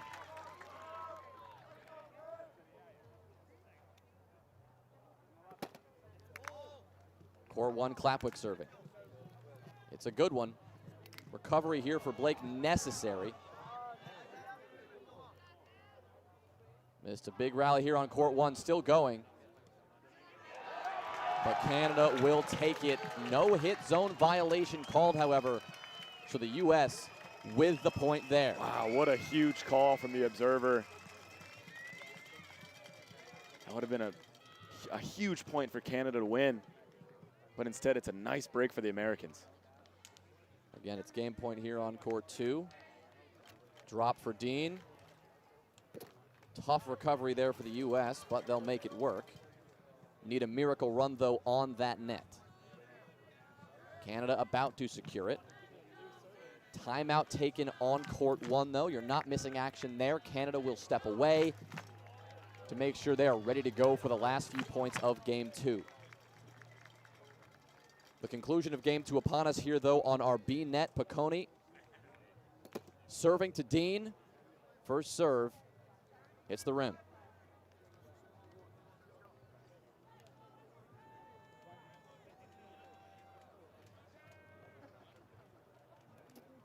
Left serve, little too high. Game 2 to Team Canada, and they take the first point here in this squad final. We mentioned it, Jonah, but that's one they really needed to win. If they want to take home this gold medal, you got to start winning at the top, and that is a great start to that mantra. And that will be the end of the week for Funaki and Piccone, doing what they could to bring the U.S. back into it, but they will not be able to secure a point there. Their responsibility now goes to the sideline, where they will look to cheer on Matt Cole and Grant Klapwick as they look to force a Game 3. We come back from the timeout now as Canada returns to the pitch. Come on, Blake. Let's go. Matt Cole, words of encouragement for Klapwick. Cote the same for Bozak. Teammates with such chemistry on both sides of the net. What a swing from Klapwick. Called clean. A big break in a big moment. Cote furious with the clean call from the observer. But look to everyone in the crowd to be clean. You can see the immediate celebration from the Americans.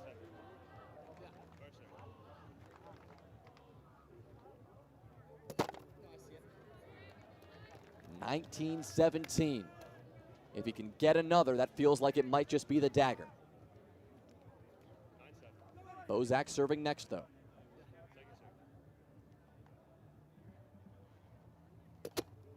See you later! Grant Klapwick does it again. We see Matt Cole running away from the net, as that's kind of the only fair reaction to a serve like that, Jonah. It is the reverse to do it. And it's game point to force a third.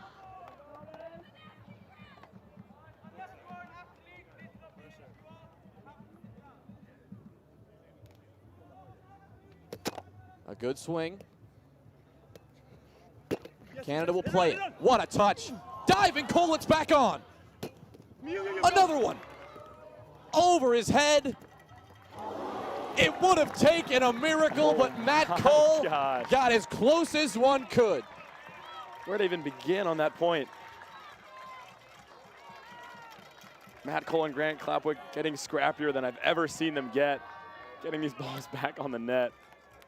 Quick reactive soft touch from Klapwick, and then for Cole to dive and just shove that ball onto the net. Wow. Nevertheless, like Bozak, ball in his hands. Well, we've said this before. There was no one better for this moment than Bozak. Nearly had it there. Flick from Klapwick is good enough. And that is game 2. We are going the distance here on this top net. What a receive from Klapwick on that last point. Blake Bozak giving it his all with one of his best serves, the big righty cut. Didn't even really fake much, just swung as hard as he could.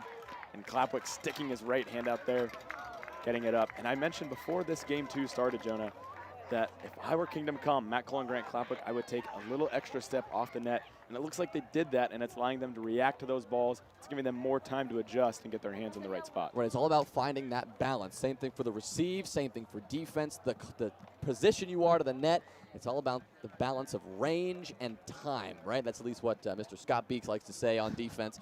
Trying to just find that middle ground between giving yourself that time to react, but covering as much range as possible. So the story here, we're going to stick with one net.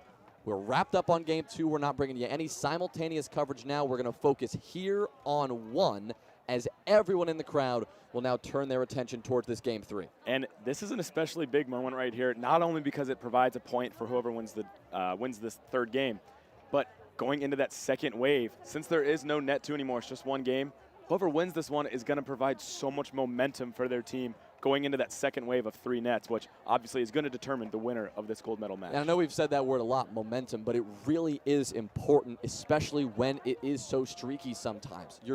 Are you feeling yourself on the serving line or not? That is sometimes the difference between Kingdom Come winning the STS Championship and in-system rolling through everyone here in the individual finals all the way to the semis. The U.S. don't stand a chance, right? That's the difference, and we see that all the time.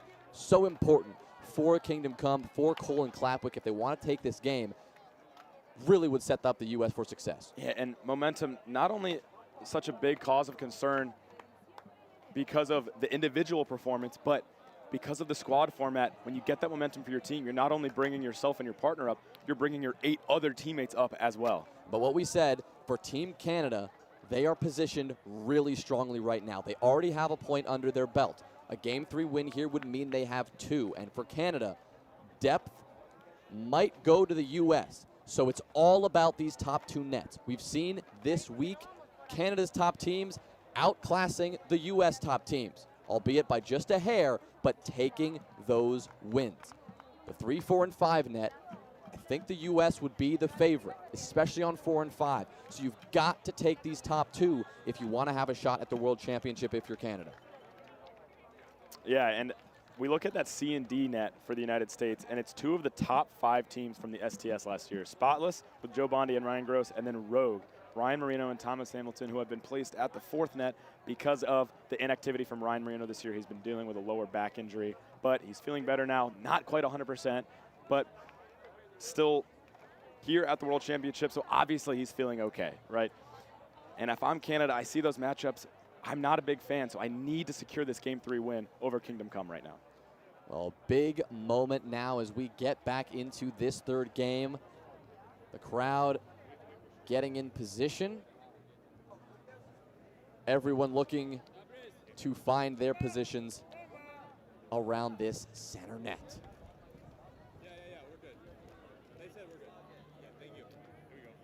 But starting fresh, Clapwick will get things started from 7 feet.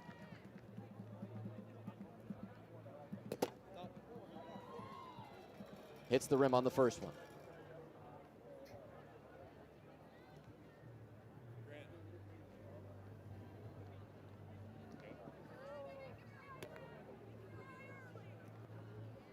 Let's go, come on.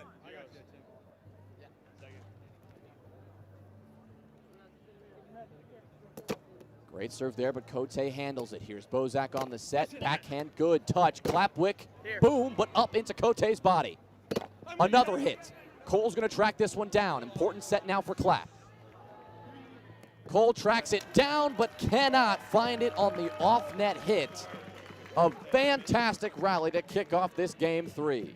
And I think on that last set from Clapwick, he might have given Cole too much time. You always want to give your partner enough time to get back to the net to put it on. But when you hit it that high in the air, a little bit too much time, and makes it even harder for Cole to get it on the net. Bozak faking both ways, goes left. Missed the contact.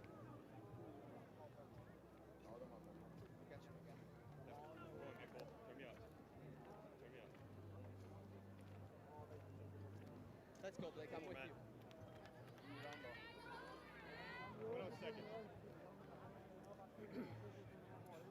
Bozak again, second serve. It's good. Handled by Cole, but quickly into Clapwick. No time to react to get that set. What a serve from Blake. And again, it's the pace from Bozak this time. All week we've been seeing Bozak beat people wide. Righty cut, lefty cut, righty reverse. Right now, he's hitting it so much faster off the net than he normally does. It seems like Kingdom Come not having any time to react. Well, that one wide. Lefty that time, but well handled by Clapwick. Redo.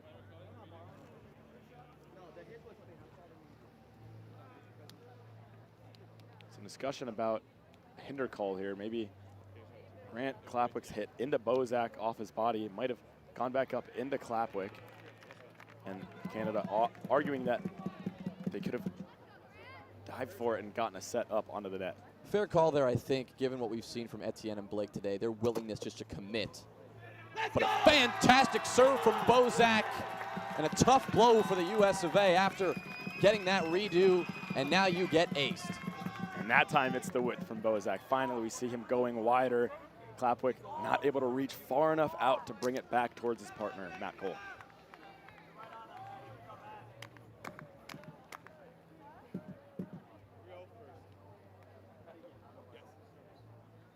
Up by 2, nearly a third, just high.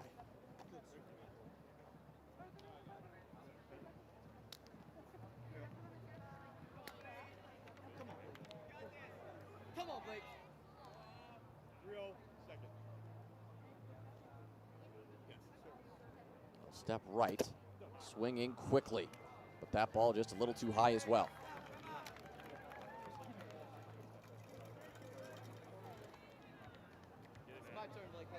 Matt Cole, his turn. 1-3, first serve. 1-3. Choosing not to play it. 1-3, second.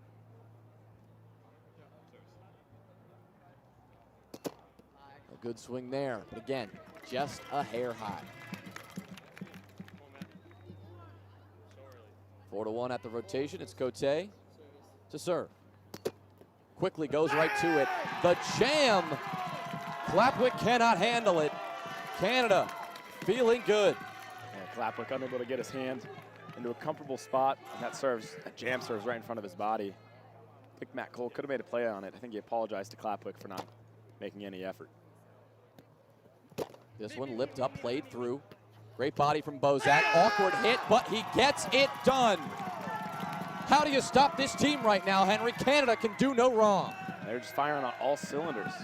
You see the serving from both Bozak and Cote, and that time it's the defense off the body straight up into the air. They'll convert that next to every time.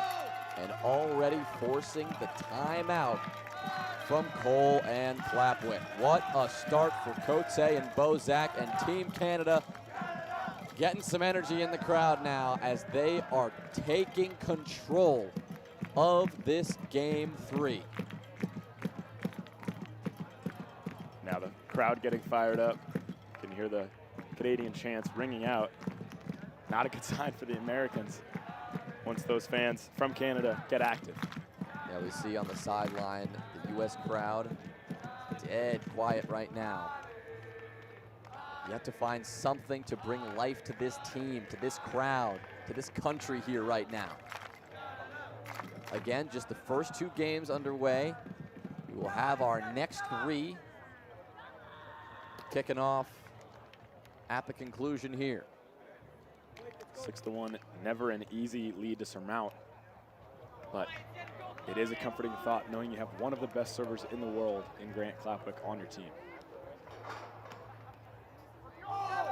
Serve from Cote. Clapwick didn't like it, but it's another one.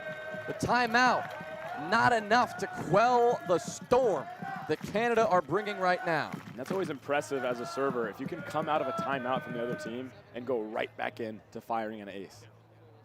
There's another one from Cote. Cole with a backhand. Great footwork. Finally, the ball will go back to the Americans. Come on, Blake, let's go.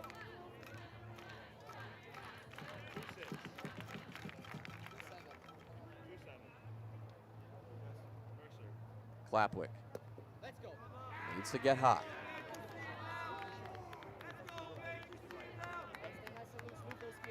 You see Cole keeping his partner's chin up.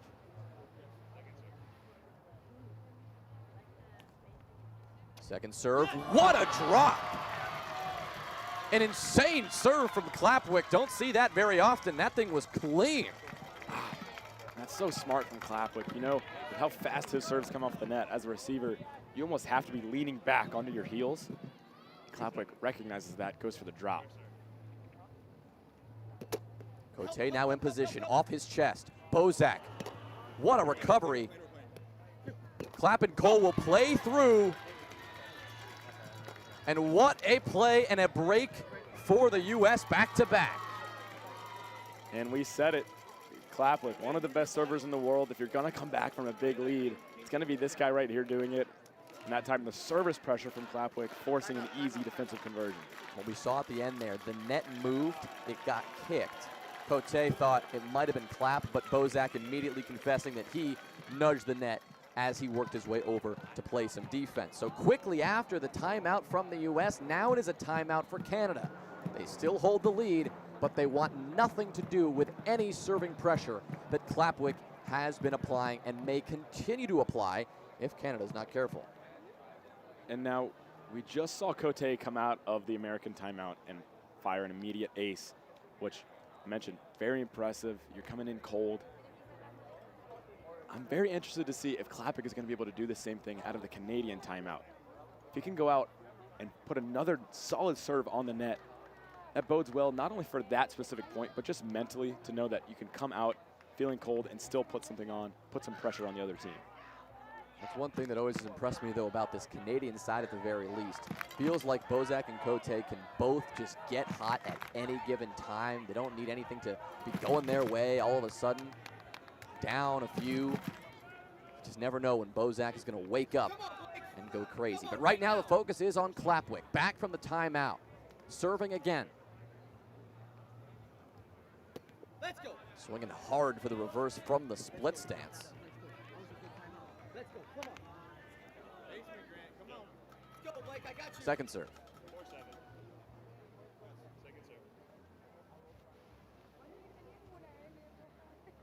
Goes Let's righty. go.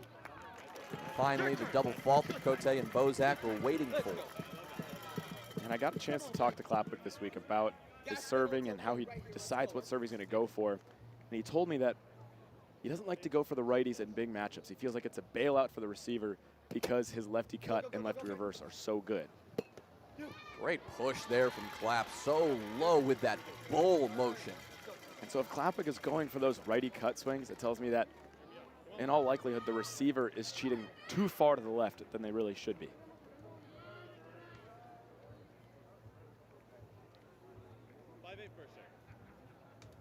Here's Cole. Great swing, Cote handles it.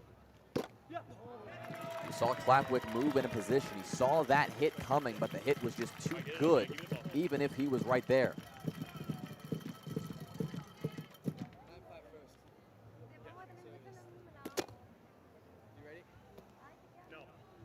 Klapwick choosing not to play it.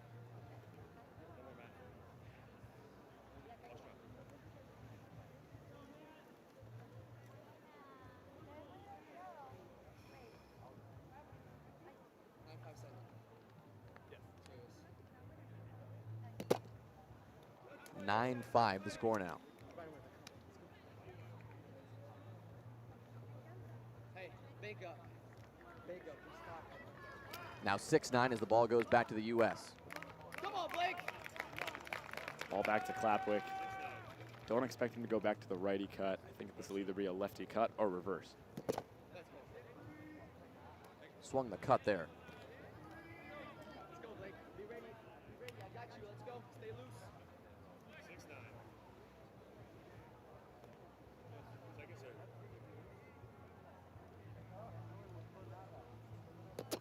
Goes reverse this time. Bozak gets a hand on it, but it simply doesn't matter. Looks like that one had some extra spin on it, Jonah.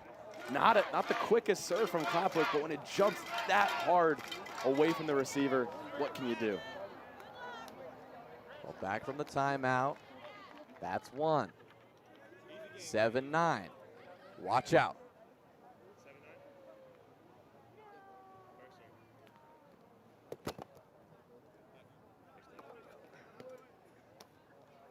Cote, you've seen his aggressive stance here on the serve receive, cutting off as much angle as he can, almost fully facing 45 degrees away. Klapwick will swing the reverse back to back, neither finding it, but one break, that's a start.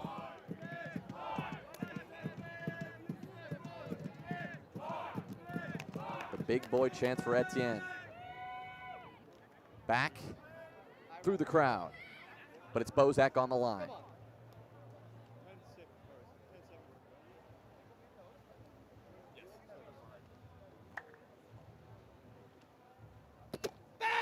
He's got the space and he takes advantage. What a swing from Bozak. A perfect combo from Bozak. Knew exactly when Matt Cole was going to jump to the lefty cut and immediately fired the righty. Quick trigger pays off. Goes quick again, this time lips up and over. I like this, Blake. I like this a lot.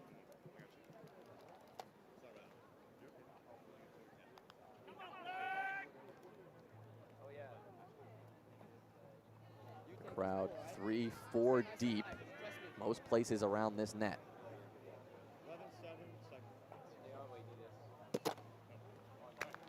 But a double fault for Bozak will give Matt Cole the ball again.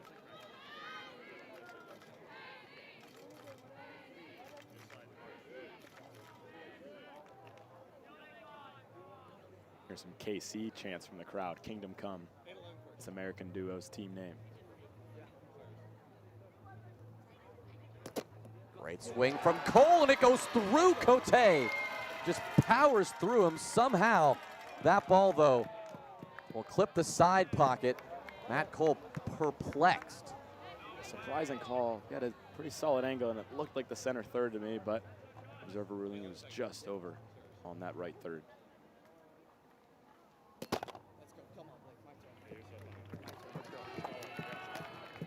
Cole shrugging it off.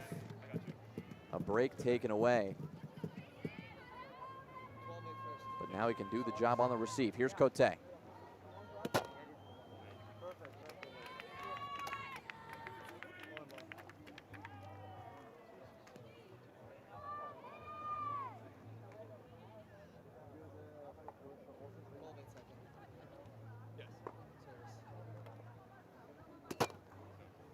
Fault for him. I got you. Let's go. And we're back to Clapwick, and both of the last 2 times Clapwick's had the ball in his hands, he's delivered at least 1 break. Let's see if he can keep that streak alive. Come on, Blake. Little step wide left. Swings cut. On 2 from Cote, a smart call. Playing through the fault and taking the space when he saw it open. Very unsurprising for the Canadian team to play through the fault from Clapwick. Do not want to give him a second look. And then just a very quick, very smart on-2 shot from Cote. Yes,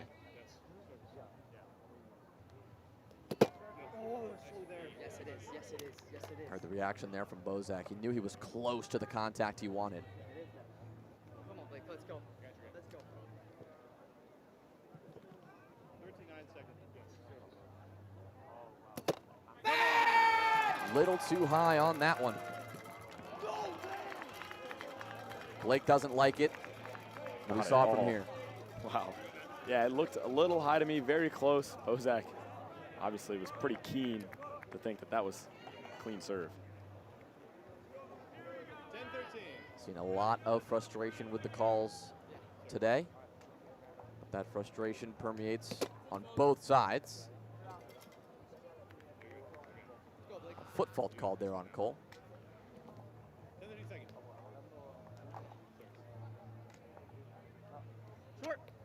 Great drop. Cote's there. What a touch here, Cole. Tracks it down, back on the net. That lips up, but it's good. Bozak, boom. Cole trips down. Cannot get the touch as he falls to the turf. You can see his frustration. Looked like he just lost his footing as he ran to that touch, but nevertheless, what a rally between these 2 teams. What a chase down there. So close, but he was stumbling the whole way. You saw just tracking that ball down. Got tripped up, but laughing it off. Saw some good sportsmanship from Bozak there as well. 14-10 right now. Canada still holding this cushion they've had since the start of this game.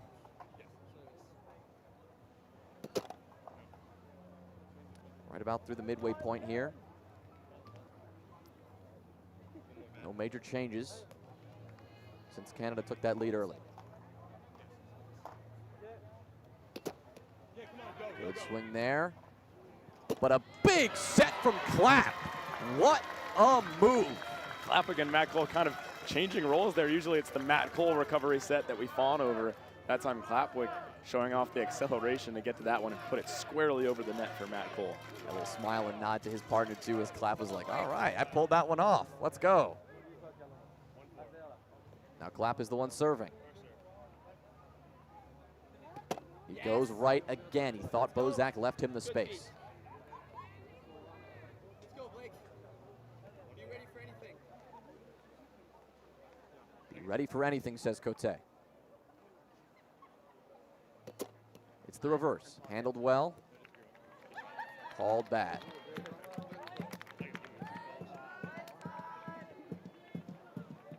That makes it 15-11.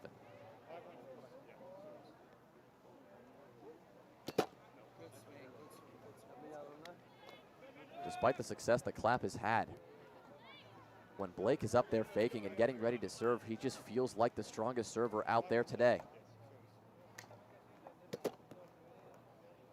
Jammed Clap up, but he handles it. Big boom. Blake's body was there, but that ball ricochets out of play. It looked to me like that serve from Bozak caught the side pocket, but I guess Clapwick didn't want to take any chances with the observer, decided to just play through it since he had a solid receive off of it.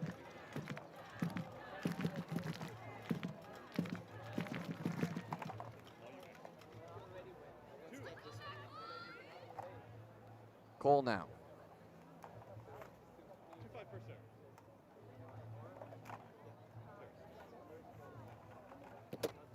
Reverse. Called side pocket.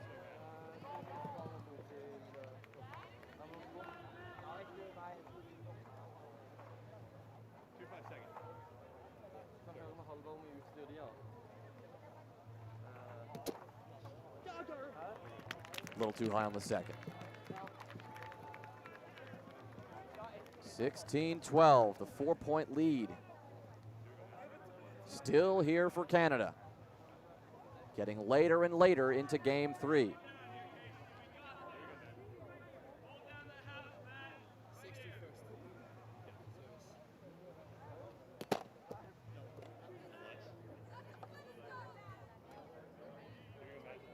Cote, second serve coming.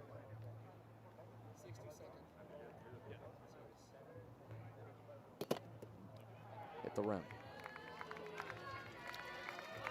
Time for Clapwick now to step up, Henry. And there's definitely some ground to make up if you're Clapwick. You really want to start making it up as soon as possible.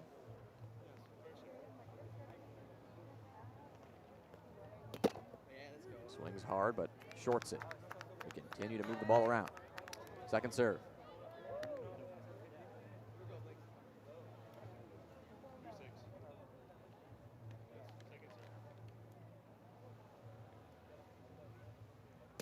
Yes! And a big double fault here. Canada will take that. The ball keeps going around here, but as it does, every single time a double fault happens on either side, Canada get closer and closer to the end of this game 3, and that's exactly where they want to be. Yeah, I think if you're in system, you'll take a serving battle any day of the week with how Bozak is performing from 7 feet at the moment. We saw a bunch of touches, a bunch of conversions in that second game. Been a quiet game 3 so far. Here's Bozak again. Nearly had that back door.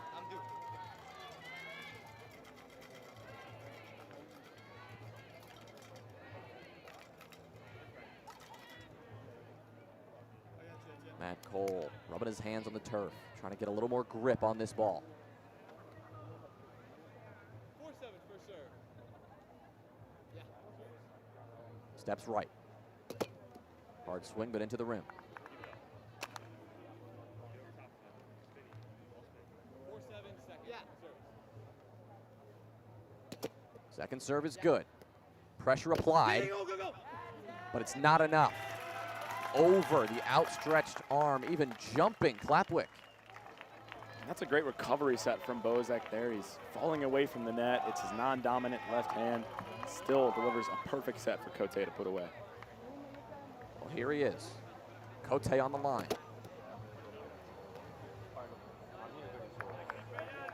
The serving battle continues. Clapwick will lean into it, choosing not to play through. Second serve, no good. Ball goes back to Clap. The final time he could potentially get a chance to serve here in regulation, unless we see this comeback start to happen. Come on, Blake, let's go here. Come on. 15-18.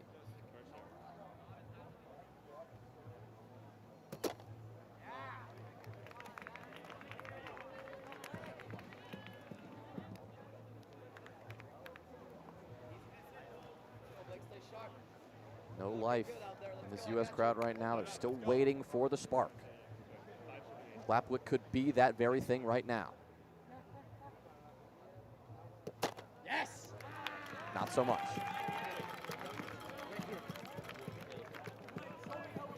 Matt Cole, ever the supporter of his teammate, patting Clapwick on the chest, saying, "We're good, we still have time." Big swing from Bozak, but just too high. As we said, this serving battle been the story since really those first few points of this game. Just gone back and forth. But it's a game that Canada are happy to play up so big.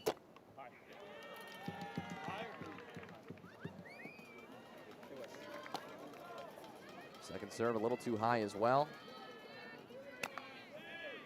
16-19. Big moment for Matt Cole.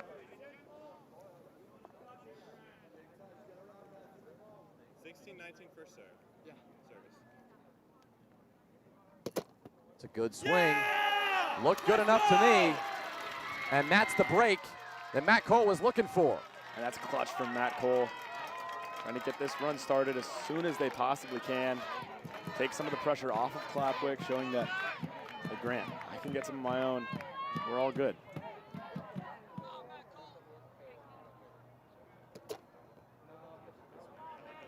17-19 now. If you're Matt Cole here, do you keep swinging away? Do you just lean into the serving battle, or do you try to get one on? I think you got to swing away. Ozak and Cote too clean on offense to risk trying to play defense. He does. It's good. Nice cut. Bozak stepped through Clapwick. Contact, but it's not enough. The ball will go back to Cote with a chance to close this game out here in regulation. Almost a body on one there from Clapwick, but the ball bouncing twice on the net, unfortunately, which is illegal. Well, this would end the hopes of the U.S. in this game 3 right here. What a serve. And the hit from Clap is just good enough. See a open mouth Bozak, jaw on the floor after that hit. Yeah, such a smart shot from Clapwick. Cote covering everything between pull and open, recognizing the safest shot to get away from Cote is that bowler-type push shot. He does it often, and he does it very well. I misspoke earlier. Clapwick does have his final chance now on the serving line. It's do or die here in this game 3. It'll have to come on his second serve. Again, Canada have 1 point already in this squad final. This will be their second, unless Clap can pull off something here. Yeah.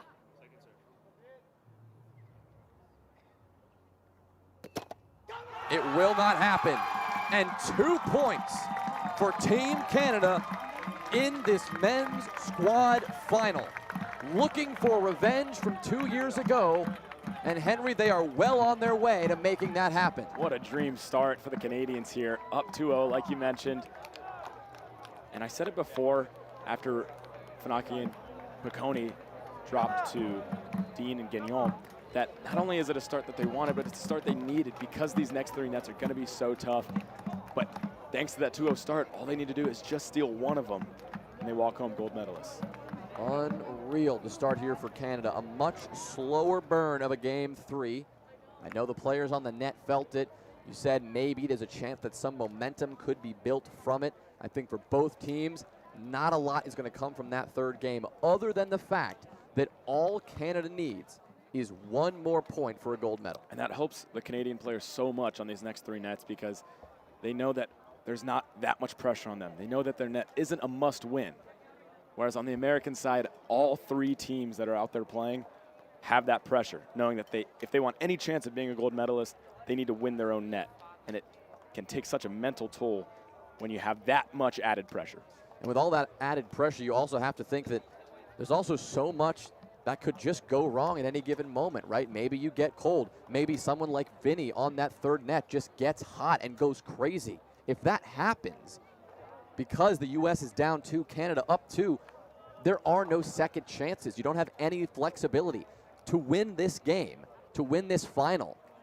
If the U.S. want to go back-to-back world championships, it needs to be a full reverse sweep for the U.S. Canada have it all to do right now. And that's so scary for the Americans when you look at these next 3 nets. We know that the United States likely is the favorites on most, if not all 3 of these nets, but Vinny Mathieu on the C net and Maxime Prince on the D net, 2 of the deadliest servers in the world. If they get hot, there might not be an answer for the United States. Well, let's find out. We're going to do that in a few moments. For now, we send it down onto the field where Tops is standing by. Your boy Tops back here on the field with Peter, one of the coaches from Canada. Peter, 2-0, how do you feel?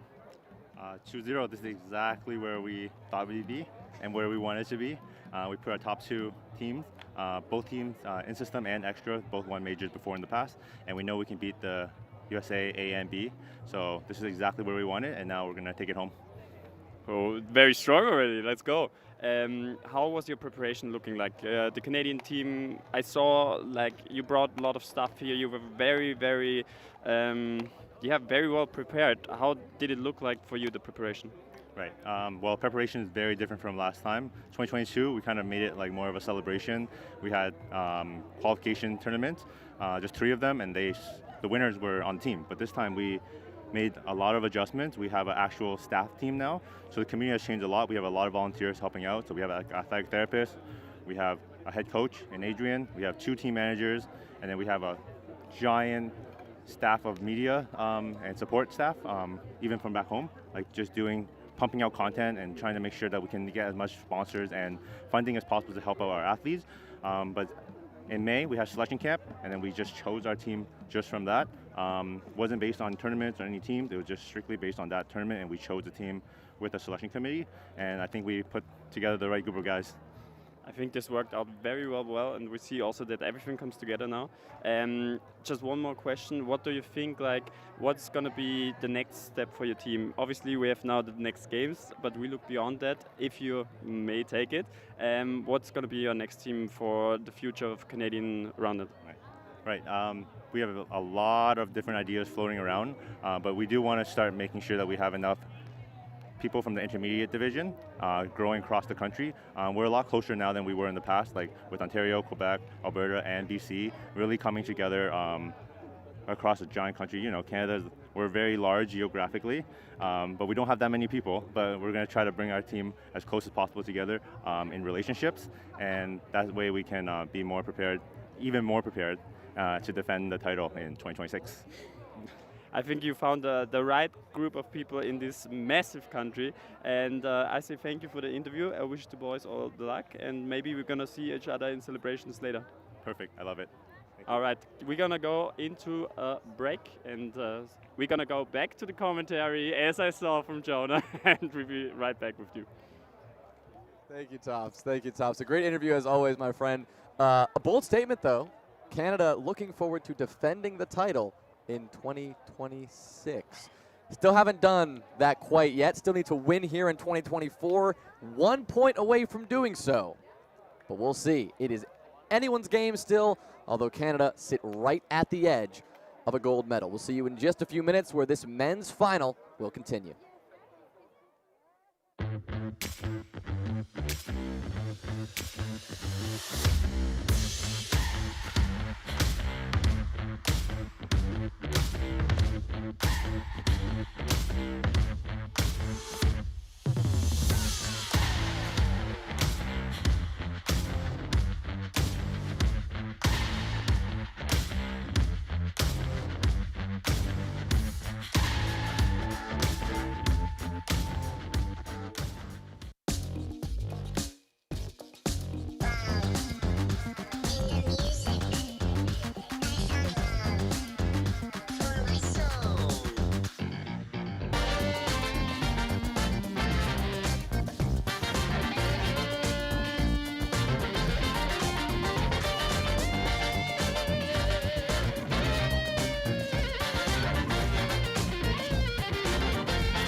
Hi, I'm Michael from Team Spikeball. Today we're taking a look at the new and improved Spikeball Standard Kit. Alright, first things first. Just by looking at it, you can tell that it's sturdier than the OG Standard Kit. The rims are a little bit wider, and they also come with these yellow tabs to make setup even easier. The kit comes with 2 new balls. One's a little bit bigger if you're starting out, and one's smaller if you want a challenge. Both have pips for more grip. The new standard kit is built for quicker setup, better rallies, and it folds up or breaks down so you can take the fun wherever you want. See you out there.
I'm Jack. I am chair of British Roundnet. We are the governing body for England, Wales and Scotland. Welcome to the British Roundnet English Open. Let's go!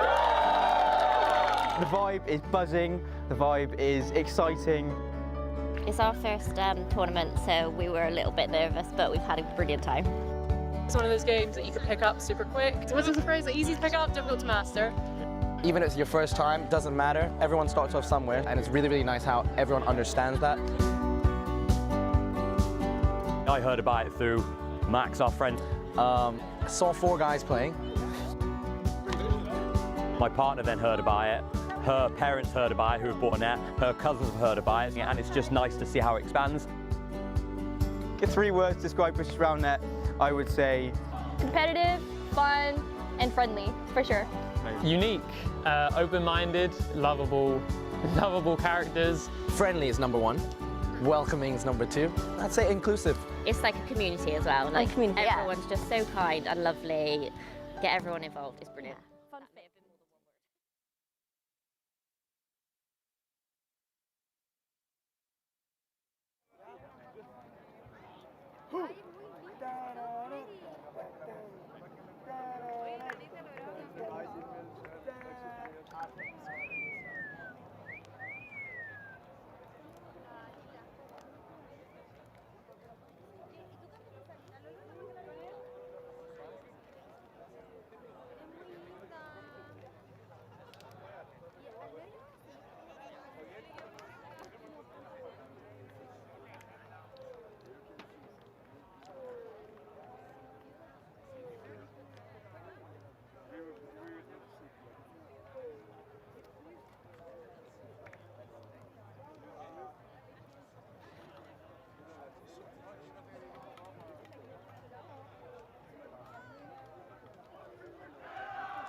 We return for the final 3 nets here of our men's squad final at the 2024 IRF World Championship, powered by Spikeball. Jonas Willinger and Henry Pilliard back with you to close out the day, but believe me, we are not done yet. Still 3 best of 3s happening simultaneously in front of us. The story, Canada taking the first 2 points. All they need is 1, and they walk home. They fly home with a gold medal. On the other side, it is the United States, who need a reverse sweep if they want to win. And there's so many different variables at play in these 3 matchups, Jonah, but there's 2 main X factors I'm looking at, and that is how hot can Vinny Mathieu get for Canada on the C net. He's one of the deadliest servers in the world, one of the best righty and lefty cut combos in the world, definitely in all of Canada. And then on the D net for the United States, we have Rogue, Ryan Marino and Thomas Hamilton undoubtedly the best team in the world last year. We mentioned it at the top of the men's broadcast. Ryan Marino been very inactive this year due to a lower back injury. Which Rogue is going to show up? They were a slight disappointment in the individual bracket when they lost to Eisentrager-Siemer in the quarterfinals. They finished T5. But if I know anything about those two guys, they're going to be coming out with a vengeance today. Well, the story here, and we'll take you through each net one by one. Starting on the top court, net 1.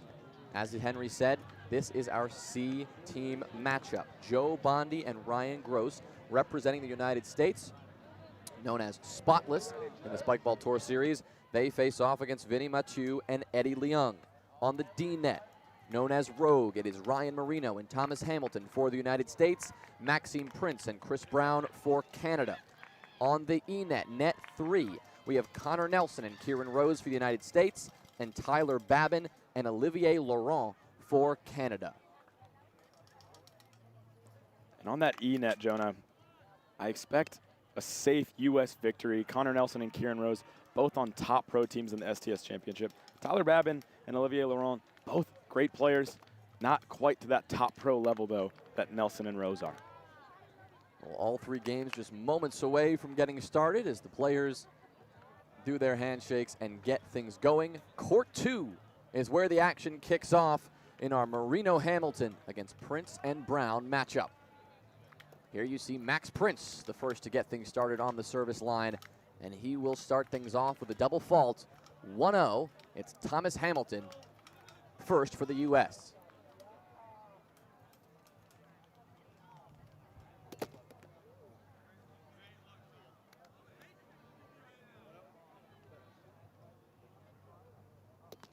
His second serve is high, and Team Canada will get the ball back. First look at Chris Brown serving. Chris Brown relies on his ambidexterity for his serving. Will go right and left, both ways pretty wide. He'll mix in righty reverse, but it's definitely the weaker of those 3 serves.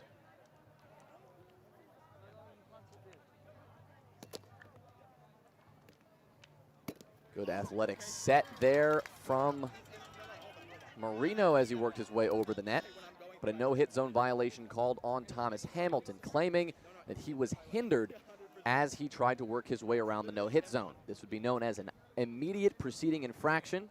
Someone was in his way, resulting in his no-hit zone violation. A situation like this typically goes as a redo because you committed a violation as a result of an infraction. It looks like it will be a no-hit zone call. I think the observer explaining that Hamilton stepped into the no-hit zone before he was hindered, so the hinder from the defense not causing the violation. Hamilton's still adamant, though, and Hamilton is someone who understands the rules rather well, and he does not make calls unless he's positive about it. So to see him that confident in a call, I would tend to side with him, but alas, the observers yielding the no-hit zone violation. Yeah, 3 observers, each with a different perspective on that. Had a better look than we did from over here, but Hamilton seemed rather convinced.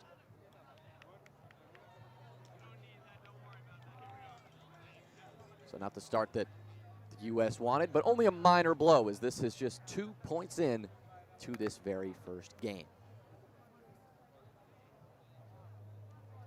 But again, very little cushion for the United States. They know how important it is to take as many points as quickly as possible. A single point for Canada, a single match, gives them the gold medal. And now the ball to Ryan Marino, who was one of the clutchest servers in the world last year, considered by many to be the best server in the world. As you said, nursing a lower back injury. Pretty brutal this season, hasn't been able to play much. Taking him fully out of commission. His second swing. He goes right, it's good, but Brown is all over that. A miss hit, however, will give Rogue a chance, and Hamilton will secure the break. That is bread and butter for Rogue there. Hamilton and Marino get that server's pressure on, and if it's not an ace, it's likely going to force a bad set and bad hit. Well, action now kicking off on net 1. This is the C matchup between Bondi and Gross for the United States and Mathieu and Leung for Canada. Vinny Mathieu One of the scariest servers in the world as well.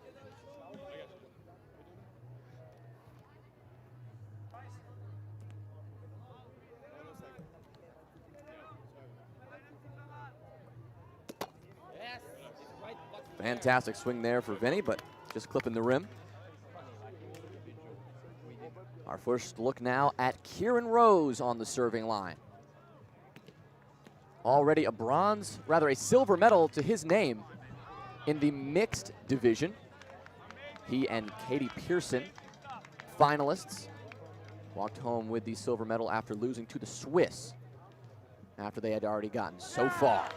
The reason is, Kieran can do things like that. That is just ridiculously wide. And you see Nelson and Rose getting fired up early. Good sign for the Americans if the emotions are running high like that. Well, now action on all three nets kicking off now.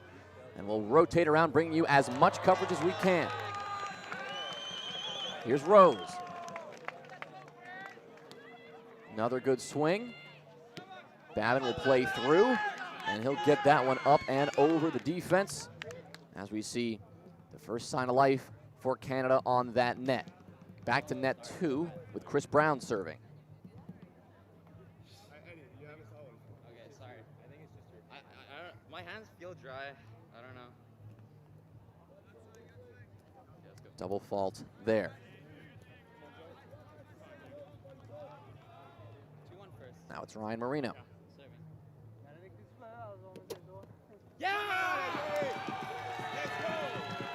Marino had the space on the left side.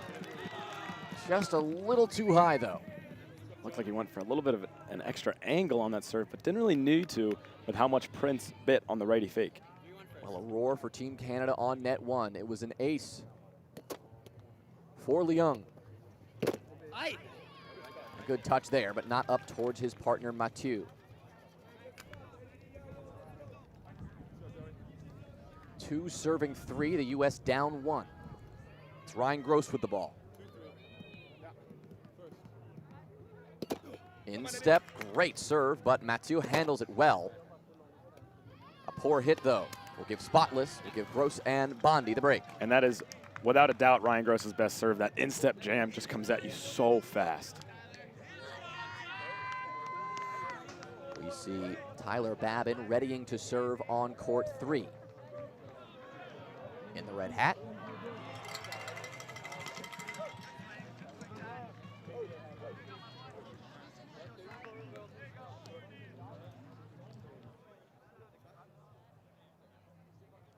Hamilton on court 2. A big swing. Body up. No touch there. Great recovery and a strong hold for Canada.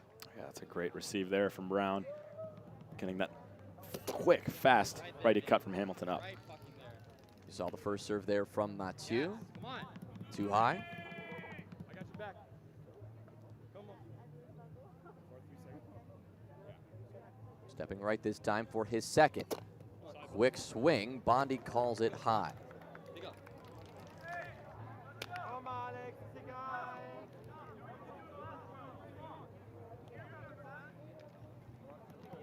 We know these C&D nets, court 1 and court 2. It's really going to be the difference maker here. Canada, like we said, only needs the 1 point, the 1 match to go home with gold. The U.S. trying to defend their world title from 2 years ago.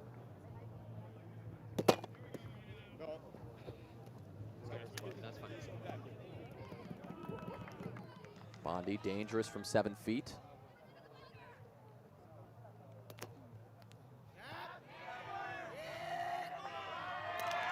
We see a good hold for Canada on court 1. We see Ryan Marino ready to serve on court 2.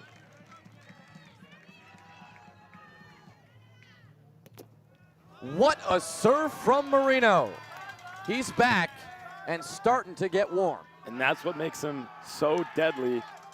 Not only is he ambidextrous with a great lefty cut, his righty cut might be one of the best in the world, Jonah. It just spins so much off of his hand. 9-6 now, he goes again. So much width. Prince, tweener. Hamilton, back on off net, but hits the rim. And Looked like, to me, that Prince's hit might have hit the rim, but the Americans deciding to play through it just in case a call didn't go their way.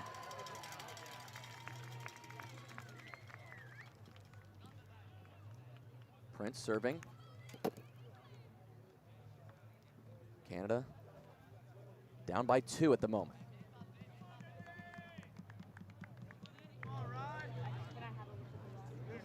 We shift to court 3.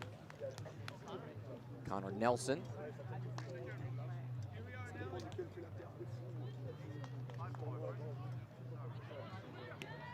With a big lefty and gets it done. Little Nelly shuffle. Yeah, I think that's what the kids are calling it now, Jonah.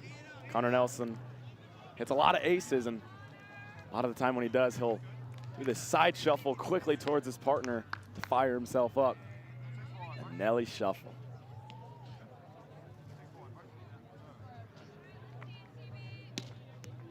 That's another good one.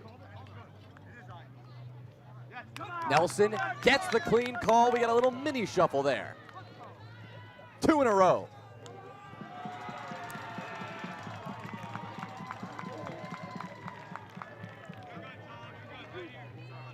A favorable matchup for the U.S. Nelson and Rose out to a 3-point lead.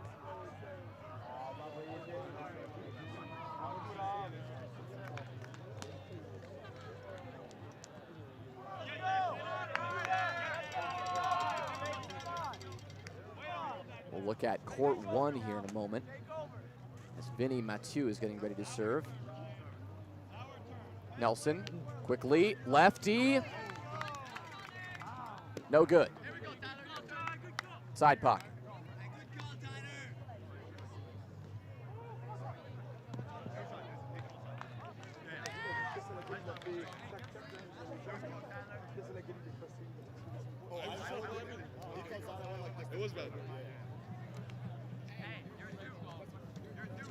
So now Babin will get a chance next.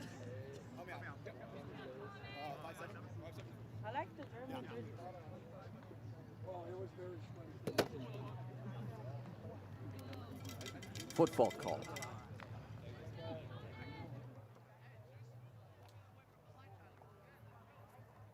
Looking at Prince serving to Hamilton on court 2. Not the same cushion as court 3 here, but the U.S. still a lead. Now 12-10. Hamilton goes with the lefty, a little high.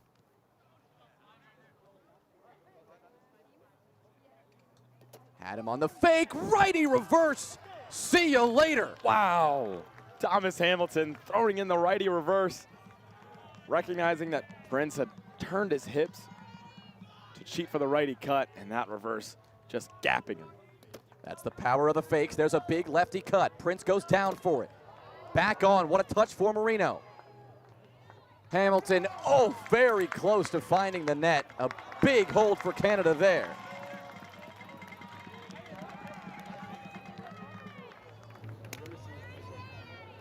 Checking in on bucket hat Vinny.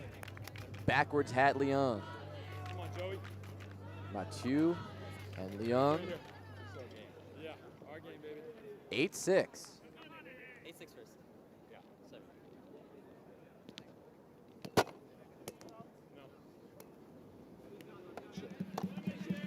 Young loves that lefty cut.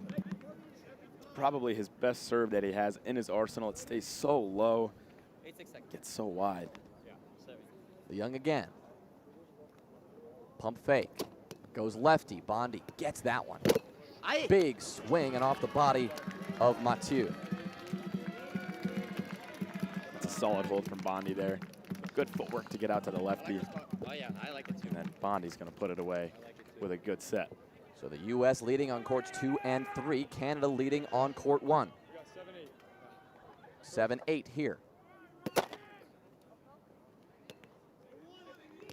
Wow, Mathieu choosing to play it. Gross just mishandles the touch. But an opportunity, really Canada almost forcing that play. Yeah, I know Gross will be kicking himself for not getting that soft touch back to the net.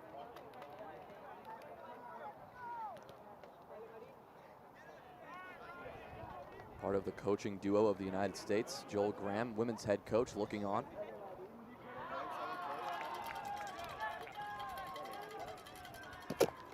Finney. Second serve.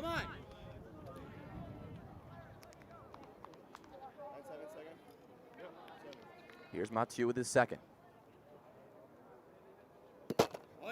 Really tried to get Gross to bite on the left, but he refused. Yeah, that was a really good job by Gross to stay grounded, trust his feet. If he is going to throw left, I can get out there with my movement. No need to cheat. Well, timeout taken on court 2, I believe by Team Canada. Court 3. Nelson receives. He goes lefty. Rims the hit. Yeah, it's a tough set from Rose off net to Nelson's non-dominant left hand. That puts Canada in a little better position here. Still down.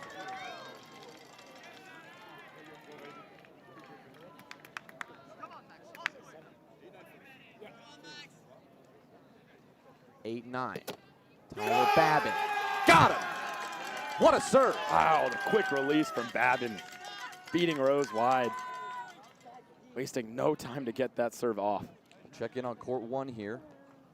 Babin going all the way across the field to retrieve a ball. So of course he's there, but that's not the point. Bondi serving.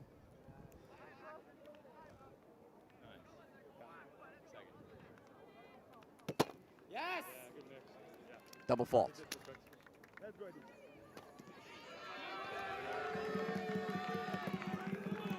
Eddie Leung. The crowd on his side. 10-9 first. Yeah, serving.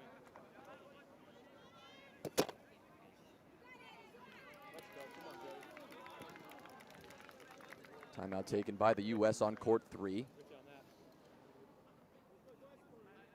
second. Canada still up by 1 here. Second serve from Leung. It's good. And a break for Canada on the rimmed hit from Gross. 12-10 now. Very surprising from Gross. One of the best hitters on the United States squad. Just so consistent when given a good set, and that time looked like he might have gone a little bit too much. I believe I miscalled the score. Not 12-10. I think we're looking at 11-9. 1-9 first. 1-9 first. Serving. Jams Bondi. Gross. Dime of a set. Bondi puts that one into the crowd. Great recovery set from Ryan Gross. Eddie Leung arguing that he could have been there for the touch without the crowd in the way. Joe Bondi shaking his head no. It looks like Canada will concede that to the Americans. Good sportsmanship there. So Gross now serving. 10-11. Side pocket. Give me like 15 seconds. Now I'm awake. Sorry. Yeah, side. Take your time.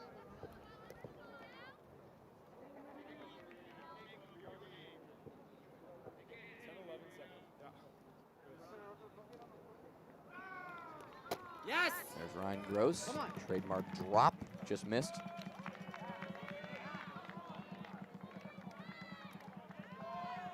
(19-13) here on court 2. The Canadian timeout doesn't seem to have stopped the bleeding.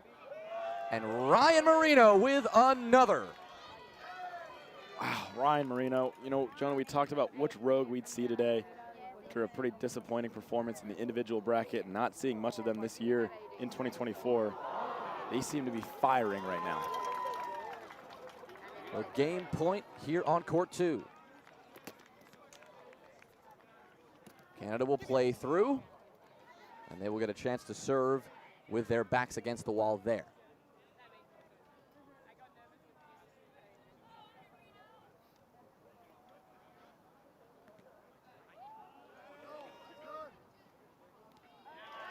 An ace for Joe Bondi on net 1. Keeps the U.S. in the fight there. Net 2. First serve, no good from Prince.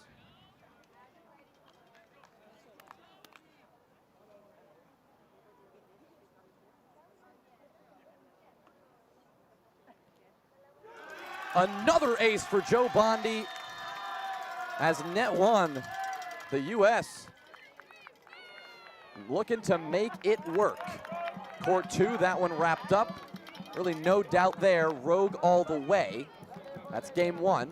Canada looks to game 2 if they want to make the comeback. We return to court 1. 2 aces in a row for Bondi. The tides are turning on net 1. Spotless had found themselves down a couple points, now up the mini 13-12, still with Bondi at the 7-foot line. Another Nelly shuffle way off in the distance. As a break for the U.S. on court 3, but we see Bondi now with his second serve. It's good. Vinny on 2. A necessary call. Leung on his back foot. Yeah, that's a tremendous hold for the Canadians. Leung with the diving receive on a, looked to be a pretty peak Joe Bondi cut. And then Vinny wherewithal to go on 2, put it away.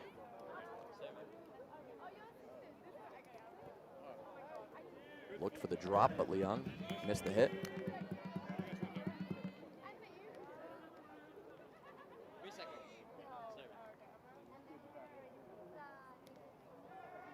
Good fakes from Leung. Bondi's got some trouble. And it's an ace for Eddie as he goes straight to the crowd to retrieve the ball so he can go again. Yeah, Leung is a ball of energy as soon as he gets going. It's hard to stop him.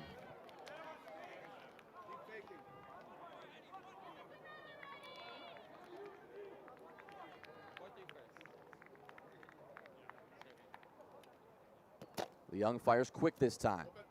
Gross not messing around. They'll play through. Big boom. That one's not coming back. A big break for Canada, though, to keep things even.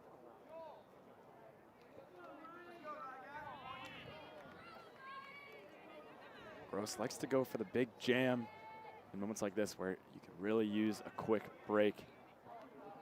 Wouldn't be surprised if we see an instep jam.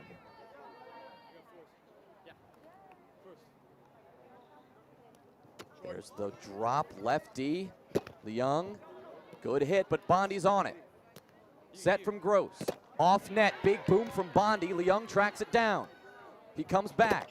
Backhand, we're still going. Big touch from Gross. He gets back. Drop on. Leung on 2. Breaks the rhythm. And what a choice. Huge point for Canada. That's a massive hold to keep the momentum on the Canadian side going into the later stages of this game. Wow, and you can feel the tide shifting back towards the Canadians from this crowd.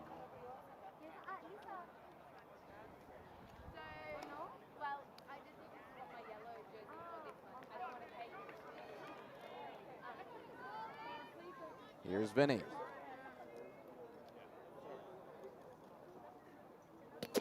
There's the left. Bondi, what a receive. Absolutely unreal. That is absolutely demoralizing for the server to hit a serve that good and watch the opponent just cake it with ease.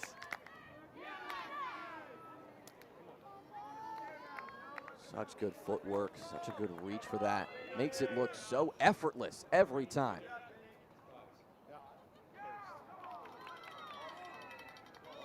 Now he gets a chance to do it himself. Ball comes in. So he'll step back, reset.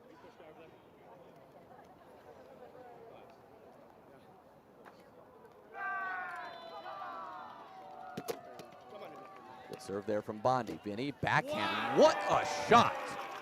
Backhand flick wrap. Yeah, Vinny loves that shot. It's so hard to defend if you're on the other team, if you're an American there, because he's hitting it where his body is at the moment of contact, and then last second moving his feet to get his body out of the way and past the defense. Well, checking in now on court 3. You see the U.S. out to a substantial lead. We've seen both teams use their timeouts now. And it is Connor Nelson who continues to serve. We'll keep an eye on court 1, though. That's the close game. 6-5 seconds.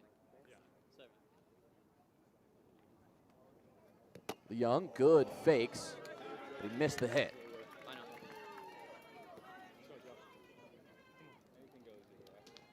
Yeah,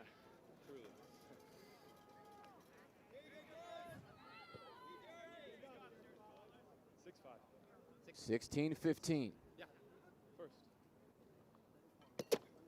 What a serve, but Leung. Fantastic receive. That hit another impossibly low shot. Wow. Just helpless on defense is the Americans there. That shot from Leung, way too good.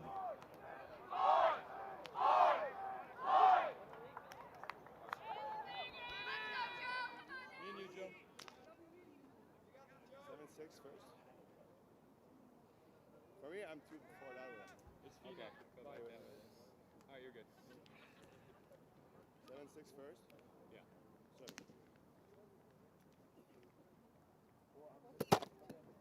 Playing through this. Bondi with the left. Nice push. Come on.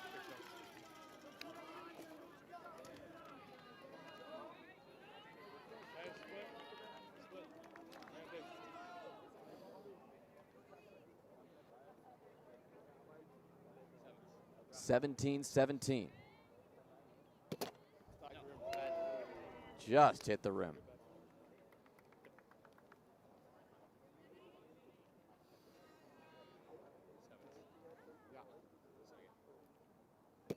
Second serve is good. Mathieu gets jammed, but hangs in there and blasts that one away. That's well done from Mathieu, because that serve from Bondi came off very un-Bondi-esque. Normally his serve's jumping wide one way or the other. That one, couldn't tell if Bondi just missed the contact. Didn't come off with any spin right at Vinny's body. Still able to get it up. Great footwork. 9-7 first. 8-7 first. 18-17. Nice serve there. Gross, big boom, and that is nowhere close. See ya. And if I'm Vinny Mathieu, I don't know what I'm thinking trying to run down a Ryan Gross hit. There might be no one in the world that hits it as far as Ryan Gross. Well, it is game point now in game one on our third net here. Our E matchup, Babin and Laurent against Nelson and Rose. And Jonah, I could be wrong, but I believe there was a moment in this game where the Canadians had tied it up at 9-all. Now 20-11, an 11-2 run for the Americans. That's the power of Rose and Nelson when they get hot.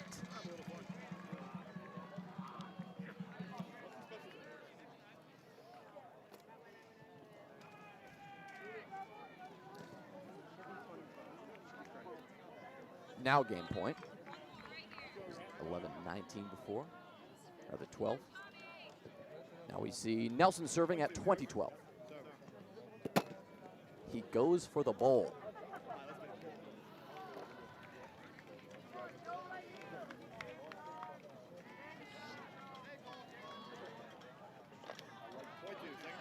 Second serve. Not quite.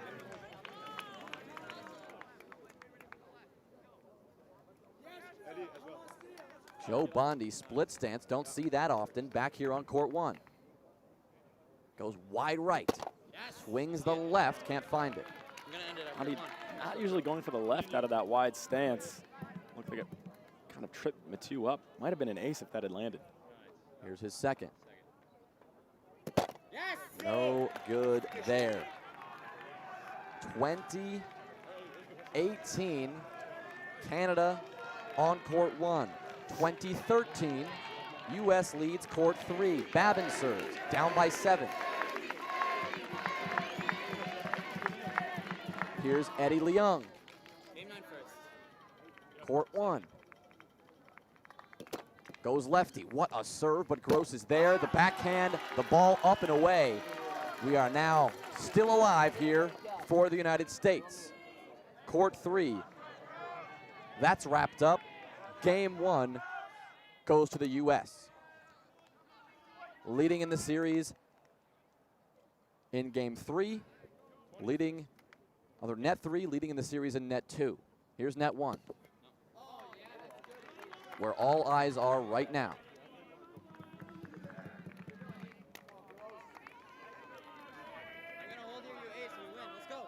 the end of this game, we'll bring you game 2 on net 2 in progress.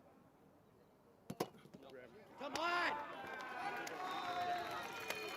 For the fucking country, come on! Double fault there from Gross. Canada has the lead by 1. In extras, 21-20.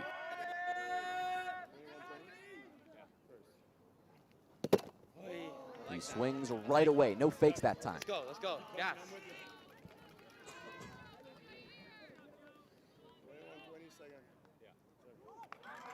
Stepping left. Swinging right. Awkward reverse. No problem for Bondi, but this one's up. Some Canadian defense. Bondi can do it too. Puts that one up and over. So close to the game for Canada, but Bondi and Gross stay in it. That's impressive by Joe Bondi to read the set from Vinny Mathieu, know where that hit from Leung is going to go, get his body in front of it, and straight up to his partner. 21-21. Tied again.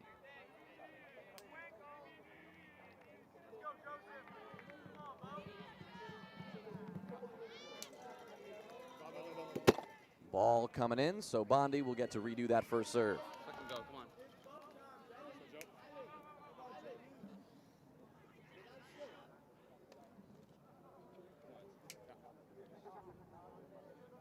Yes! It's the rim. They're playing it. Come on! Big boom from Mathieu. And Leung and Mathieu will get the ball back in their hands, a chance to close it out. And you can see Bondi absolutely bamboozled as to how he didn't get that ball up. Looked like his body was in the right spot, but then the hit from Mathieu just barely lipping straight over the shoulder of Bondi. Crowd chanting Eddie's name. 22-21. Upstairs.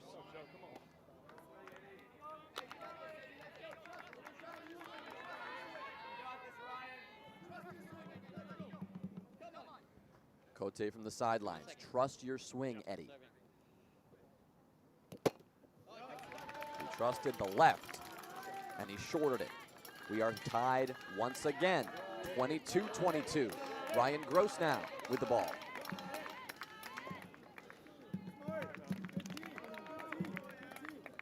Timeout taken. Team step to the sideline. We'll check in briefly on court 2, where Hamilton and Marino well underway in their game against Prince and Brown. The U.S. taking the first dominantly here.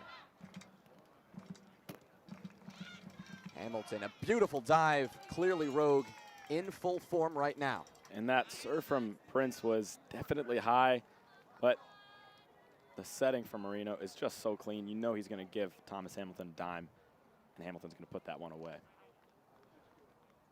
Marino serving.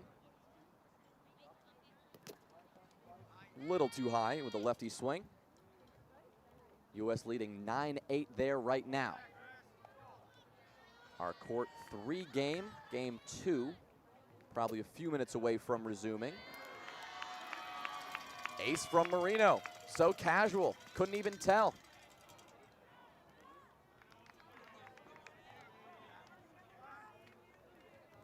Players returning, tied at 22 on court 1.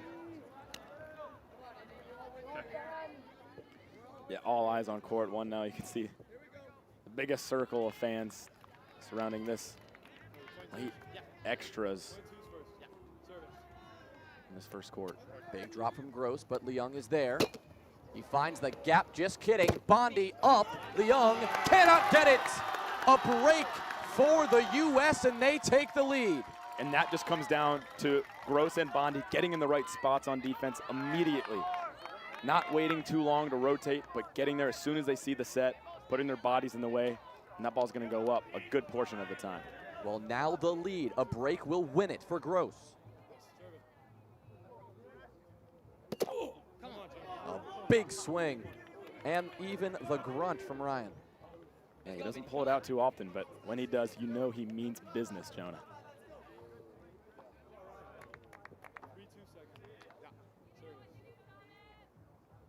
Gross. Yes! Goes left. Vinny. just shorts it, tied at 23.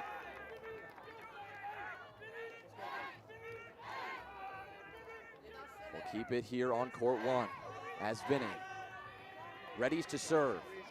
Now down the mini break. Swings with his right, and that thing is gorgeous. And that's what we've been waiting for, Jonah. We know how wide Vinny can get. He hasn't put it on display yet today, but that time could not have come at a better moment. Well, a defensive break for the U.S. Vinny just doesn't care. Mathieu, he takes it back. Canada with the lead. A break will win.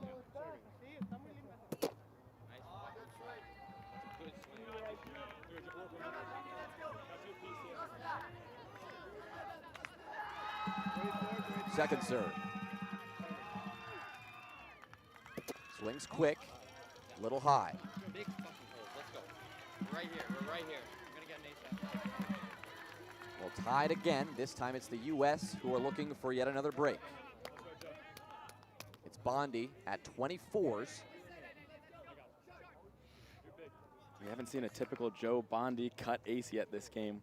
Just saw one from Vinny. Let's see if Bondi can return the favor. Yes! Come on! Goes for the reverse on the first one.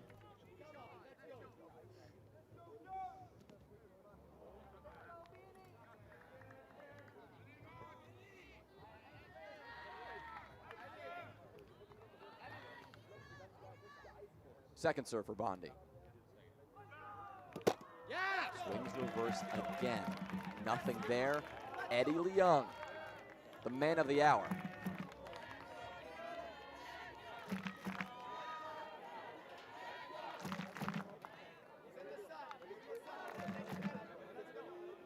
Leung, a major breakout player for Canada this year.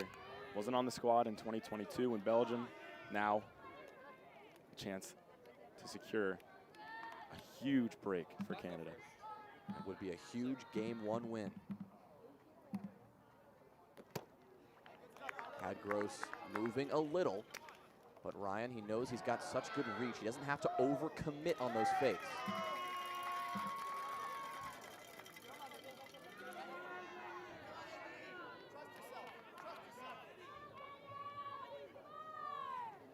Leung taking a moment, making sure hands are dry, ball is dry. This is a big serve for him here. 5 4 seconds.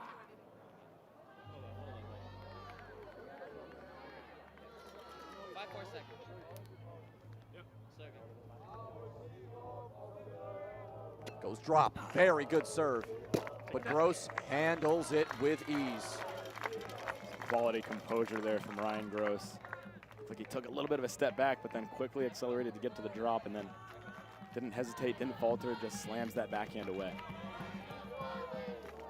We are once again tied up. Deep in extras here. Still game one. Gross with a reverse. Mathieu cannot get it. It's another break for the United States. The lead is back to theirs. And that's the classic Ryan Gross celebration afterwards. No change in emotion on his face, just staring the ball down. Walks over to his next spot, ready to hit another serve. And ready to potentially take this game one for the U.S. A big swing. They're playing it. Nearly back on one, but not quite. An impressive receive from Mathieu there. You see how low he's getting to receive that jam from Gross. Well, it was the U.S. who got the last break. Now you know that Mathieu is looking for one himself. The back and forth continues. Here's Vinny. Hits the rim.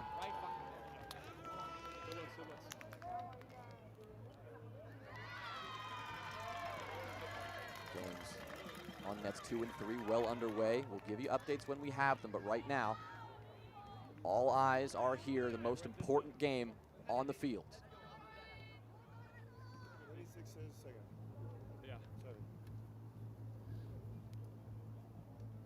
Mathieu. No. Yeah. Looks like he got him, but Ryan Gross says no. It clipped the rim just barely. Veteran call from Gross there. From our position on the field, couldn't really tell that that was rim. Clearly Gross confident, and not much dispute from the Canadians. Well, Gross set it up. Can Bondi finish it? Tempted to play it, they will. Leung, awkward hit, this could be it. Gross does it with a swing of the left hand. What a way to finish game one to the United States. And the burst of emotion from Gross and Bondi, two players that normally like to keep their cool, letting it show right now. That's the beauty of this squad format. They want to get their team rowdy and fired up. Well, in the meantime, this game on court 2, deep into game 2. Hamilton serving. The U.S., a comfortable margin right now, 17-12.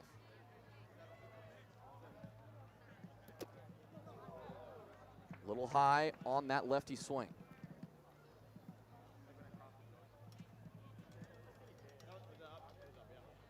Court 3 also underway.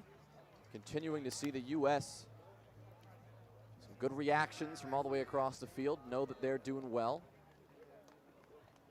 We debated which of these C or D nets was going to be the decider.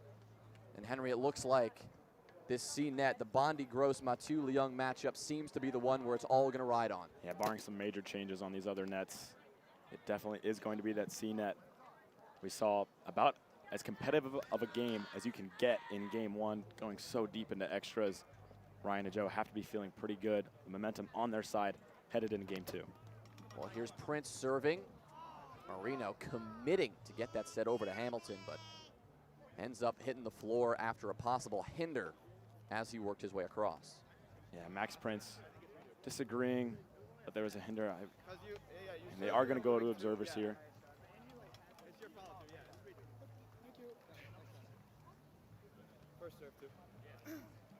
Observers discussing. No visual call. So they do decide to redo.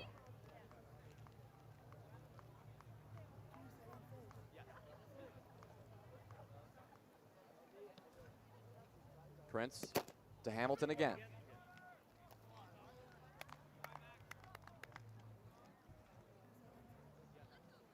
His second serve now. He goes for the drop. Foot fault called. We'll give you a check-in on court 3 here. You see a diving Nelson streaking across the screen. It's always a pleasant sight when you cut to a net, Jonah. Love to see some rallies in progress. We've got the U.S. a lead here, not by much, but a slow build is all they need. They took game 1. It's Canada who need game 2 on both net 3 and net 2 right now. It's Laurent serving to Rose. Little backhand. And the diving pull from Rose. That's Trademark shot. Great hold from Rose. And that's one of Laurent's favorite little niche serves. He tosses it out to his left side and then flicks it back with his right hand. Gets a little bit of extra spin on it compared to his regular lefty cut. And you see a little frustration there from Marino. Suggests that that was a break there for Canada. Here is Chris Brown.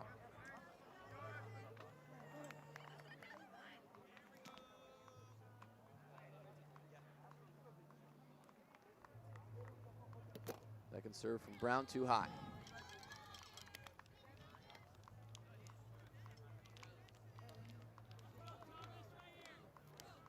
Hamilton's going to look for a dagger here, and this is a good situation to do it. You can get an ace or two right now, close the game quickly before Joe and Ryan start their game on the first net. They could feel that momentum, let it help them ride into game 2 on a high note. And a big lead here late in this game, 19-15. He swung reverse on the first, goes cut this time with the same hand. They'll play it, and Canada will get that hold no problem.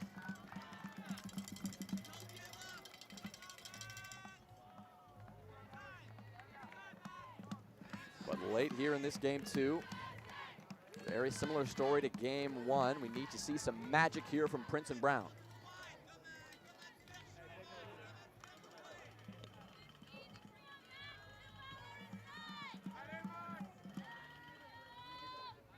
Here's Maxime Prince.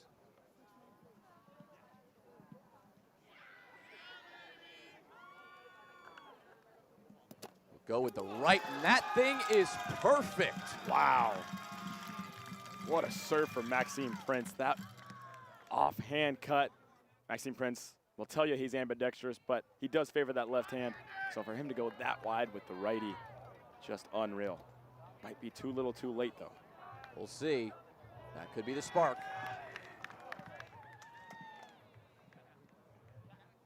17-19.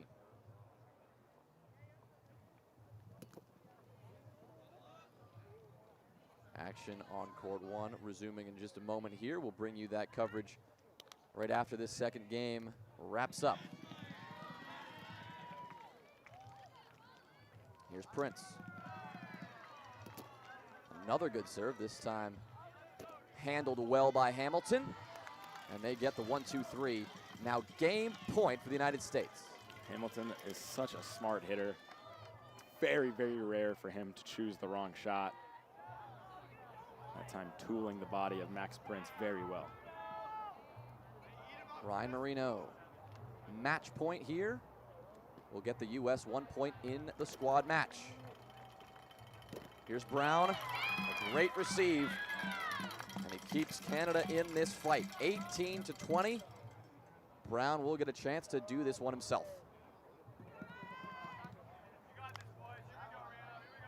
Prince, a reassuring hand on his shoulder. Trying to get his teammate into this one.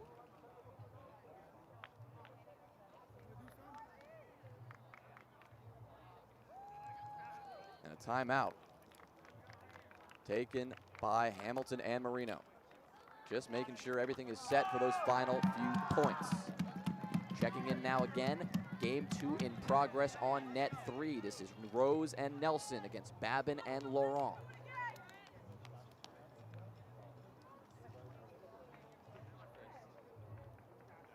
Net 1. Second game underway. Similar story. Canada, early momentum. Nearly had it again there, but a great hold for the U.S. That's a great set from Joe Bondi. Gross gave him pretty much no time after he got jammed up on the receive, but Bondi just using that finesse, delivering the butter for Gross to put it away. Well, Bondi now serving, down by 1. It is gorgeous.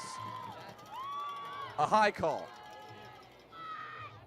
We'll take it away. Joe Bondi is in shock, as is Ryan Gross. And when Joe Bondi doesn't like a call, you know it's a bad call.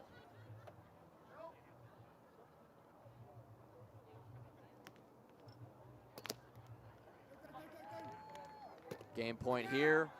The final hit from Marino on net 2. The first point here for the U.S.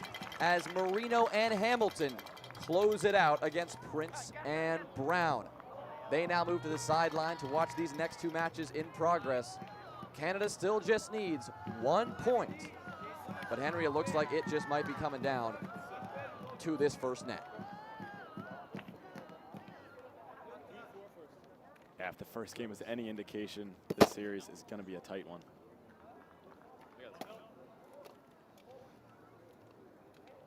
He's got one. Nope, I got it. Play.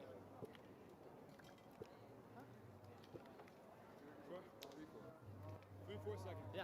It is 3-4. The U.S. down. Ryan Gross now ties it up 4-4. And Eddie Leon trying to call rim there, but you could tell by Gross's immediate reaction, there was no doubt that that one was clean. Checking in on court 3. Here's Babin.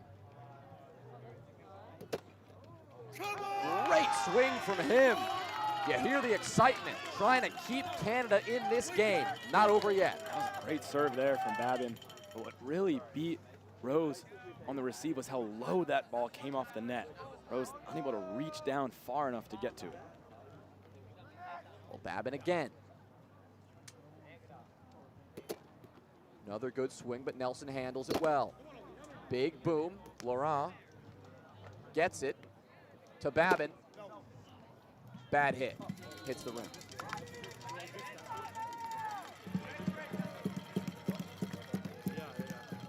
Checking in once again on court 1. The score here still has not been right on the scoreboard yet, so don't take too much stock in that.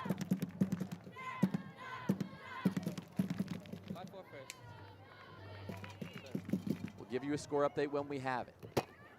Should be 5-4 Canada. They play through. And it does not work. A break for Leung and Mathieu. That is a great lefty push shot from Mathieu, recognizing that if he tries to hit that far with a pole, Ryan Gross is there to run it down. So he just pushes it right through the body of Bondi. Very cheeky.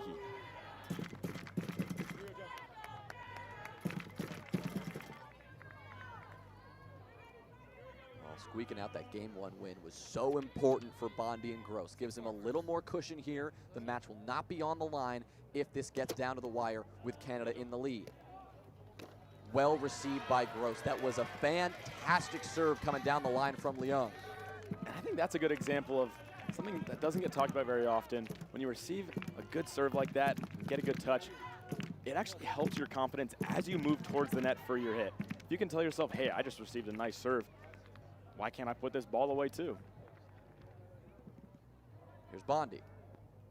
Yes, you're fucking there. Let's go. Come on. 5-6. Checking in once again on court 3. Still a lead for the U.S.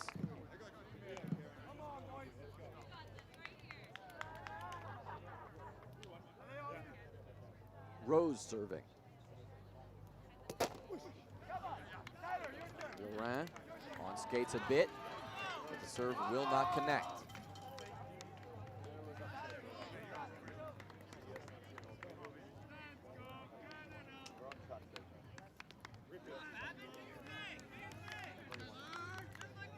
It's Babin again. We saw his ace earlier.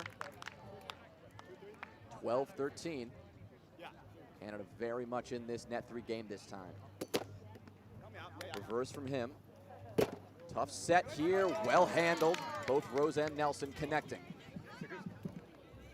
There you go, Joe. Yeah, that's a tough set for Rose to get back to the net, but he makes a good choice in just going for the safe spot, going to Nelson's strong right hand where he can boom it away. Here we are on net 1 again. Just high on that second serve from Joe Bondi. Mathieu. The weapon that his serving is, he'll get a chance to flex that. Come on, push. Go with me right now. 7-5 first. 8-6. 8-6 first. No, sorry. My bad, my bad. 7-5 first? Yeah. Sorry. 7-5. Right fucking there. Keep swinging. Keep swinging. Come on. We're locked in here. Come on.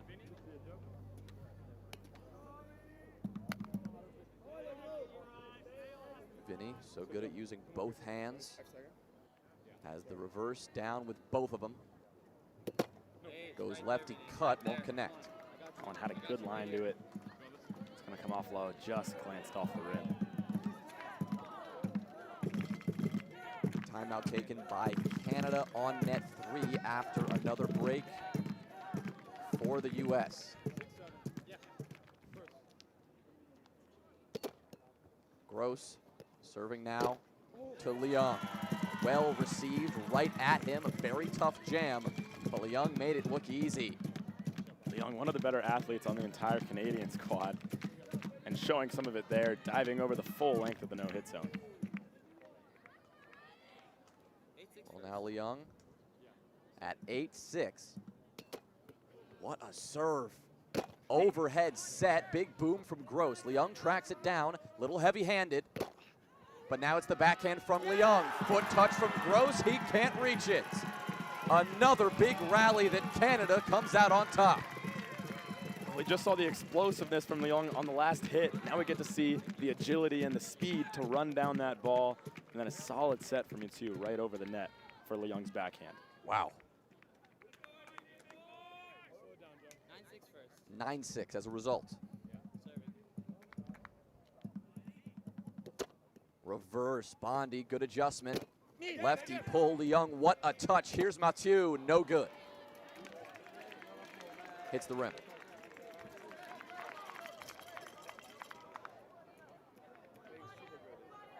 Fucking go, Vinny.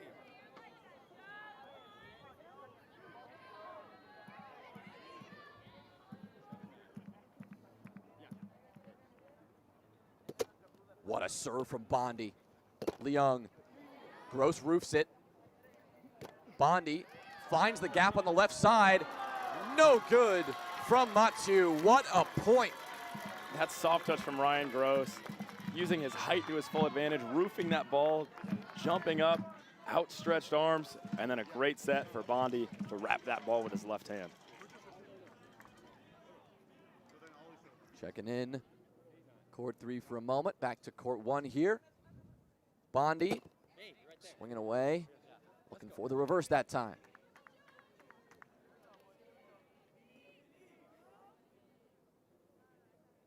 Bondi on the right, serving 8-9. A good one, but here's Vinny. Big body from Bondi. You hear the communication, and you get the put away from Gross. It's just that easy. All of a sudden, it's the defense from Spotless. We know how good their serving is, how deadly they are from 7 feet. Now they're just showing off, Jonah. Incredible. 9-9.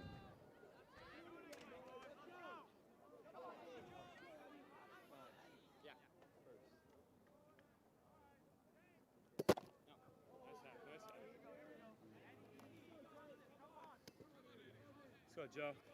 Me and you here. Second serve.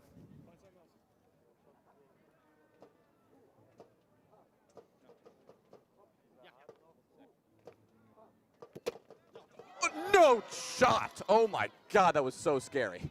That was almost an insane cut. That ball turned. Just hit the rim. Just hit the rim. Solid 45 degrees off that front rim. Vinny's turn. Got to play this. Big power from Gross. I don't really like what I saw from the defensive rotation of the Canadians there. They both rotated towards Gross's left hand at the same exact time and left that righty shot wide open. Not sure what was going on there. Eventually they collapsed, but because of their positioning initially, they could not close the gap all the way.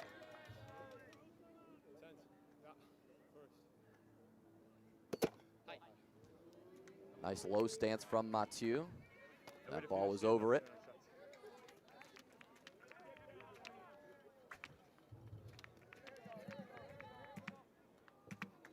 All square at 10.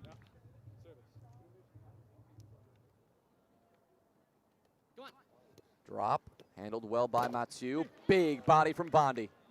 The set from Gross, though, not on the money. Bondi reassuring him, but certainly a one that Gross would want back. Now, we see Spotless starting to get their bodies more involved in defense, and that's what we didn't really see from them in game 1. But now they're getting closer to the net, and as a result, getting way more touches. If this keeps up, it's their game. But still, it is Canada with a slight lead.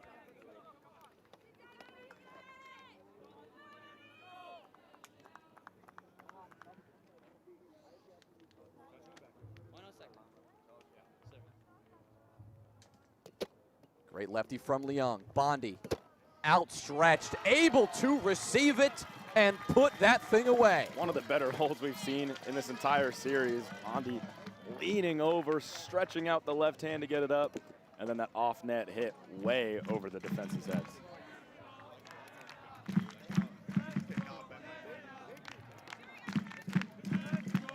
Late game here in court 3.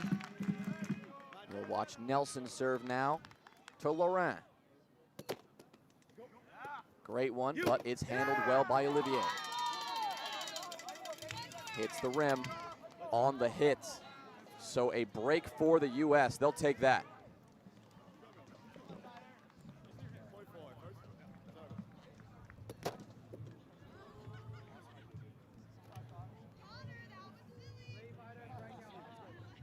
Nelson serving from the right. Appears to be game point. And he ends it with a good old Nelly shuffle, baby. Oh, you love to see that. Getting the Americans fired up, knowing that they just need one more game from Spotless on this first net. Unreal. The reverse sweep for the U.S. necessary, but they are 2/3 of the way there. Reverse from Mathieu. Short set from Bondi. Good hit from Gross, just barely. Wow, a cheeky flick from Gross. That ball barely getting off the net. Phenomenal hold there. So again, Canada only needed one coming into this round. Now it comes down to this net. Spotless. Bondi and Gross taking the first game. And a fantastic serve from Gross to get this crowd fired up. Just as the crowd from the other net is filing in to make this fully packed, Ryan Gross unleashes on a lefty cut. Canada needs to win this second game. And it's going to be hard if Gross is serving like that. Big drop. Leung, backhand, too far.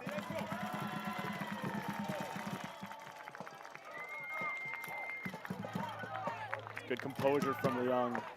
Crowd shifting towards the American side after taking that third net, and then that ace from Ryan Gross to stay collected, put that ball away with ease. The World Championship gold medal comes down to this net right here. We're midway through game 2. Canada need to win this second game to force a third.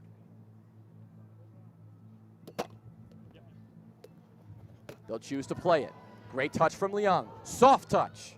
No dice. Very close. Gross opting for more obscure hit there, that kind of open flick with the right hand. I think he might have been better off just trying to hit one hard away from your defense instead of trying to split them. Either way. 14-13.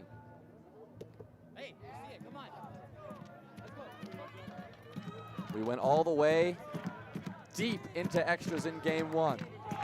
Game 2 has extra round net written all over it as well. Bondi rips one, just too high.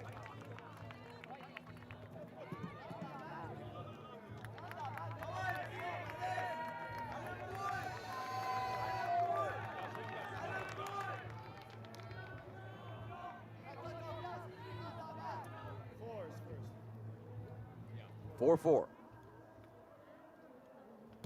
Tied at 14s, it is Mathieu on the line. The X factor for Canada in this matchup.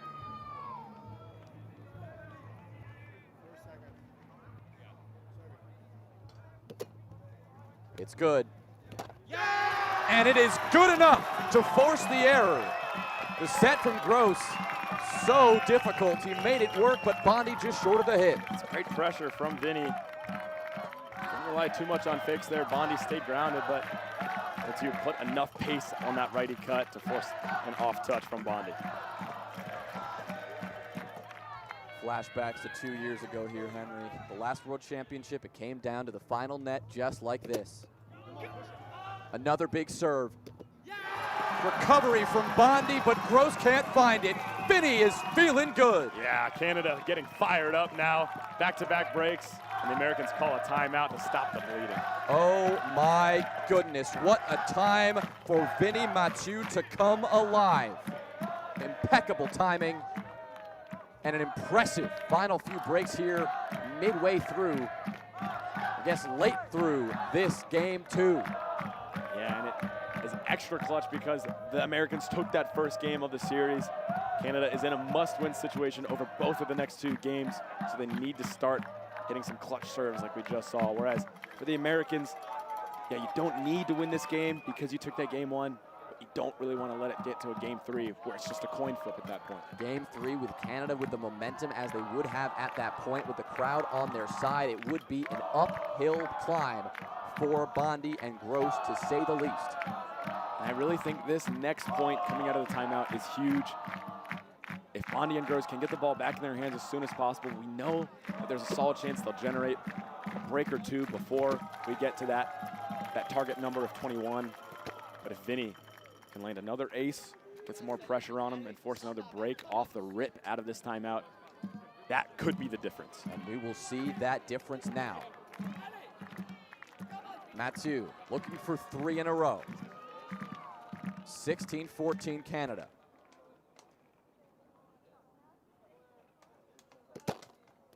Going to play it. Bondi swings hard. What a touch for Mathieu. Bondi can't get it. Another break. 3 in a row for Team Canada. A dagger of a hand touch from Vinny. You're playing through a fault from Mathieu. Easy set, right over the net. Bondi slams a hit on Mathieu's hand, too good. It's that straight up for Leung to put it away. The U.S. chance drowned out by the hype the Canadian team has behind them right now. And there's another one from Vinny Mathieu.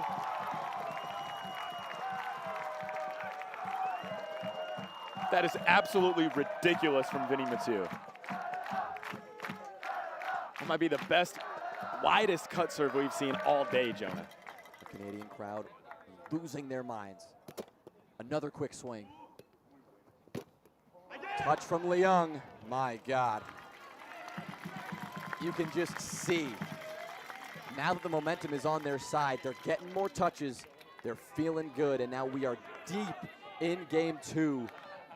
This one now has Canada all over it. Here's Gross. Handled well by Leung. Great touch from Bondi. Up, missed. Did not hit the net there, Bondi. A missed opportunity to be sure. And Bondi vigorously shaking his head at himself after that point. The set wasn't perfect from Gross, but Bondi's a solid enough hitter that he normally gets those on the net at the very least. That's the influence of the crowd you're seeing. That's the influence of the tide turning in this game. Leung. They'll play through. Again! Another touch. That ball's not coming back. Ball goes to Bondi. And Leung, we mentioned he's athletic, but that play, I'm not sure any human could have been there. 16-19.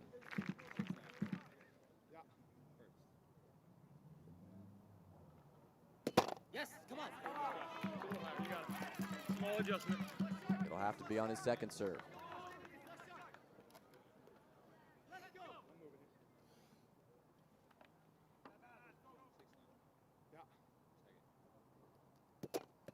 Good swing. Great finish from Mathieu. Game point. That's a huge hold against the better server of this American duo, Joe Bondi. It's a good cut serve, but Vinny Mathieu too good on receive. And guess who has a chance to close out the game? Vinny Mathieu.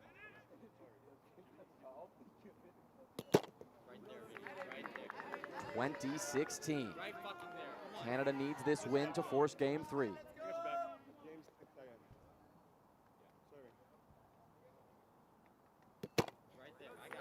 No good.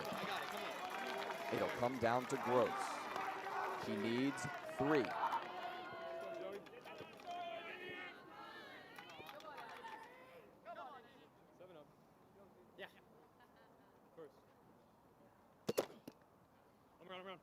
They're playing through. Yep. Good touch from Bondi. Gross cannot get there. Game 2 to Canada. This is not over just yet. We draw it up any better, Jonah. Nope. We could not. What a way to close out the World Championship. The finals going all the way to the final net, to the 3rd game to decide it all. This United States-Canada rivalry that started a few years ago, accelerated by the United States victory in Belgium in 2022, now feels like it's culminating once again here at Surrey Sports Park. It is anyone's game as we turn to game 3. The players were ready in just a few minutes. We'll step aside. Don't go anywhere.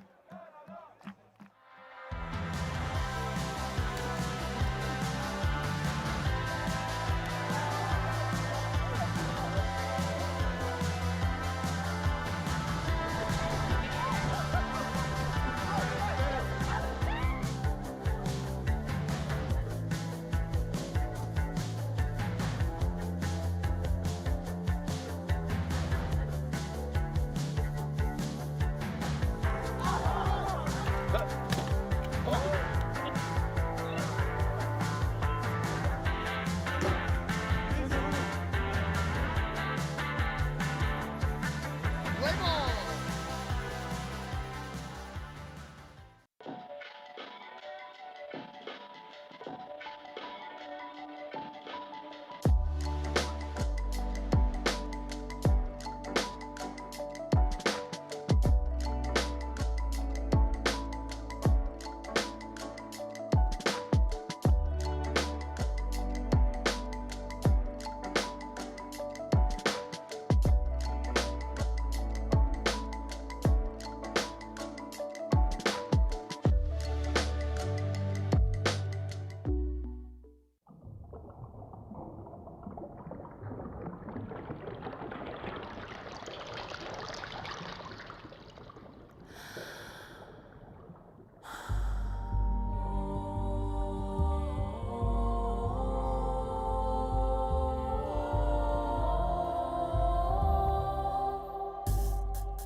The final game of the final match on the final day of the 2024 IRF Roundnet World Championship powered by Spikeball. We could not draw it up better than this.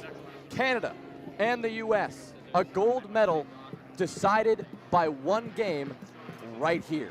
It is Joe Bondi and Ryan Gross who took game one for the US.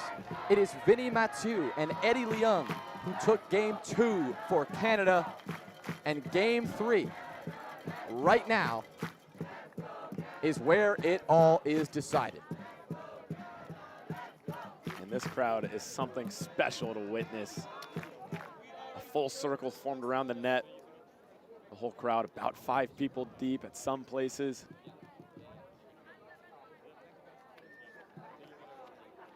The whole sport of Roundnet watching this game.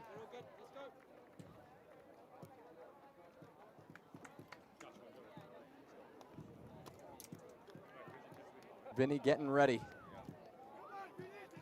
Tying up the cleats, bucket hat back on, locked in, and ready to go. Spotless, Joe Bondi and Ryan Gross. Felt like the defense, Henry, was clicking in game two. Little bit more in terms of those defensive touches, but there were a few missed opportunities, and then it was Vinny Mathieu who lit it up and tore the game apart. And when you're playing against someone like Vinny Mathieu who can just, like you said, light you up from the 7-foot line, it's so important to convert on those touches you get. Otherwise, you're giving him the opportunity to close out the game, and that's not what you want to do.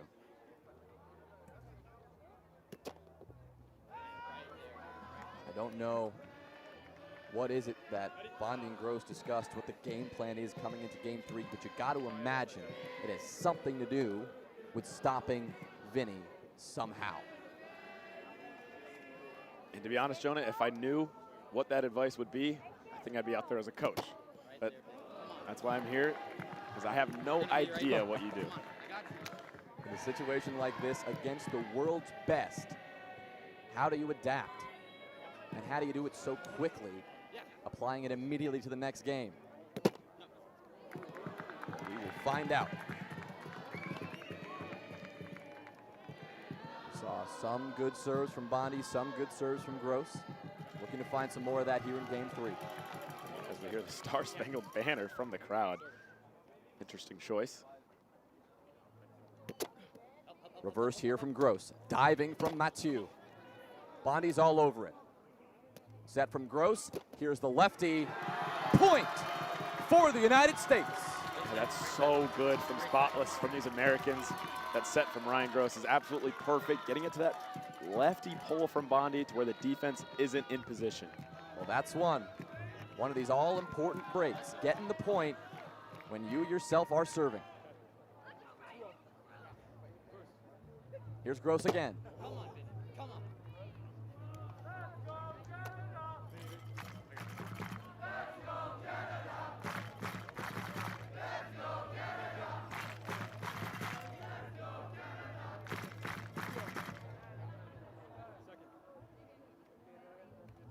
Drop on from Gross. Mathieu diving. What a touch here from Bondi. The pull! They got another! What a start for Ryan Gross and Joe Bondi. The rotation from Joe Bondi. The keen awareness to see where that hit is going and stick his chest in front of it. And then the butter from Ryan Gross. Bondi's going to put that one away.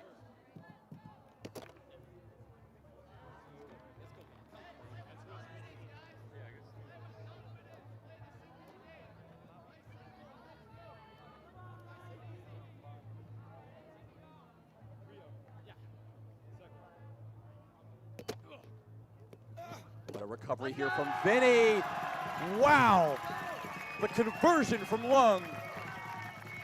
And that's what the Canadians needed. Get a little bit of momentum back on their side. You can't let the Americans get out to too big of a jump to start this game. And that diving set from Vinny and the backhand from Lung is exactly what you want. Leung again. Now serving. What a swing. But what a recovery there again from Gross and Bondi. And what I like from that on that set from Bondi there is he made it a little bit quicker. Obviously that is a pretty uncomfortable set, but the more time you give, the higher you hit that set, the more time the defense has to react. So making that one quicker means it's an easy put away for Gross. Scary reverse there from Bondi. Nearly had it, just a little too high. Come on.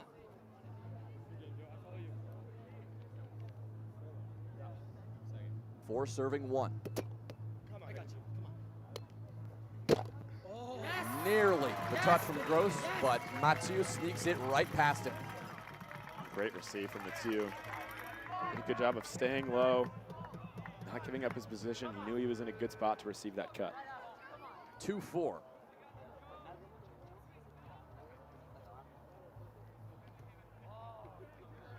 Right before Worlds, Vinny doing the whole community a favor, posting some slow motion videos of his cut and reverse, really seeing his mechanics, how he makes it happen. Big lip up here from Bondi. Canada all over this. Mathieu up and over. Bondi, point for Canada. There's not many people in the world that can hit a ball that hard with their non-dominant hand. I actually got to talk to Vinny a while ago about how he developed his left hand so much. And funnily enough, it stemmed from an injury in his right arm a few years back where he couldn't use it for a couple months. In that time, he was just practicing, grinding his left hand, making it stronger. And that's why it's so usable today and why he can hit it so far. 3-4. Still early here, game 3.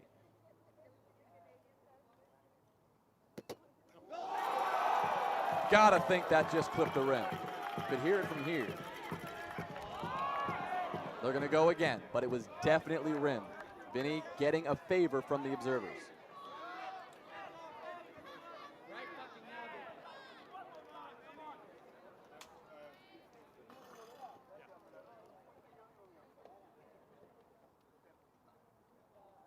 Right there, right there.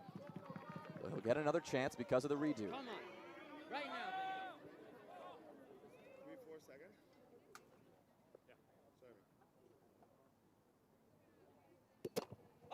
Oh my goodness! A lethal reverse from Mathieu. Wow, that beat Ryan Gross in all sorts of ways. Too wide, too low, too fast.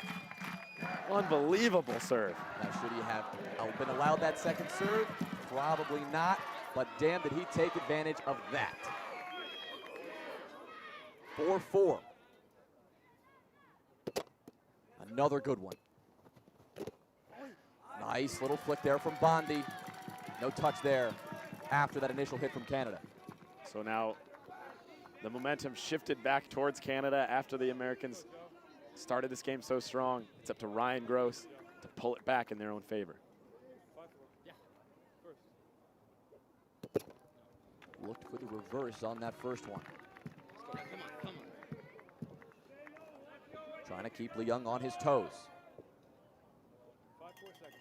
Yeah. Service. No, come on. Come on. Double fault. Now tied at 5.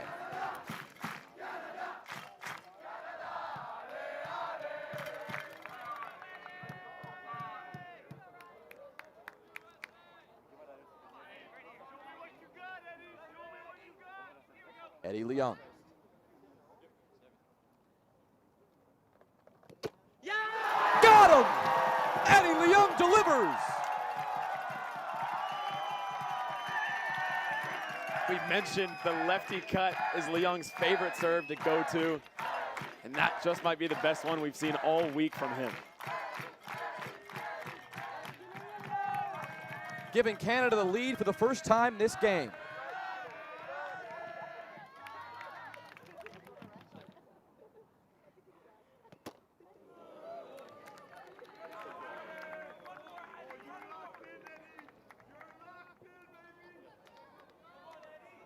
Leung in peak form today. No better time to be on your game. 6-5 first. 6-5 seconds. Reverse. Bondi jammed up. Called back. Side pocket. Rather foot fault.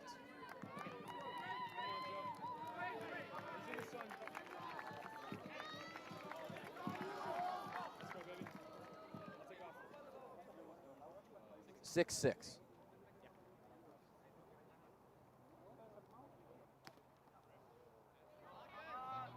Saw Bondi in between games, getting a couple of reps in, practicing the serve, trying to find that contact he's looking for.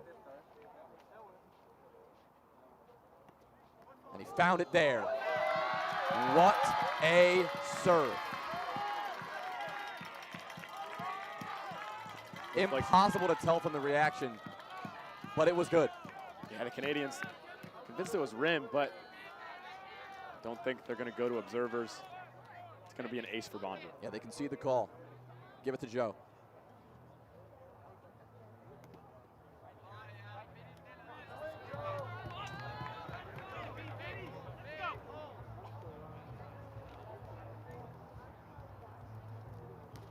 Second serve is good. Tough recovery for Leung. Roofed it. Great touch from Gross, but the body from Mathieu. This one is in play. The short set keeps this alive. Behind the back, Leung misses it. Oh no, Leung thought Vinny had soft touched it, but in reality the hit had lipped, and Vinny's touch towards Leung was his first touch. And Leung was supposed to set up Mathieu. Instead, he thought he had to go for the backhand pull. Disastrous miscommunication between the Canadians. A messy rally, but one that the U.S. will be happy to secure.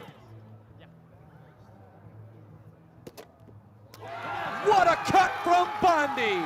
Timeout, Canada. And we said the Americans needed to pull the momentum back in their favor as fast as possible to give themselves a chance early in this game to take a big lead, and that's exactly what Joe Bondi is doing right now. Unreal. Taking control. 9-6. The lead for the United States.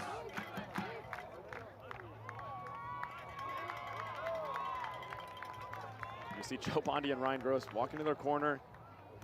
The coaches not really saying much to him, not much to say after a run like that. Just kind of keep doing what you're doing, you know, Jonah, whereas on the Canadian side, you see the fellow teammates of Leung and Mathieu going up to them, keeping their head up. A little bit more to discuss on the Canadian side right now. Trying to stop this bleeding. Coach Adrian Garcia, also the head of the cheering squad right now, offering a couple of words of wisdom before they come back to the net. Jay Gagnon as well, receiving a couple of cuts from Vinny, trying to talk him through any sort of adjustments he needs to make to clean this up.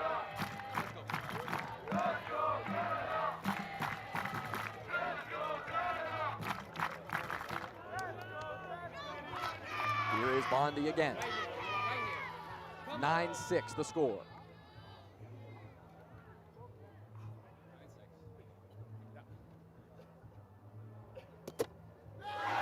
What a reverse. Called high. That one is clean. Well, that timeout seemed to have had pretty much no effect on icing Joe Bondi. And he looks for the left. You know he is feeling good.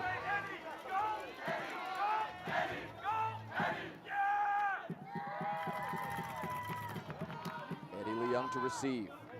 Getting support from the crowd. They'll play through this one. No. Choosing to take the fall. Now we see the ball to Vinny Mathieu. That's who you want if you're Canada at the 7-foot line. That was indeed the double fault there. Mathieu, little high. The entire U.S. section immediately saying, up, too high.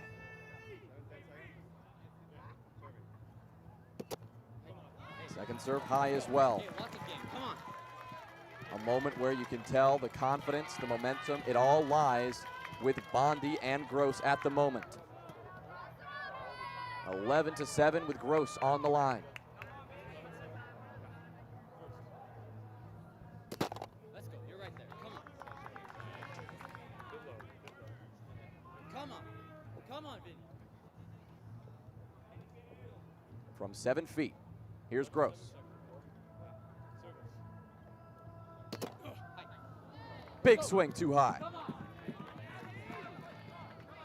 Mathieu's athletic stance on receive is lower than most. You need to put a little bit extra topspin when serving to him to keep it low enough.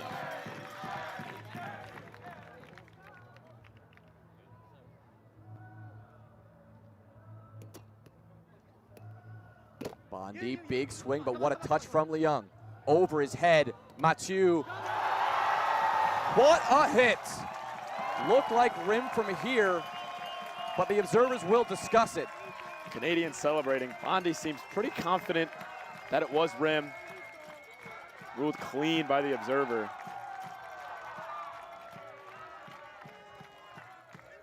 Canadians rejoice.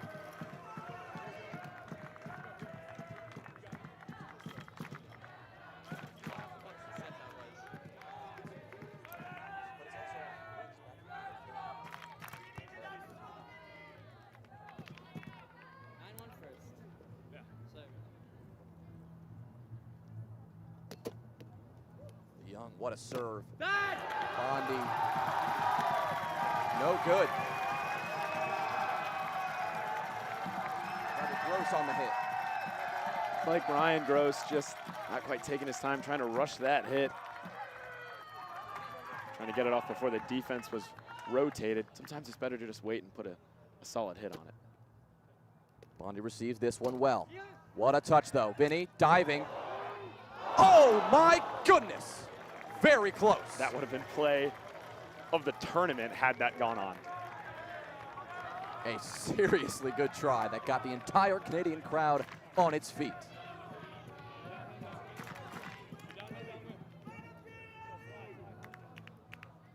(12-10) the score.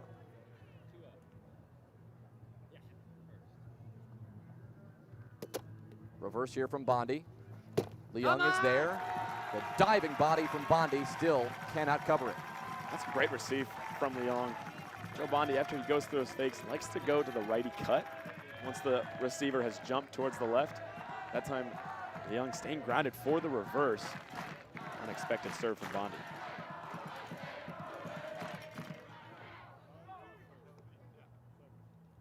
Here's Mathieu.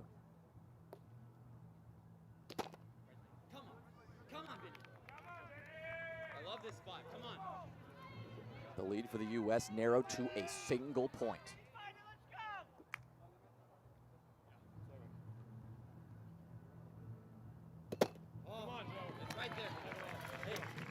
No change here. Double fault. Big sigh of relief from Gross there after the Mathieu double fault. He knows how deadly Mathieu is from 7 feet and how hot he can get. Here's Gross. Lefty, no.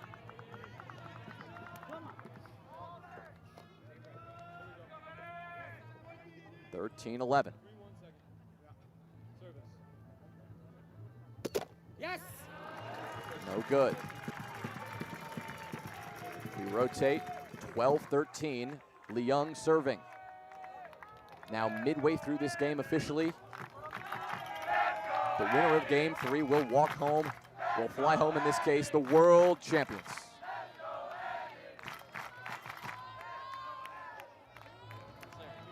Will walk away with the title. There's Bondi. Excellent shot, very smart hit. That's an especially smart hit because Gross set him a little bit short, which opens up the pole for Bondi. Leung saw that, rotated hard towards that wrap, and Bondi switching it up, going for the push off the bottom of Mathieu's hand.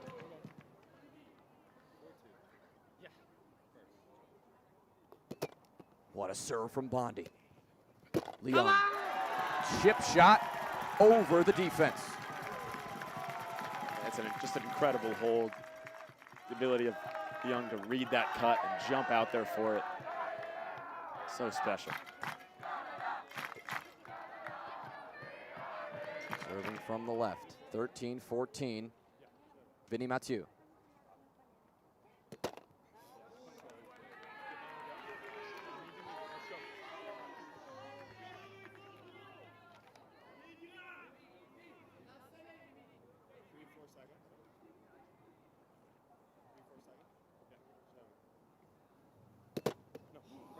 Right there.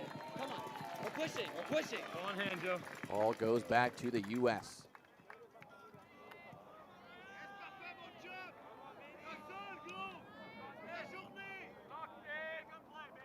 Here's Gross.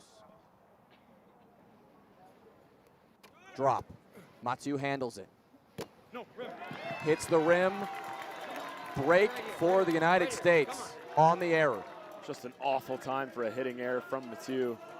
And just after I gassed up his ambidexterity around the no-hit zone, puts that lefty hit squarely into the front rim. The pressure building here. All 4 players. You know they're feeling the intensity of this moment. They'll play through it. Bondi, eyes on the ball, cannot track it down. Bondi just started his run in the wrong direction, got turned around, couldn't change his momentum in time.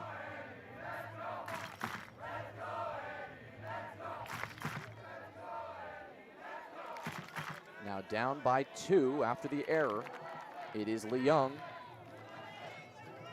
A chance to bring this back for Canada. Reverse. Through the gap. Somehow under the arm of Gross. Great deception from Leung. Yeah, the reverse not beating Gross wide, but jamming him up right past his left hip. Gross tried to move in his left arm to get it up, and it, like you said, it just snuck through that little crack between his arm and his hip. Well, Vinny has been on this stage before 2 years ago. This is Liang, biggest stage he has played on in his life. So far, he has been delivering an all-time performance. Right now, the U.S. doing whatever they can to keep this lead. Ball goes back to Joe Bondi.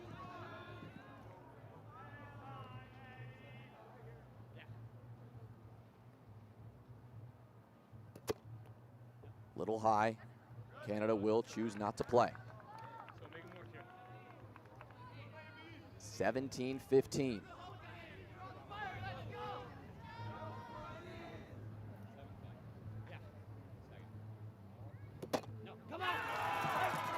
No dice there for Bondi. Vinny Mathieu. Late in game 3, there is no better time for him to step up.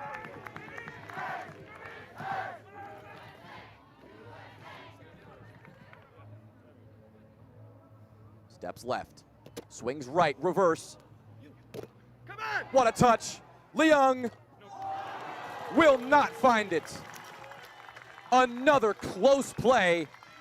The United States keeps this lead alive.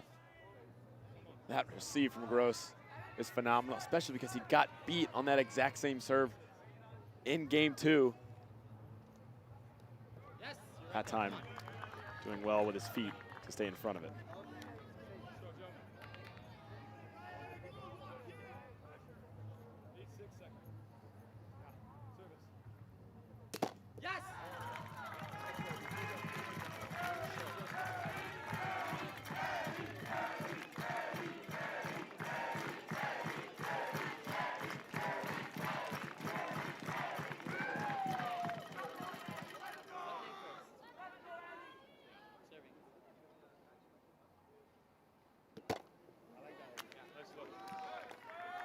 Good shake.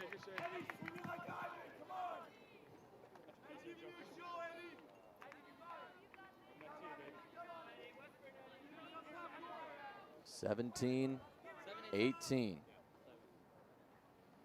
Liang. What a swing. Gross with the recovery. Liang off his feet. Diving Mathieu.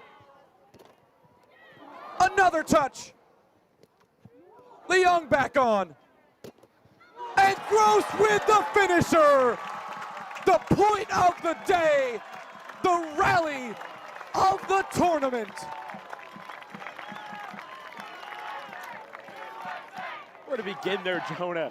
So many incredible defensive touches. I really like that diving set from Eddie Liang to get it back to Vinny Mathieu. Nonetheless, that lefty hit from Ryan Gross too good, and that might be the most fired up I've ever seen Ryan Gross. 19-17. Bondi. They will not play through the first. You see the U.S. crowd cheering for them not playing that serve, giving Bondi another chance.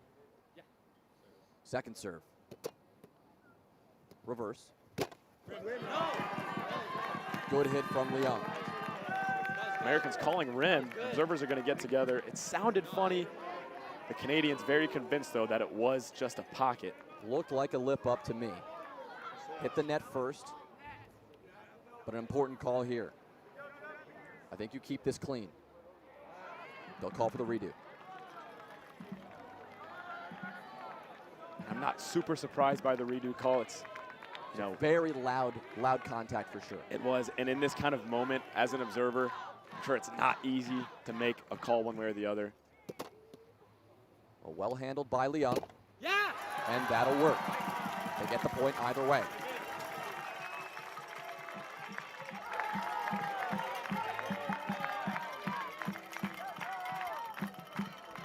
Timeout.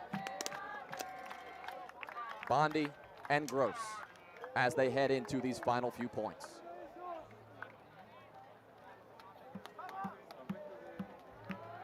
Mathieu and Liang used their timeout early in this game. A chance now for the U.S. to take a moment to breathe. Well, Jonah, what started as a game of runs going back and forth between the two teams has become a bit of a hold fest, some like to call it.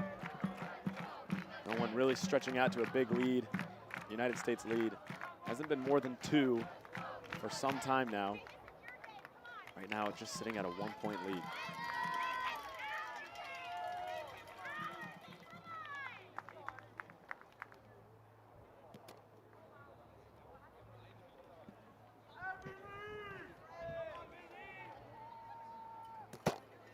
The tension, the excitement, palpable in the air here in Guildford.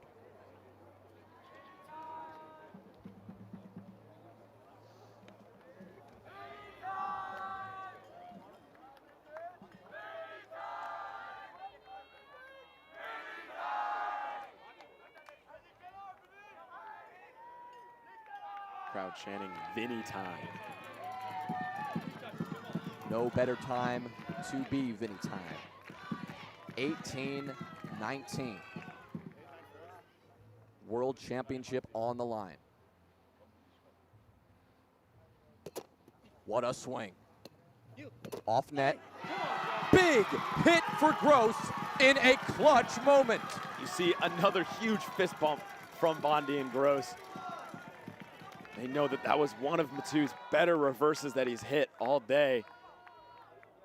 So the hold there, very demoralizing for the Canadians.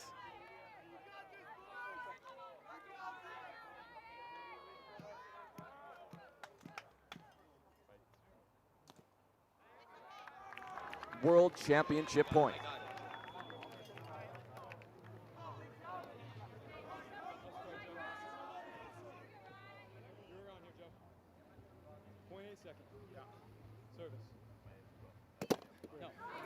Flips the rim. A hold will do it for the United States.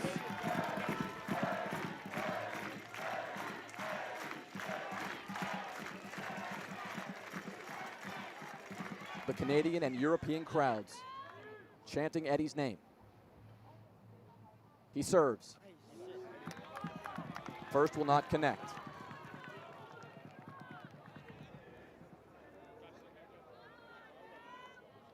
The biggest second serve of Eddie Leung's life.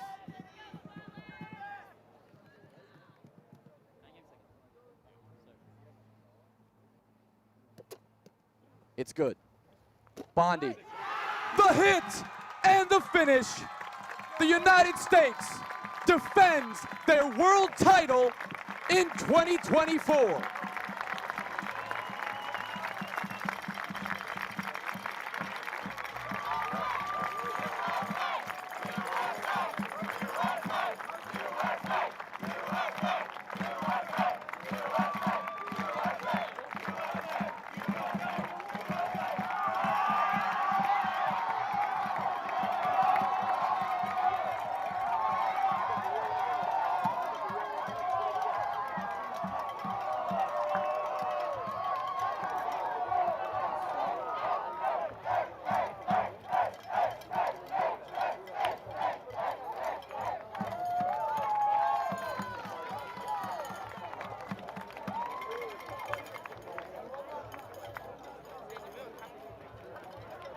The reverse sweep for the United States comes to fruition.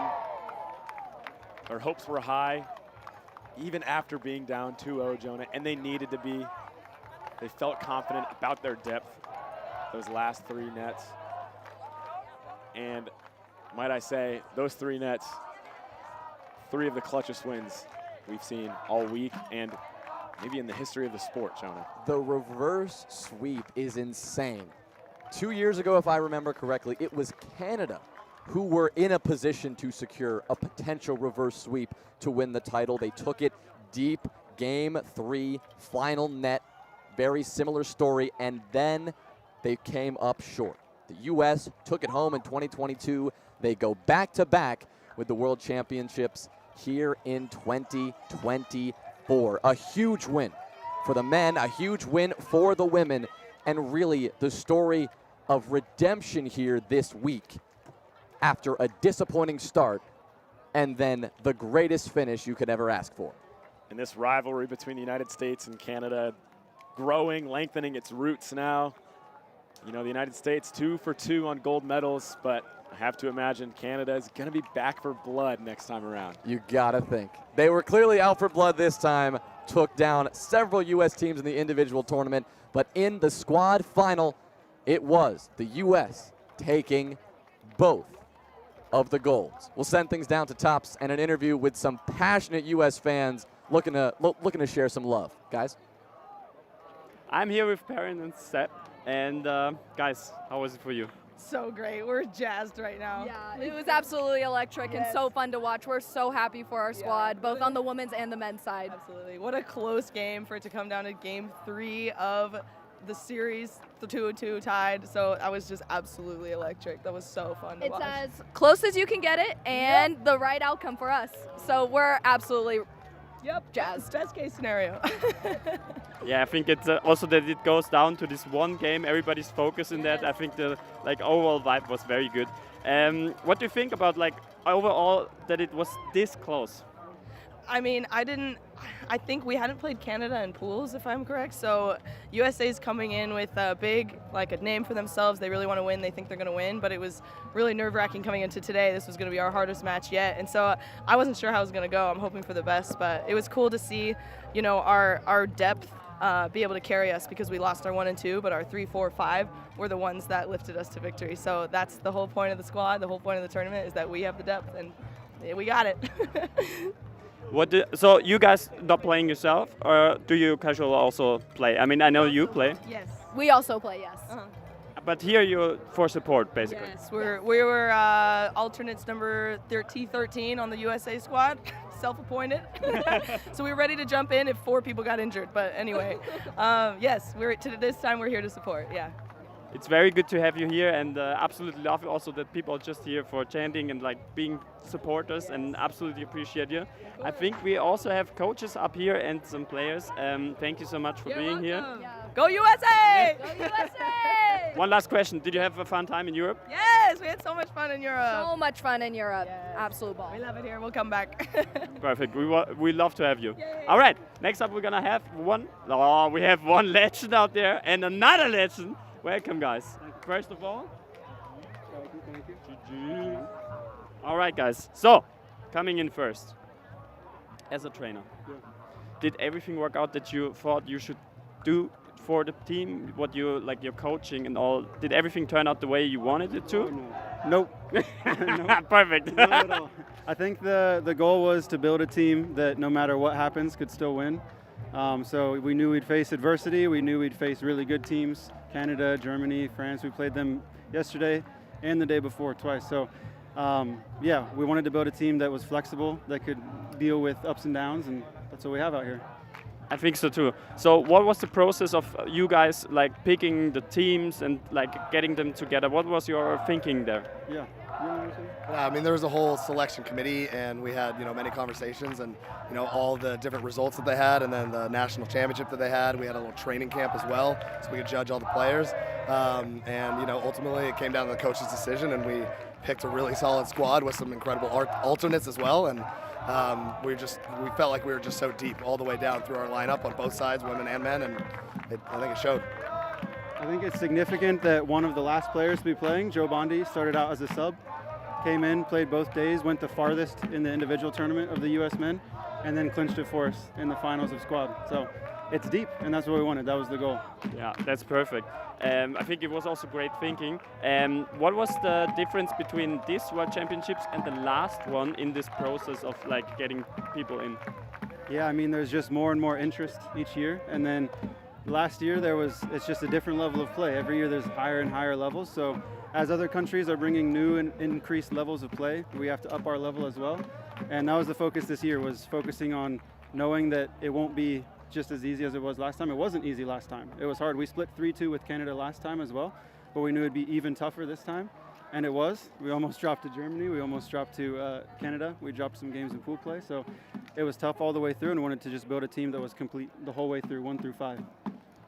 Yeah, that makes perfectly sense. And for you, what is your next step now? You got the gold medal, you got the squad competition, but what is your next way? Okay, how are we going to prepare for the next Worlds? Yeah, you send players off to the tournaments, back to the individual tournaments back home. Hopefully they can travel to Europe some, to other continents to play. But we have to keep raising our level. The bar keeps getting higher and higher. So come about a year from now, we'll start looking at players again and start looking to select our next team. But for now, we enjoy it. And first, we got to get to the podium. That's right. That's right. That's the next step. Obviously, a little bit of party. We are here in Europe with a great mood, I think. Thank you so much, guys. We also have some players over here. Yeah, what you've done worked out, so congratulations and have a fun time here. Appreciate it. Thank you. Thank you, Jobs. Appreciate you. All right. Next up, we're going to have the players. They're directly off the field, sweaty and hot. Welcome, welcome. So it was quite close, I would say. And you're just directly from the pitch. What are your initial thoughts? Well, that was a game that was not won on aces and serve-receive serving. That was more of a defensive and a holdy type gritty game, which is the kind of round that I like to play. Yeah, which is very different from the last time I played Vinny at the World Championship, where it ended on a lot of aces. So I think we've come a long way on serve-receive, and that's shown here and turned into defense to win, yeah. When I approached you guys also in the tent over there, I also said, yeah, okay, a serve-heavy game, but actually it was a very, very well-rounded game. We saw so many rallies, we saw some crazy touches. Yeah. So it really shows also the level that you guys are playing on. Do you think, like, I mean, there's only few points difference here and there. What do you think, like, was the most important thing for you guys to take this win? Like, what made the difference there? Yeah, when I took that timeout, it wasn't like a mental timeout, that was just a physical timeout because it's hot out here. I could tell from those last few points, Vinny and Eddie even, who's got an engine on him, they were dog tired. So just having like the physical wherewithal to keep playing, that was my biggest thing there. Especially, there was a rally like 3 points before the end and you could see everybody was fatigued. Yeah. But just to push that little bit more to get that rally, yeah, that was a big factor. I could talk days with you now. We could start a podcast and release it, but also beautiful Matt Cole is with us. So let's get him into this interview. How was your game, Matt? Game against InSystem, well, as always with InSystem, was a fight. I think neither team got their like full offense started. There was points, but it wasn't like, oh, both teams are cruising. So honestly, similar to what Ryan was saying, it was a lot of scrappy ball out there. They fought just a little bit harder.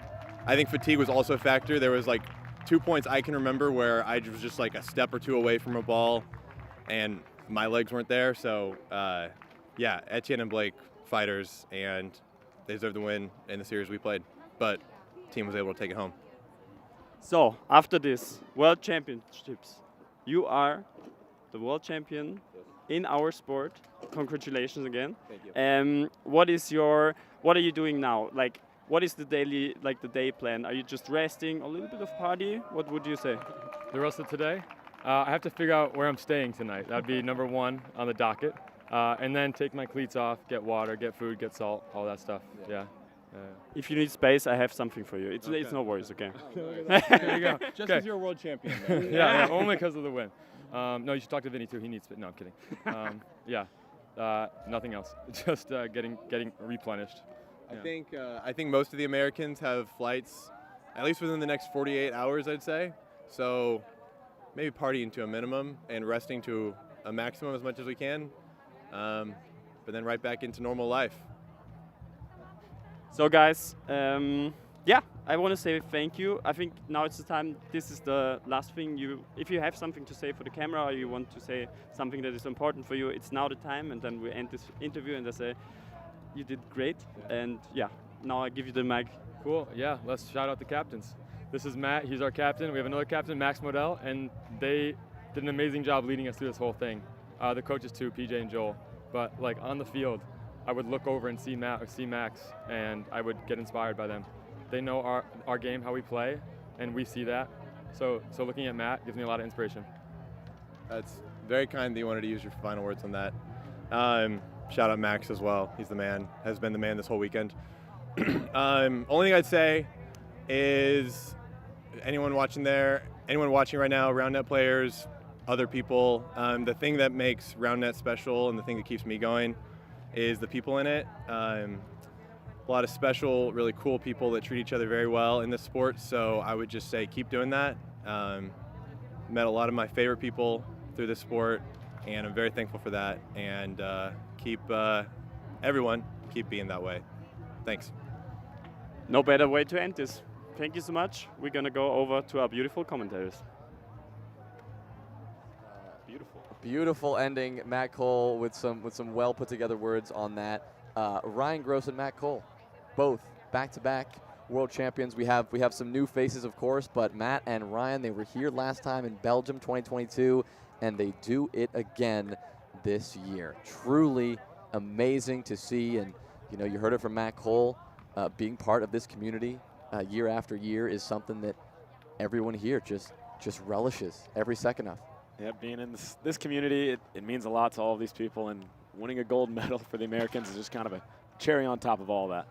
Incredible. Well, we have our medal ceremony coming up in just a few minutes. We're starting to get our players in position, all the crowd in position. If you tuned in for our individual medal ceremony, you know how exciting and amazing that was. This one's not going to disappoint either. The trophy presentation to the winning country of the United States, happening in just a few minutes. So don't go anywhere. We'll be back in just a few.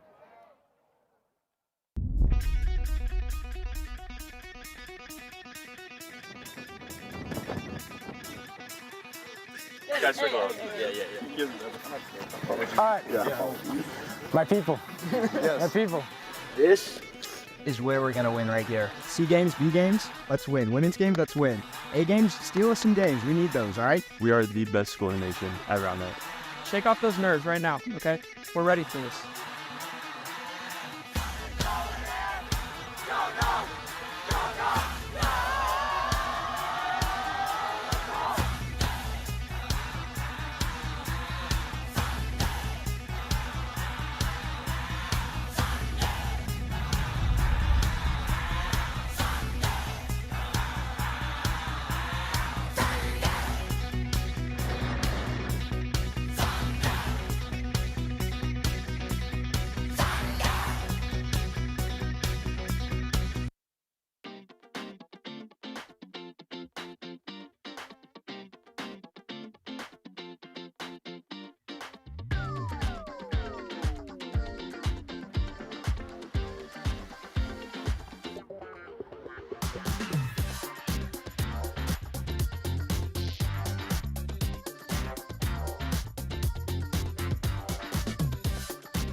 Has had such a positive impact. The friendships that have been made and the support between each other has been really, really important. The inclusivity point of view, we've been able to open things up and say to people, you can all join in with this. Disabled people in particular, there's the opportunity to manage long-term health conditions. It's very important for mental health and for independence as well. And actually getting the confidence to get back out and about in the community is really important.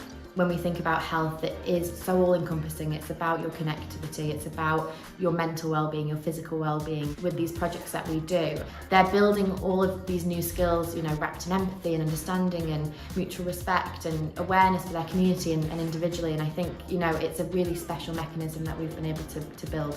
It's been wonderful, really wonderful.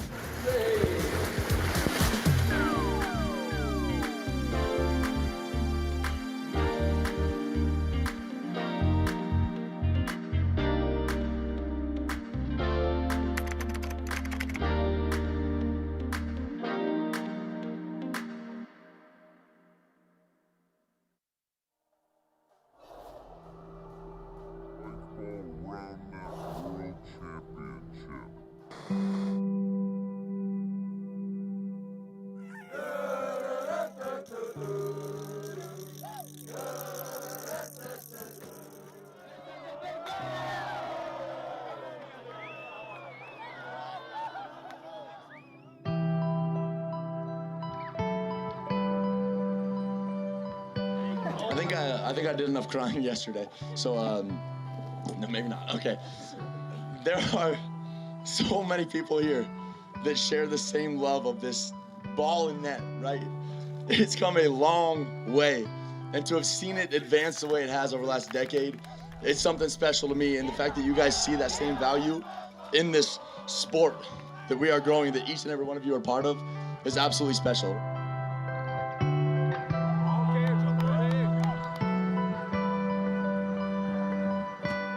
I teared up today just watching Women's Roundnet and the community around that just celebrates Women's Roundnet. So I am so pumped. I'm happy to be here, but I'm really happy for Women's Roundnet today.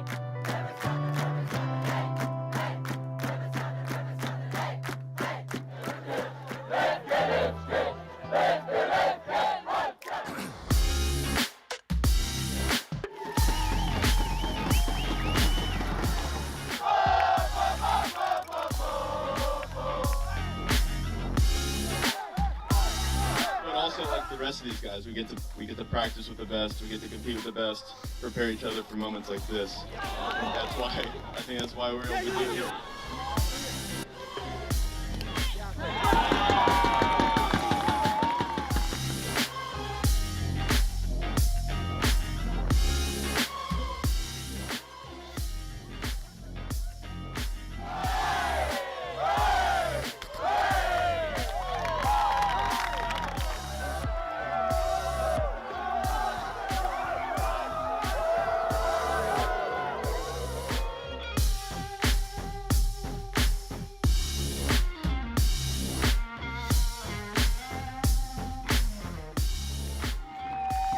This is so awesome. I think I can speak for all of Team USA when I say that this has been a dream come true. Just meeting all of these ladies and everyone here and getting to make new friends has been incredible. We're so thankful for everyone that showed up, and Roundnet Belgium, everyone's hard work that went into this event. It's been just wildly amazing, and we're so happy that we got to be here and share these memories with all of you guys.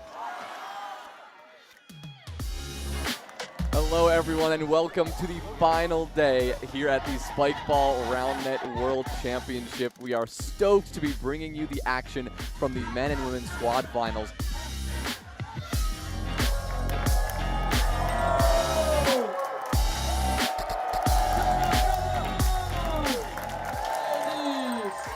Come on! Oh my God, they're breaking this thing down.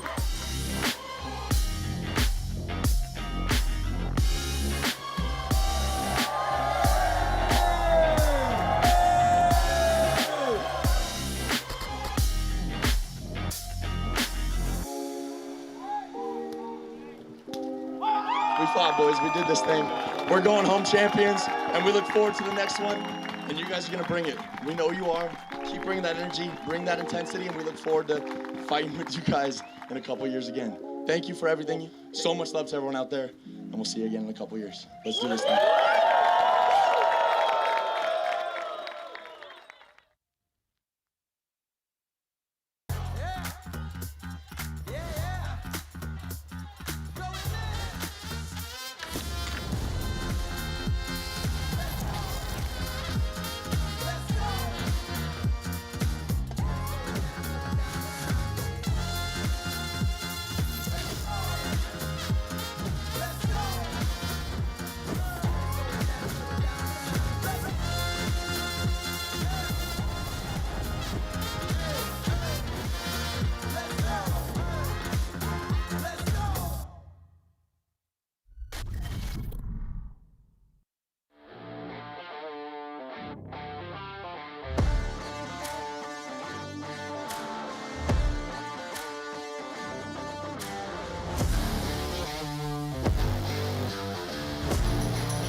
Welcome to Guildford.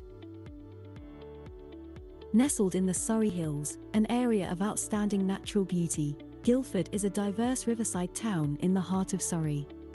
The town is recognised for its stunning high street with historic sets and iconic 17th century Guildhall clock that transports you back in time. There are over 1,200 listed buildings. The streets and passageways are lined with interesting heritage and historic sites. Guildford is a popular shopping and leisure destination. The 3 shopping centres are filled with fashionable shops and trendy independent stores. Take in a show at one of our bustling theatres or live music venues. Guildford's calendar is full of year-round events and festivals. Guildford has numerous restaurants, cosy cafes, and traditional pubs. Local food and craft markets are held regularly in the town centre. For nature lovers, take a stroll along the towpaths of the River Way. The river flows through the town and is popular with narrowboats and water activities. A short walk away is the North Downs and Surrey Hills. Here you can take in panoramic views over the Surrey countryside and explore the ancient woodland at Chantry Wood. Guildford is well catered for sports enthusiasts. Spectrum Leisure Centre and Surrey Sports Park offer a large variety of sporting activities. Why not enjoy an outdoor swim at Guildford Lido? Awarded the most green flag awards in the southeast, Guildford has over 80 parks, gardens, and green spaces to discover. In the heart of town, you will find Guildford Castle and its colourful grounds. The grounds are an oasis of tranquility and are famed for their striking seasonal flower displays. Popular Stoke Park has something for everyone. Relax in the peaceful Japanese garden, cool off in the paddling pool, or zip through the trees at Wildwood. The 27 hectares of rolling grassland are enjoyed by cyclists, walkers, and runners. Whether visiting alone or in a group, Guildford has something for all ages. So come and visit and explore. What are you waiting for?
Hi, I'm Michael from Team Spikeball. Today we're taking a look at the new and improved Spikeball Standard Kit. Alright, first things first. Just by looking at it, you can tell that it's sturdier than the OG Standard Kit. The rims are a little bit wider, and they also come with these yellow tabs to make setup even easier. The kit comes with 2 new balls. One's a little bit bigger if you're starting out, and one's smaller if you want a challenge. Both have pips for more grip.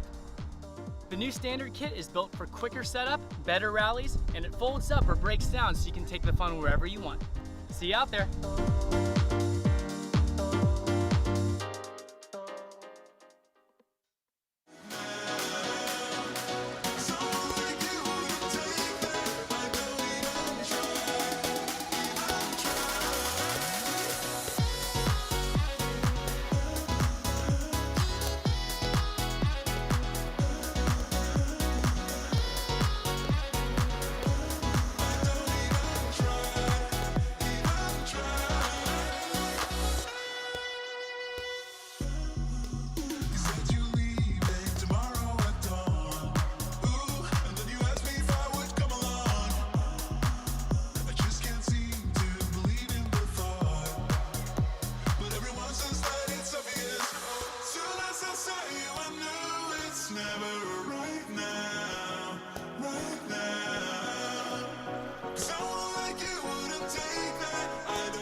I'm Jack. I am chair of British Roundnet. We are the governing body for England, Wales and Scotland. Welcome to the British Roundnet English Open. Let's go! The vibe is buzzing, the vibe is exciting. It's our first tournament, so we were a little bit nervous.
All right, everyone, please bring it in. Let's start the ceremony soon, okay? Yeah, we're just sorting out music. Everyone at pickup back there. Do you guys want to come for the ceremony? Let's go, bring it in. If you're a finalist or a podium team, please stay in the back. Everyone else, come fill it up. Let's get close to the stage. Let's go. Bring it in, everyone. Come on. Right, okay, we're going to go. We're going to get going. So, we got our medals ready. We can't have music. So no music at all? Okay, just cheering. Great. It's just cheering, so you're going to have to be very loud. We can't have music. Everyone's got to be super loud with cheering. Here we go. We're going to start with the women, because I know there's a lot of flights that people have got to get. So here we are with the women in for the 2024 International Roundnet Federation Roundnet World Championships. In third place for the women's are Austria.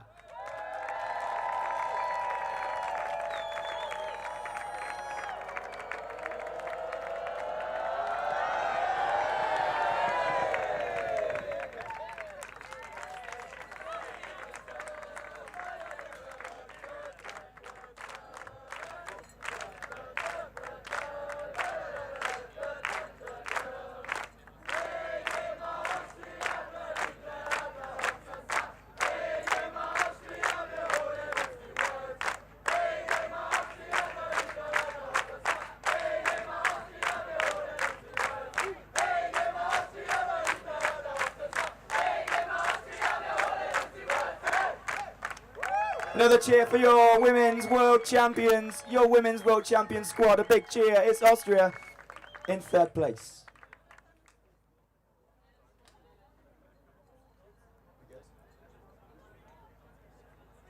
In second place for the women's squads is Germany.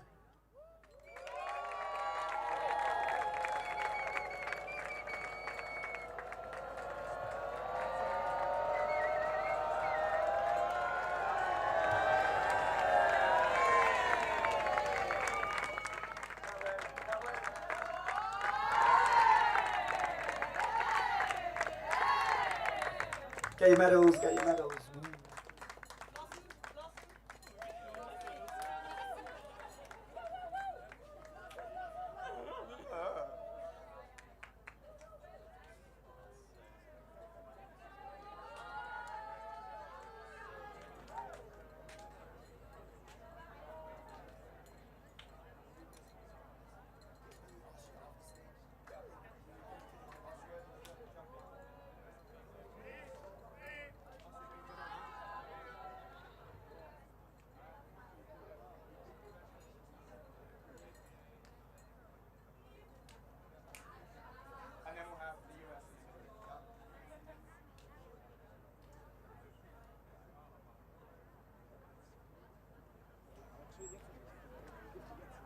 Another cheer for Germany, your second place women's squad.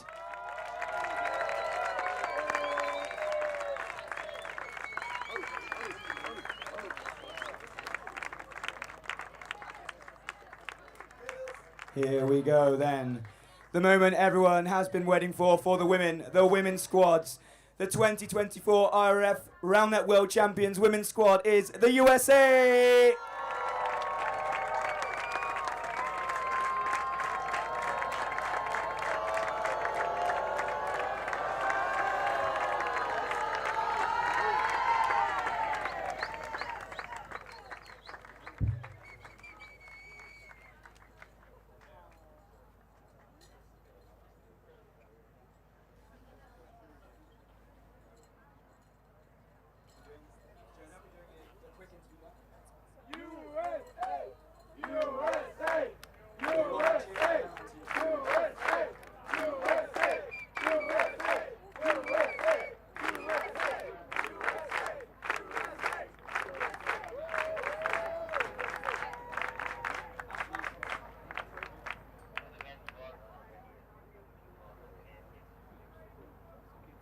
Another cheer for your women's world champion squad, USA.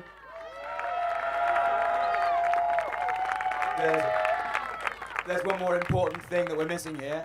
I don't know if anyone knows what it is. Yes. I think Frey knows what it is. It's something that you usually lift above your heads. Hang on. We've got to get it out the box first. Oh.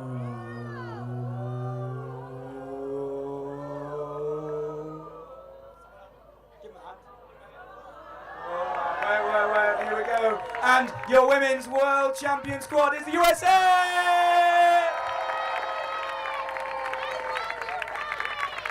I'm going to hand over to Jonah, who's going to have a quick word with the women's squad. Congratulations, guys. Congratulations. An emotional moment, an amazing moment for all of you. Julia, as someone part of this squad for the first time, enjoying this atmosphere for the first time, what does this win mean to you?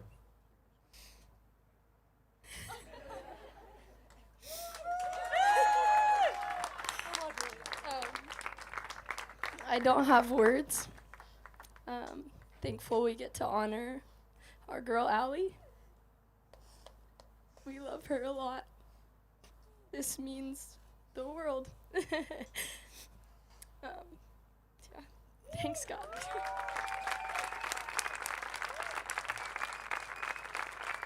Let's give a huge round of applause and a big, warm celebration for Allie Foster, everybody. Come on.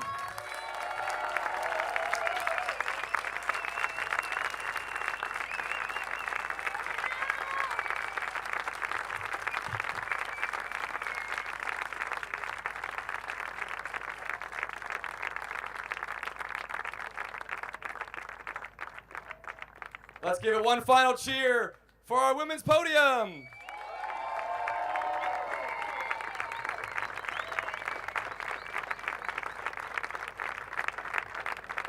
Thank you, women. You can all go get your flights now. Quick, run. Heathrow's not far.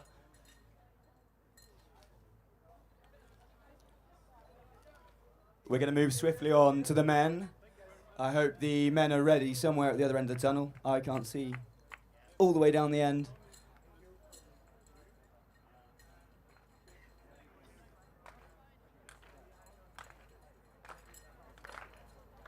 Here we go. Here we go. Loving the clapping. So, the 2024 men's squad, third place. Roundnet World Championships. It's Germany.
Let's have another cheer for your third place men's squad, Germany.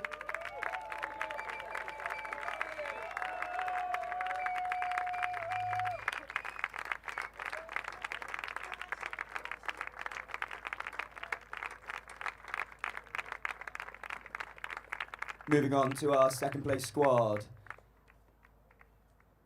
In second place for the men's squads, we had Canada.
Let's have another big cheer for your second place men's squad, Canada.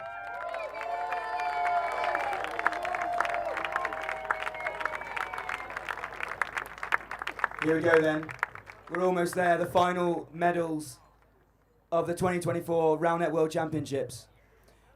The winning squad for the men for the 2024 Roundnet World Championships is the USA.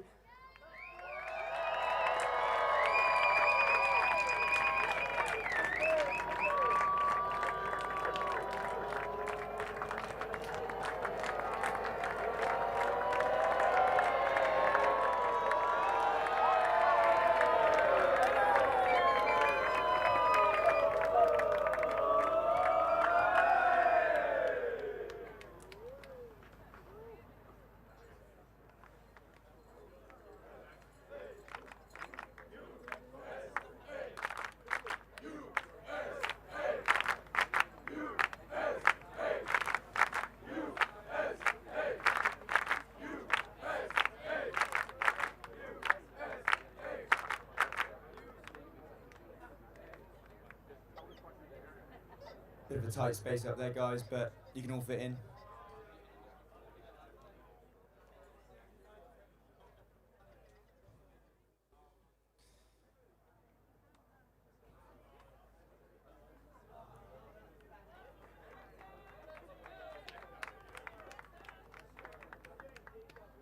Here we go then. 1 second. Oh.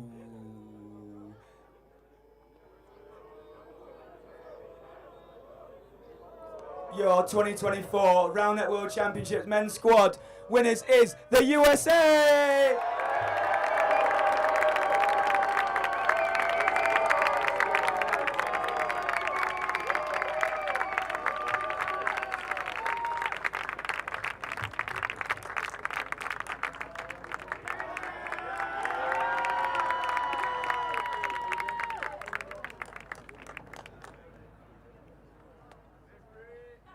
All right, now the moment I know you've all been waiting for. We need some speeches, of course. First, Ryan Gross.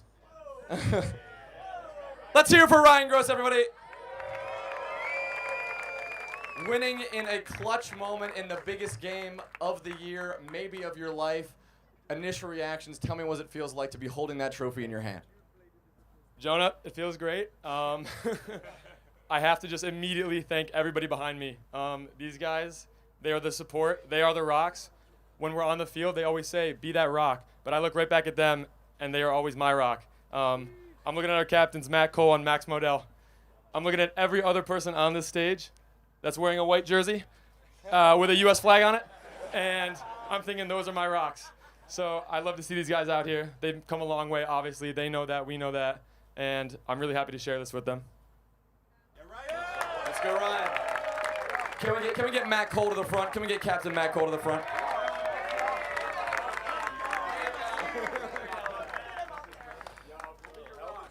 Take that trophy in your hand, Matt. Let's hear it for Matt Cole. Captain of the winning team. Last year, Buddy gave quite a speech, so you have a big act to follow.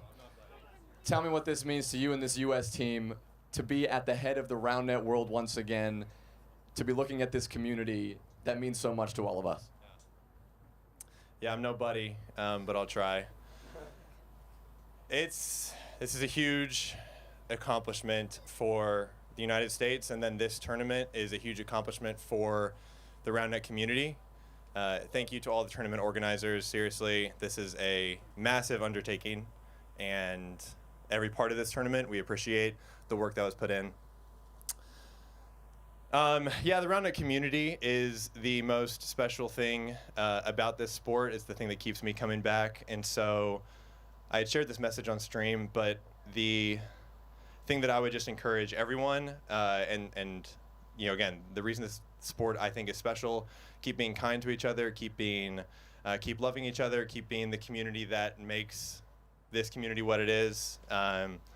If I can encourage everyone to do that, then this sport will continue to be special and continue to have awesome moments like this that brings us all together as different countries and different languages. Like, how cool is that? We came here to hit a little yellow ball around, and yet we all felt like joy and frustration and these emotions just because of that. So yeah, love you guys, Roundnet community. Thanks for the tournament, and thanks for a great week. For one final time, let's give a big cheer for the world's podium in 2024.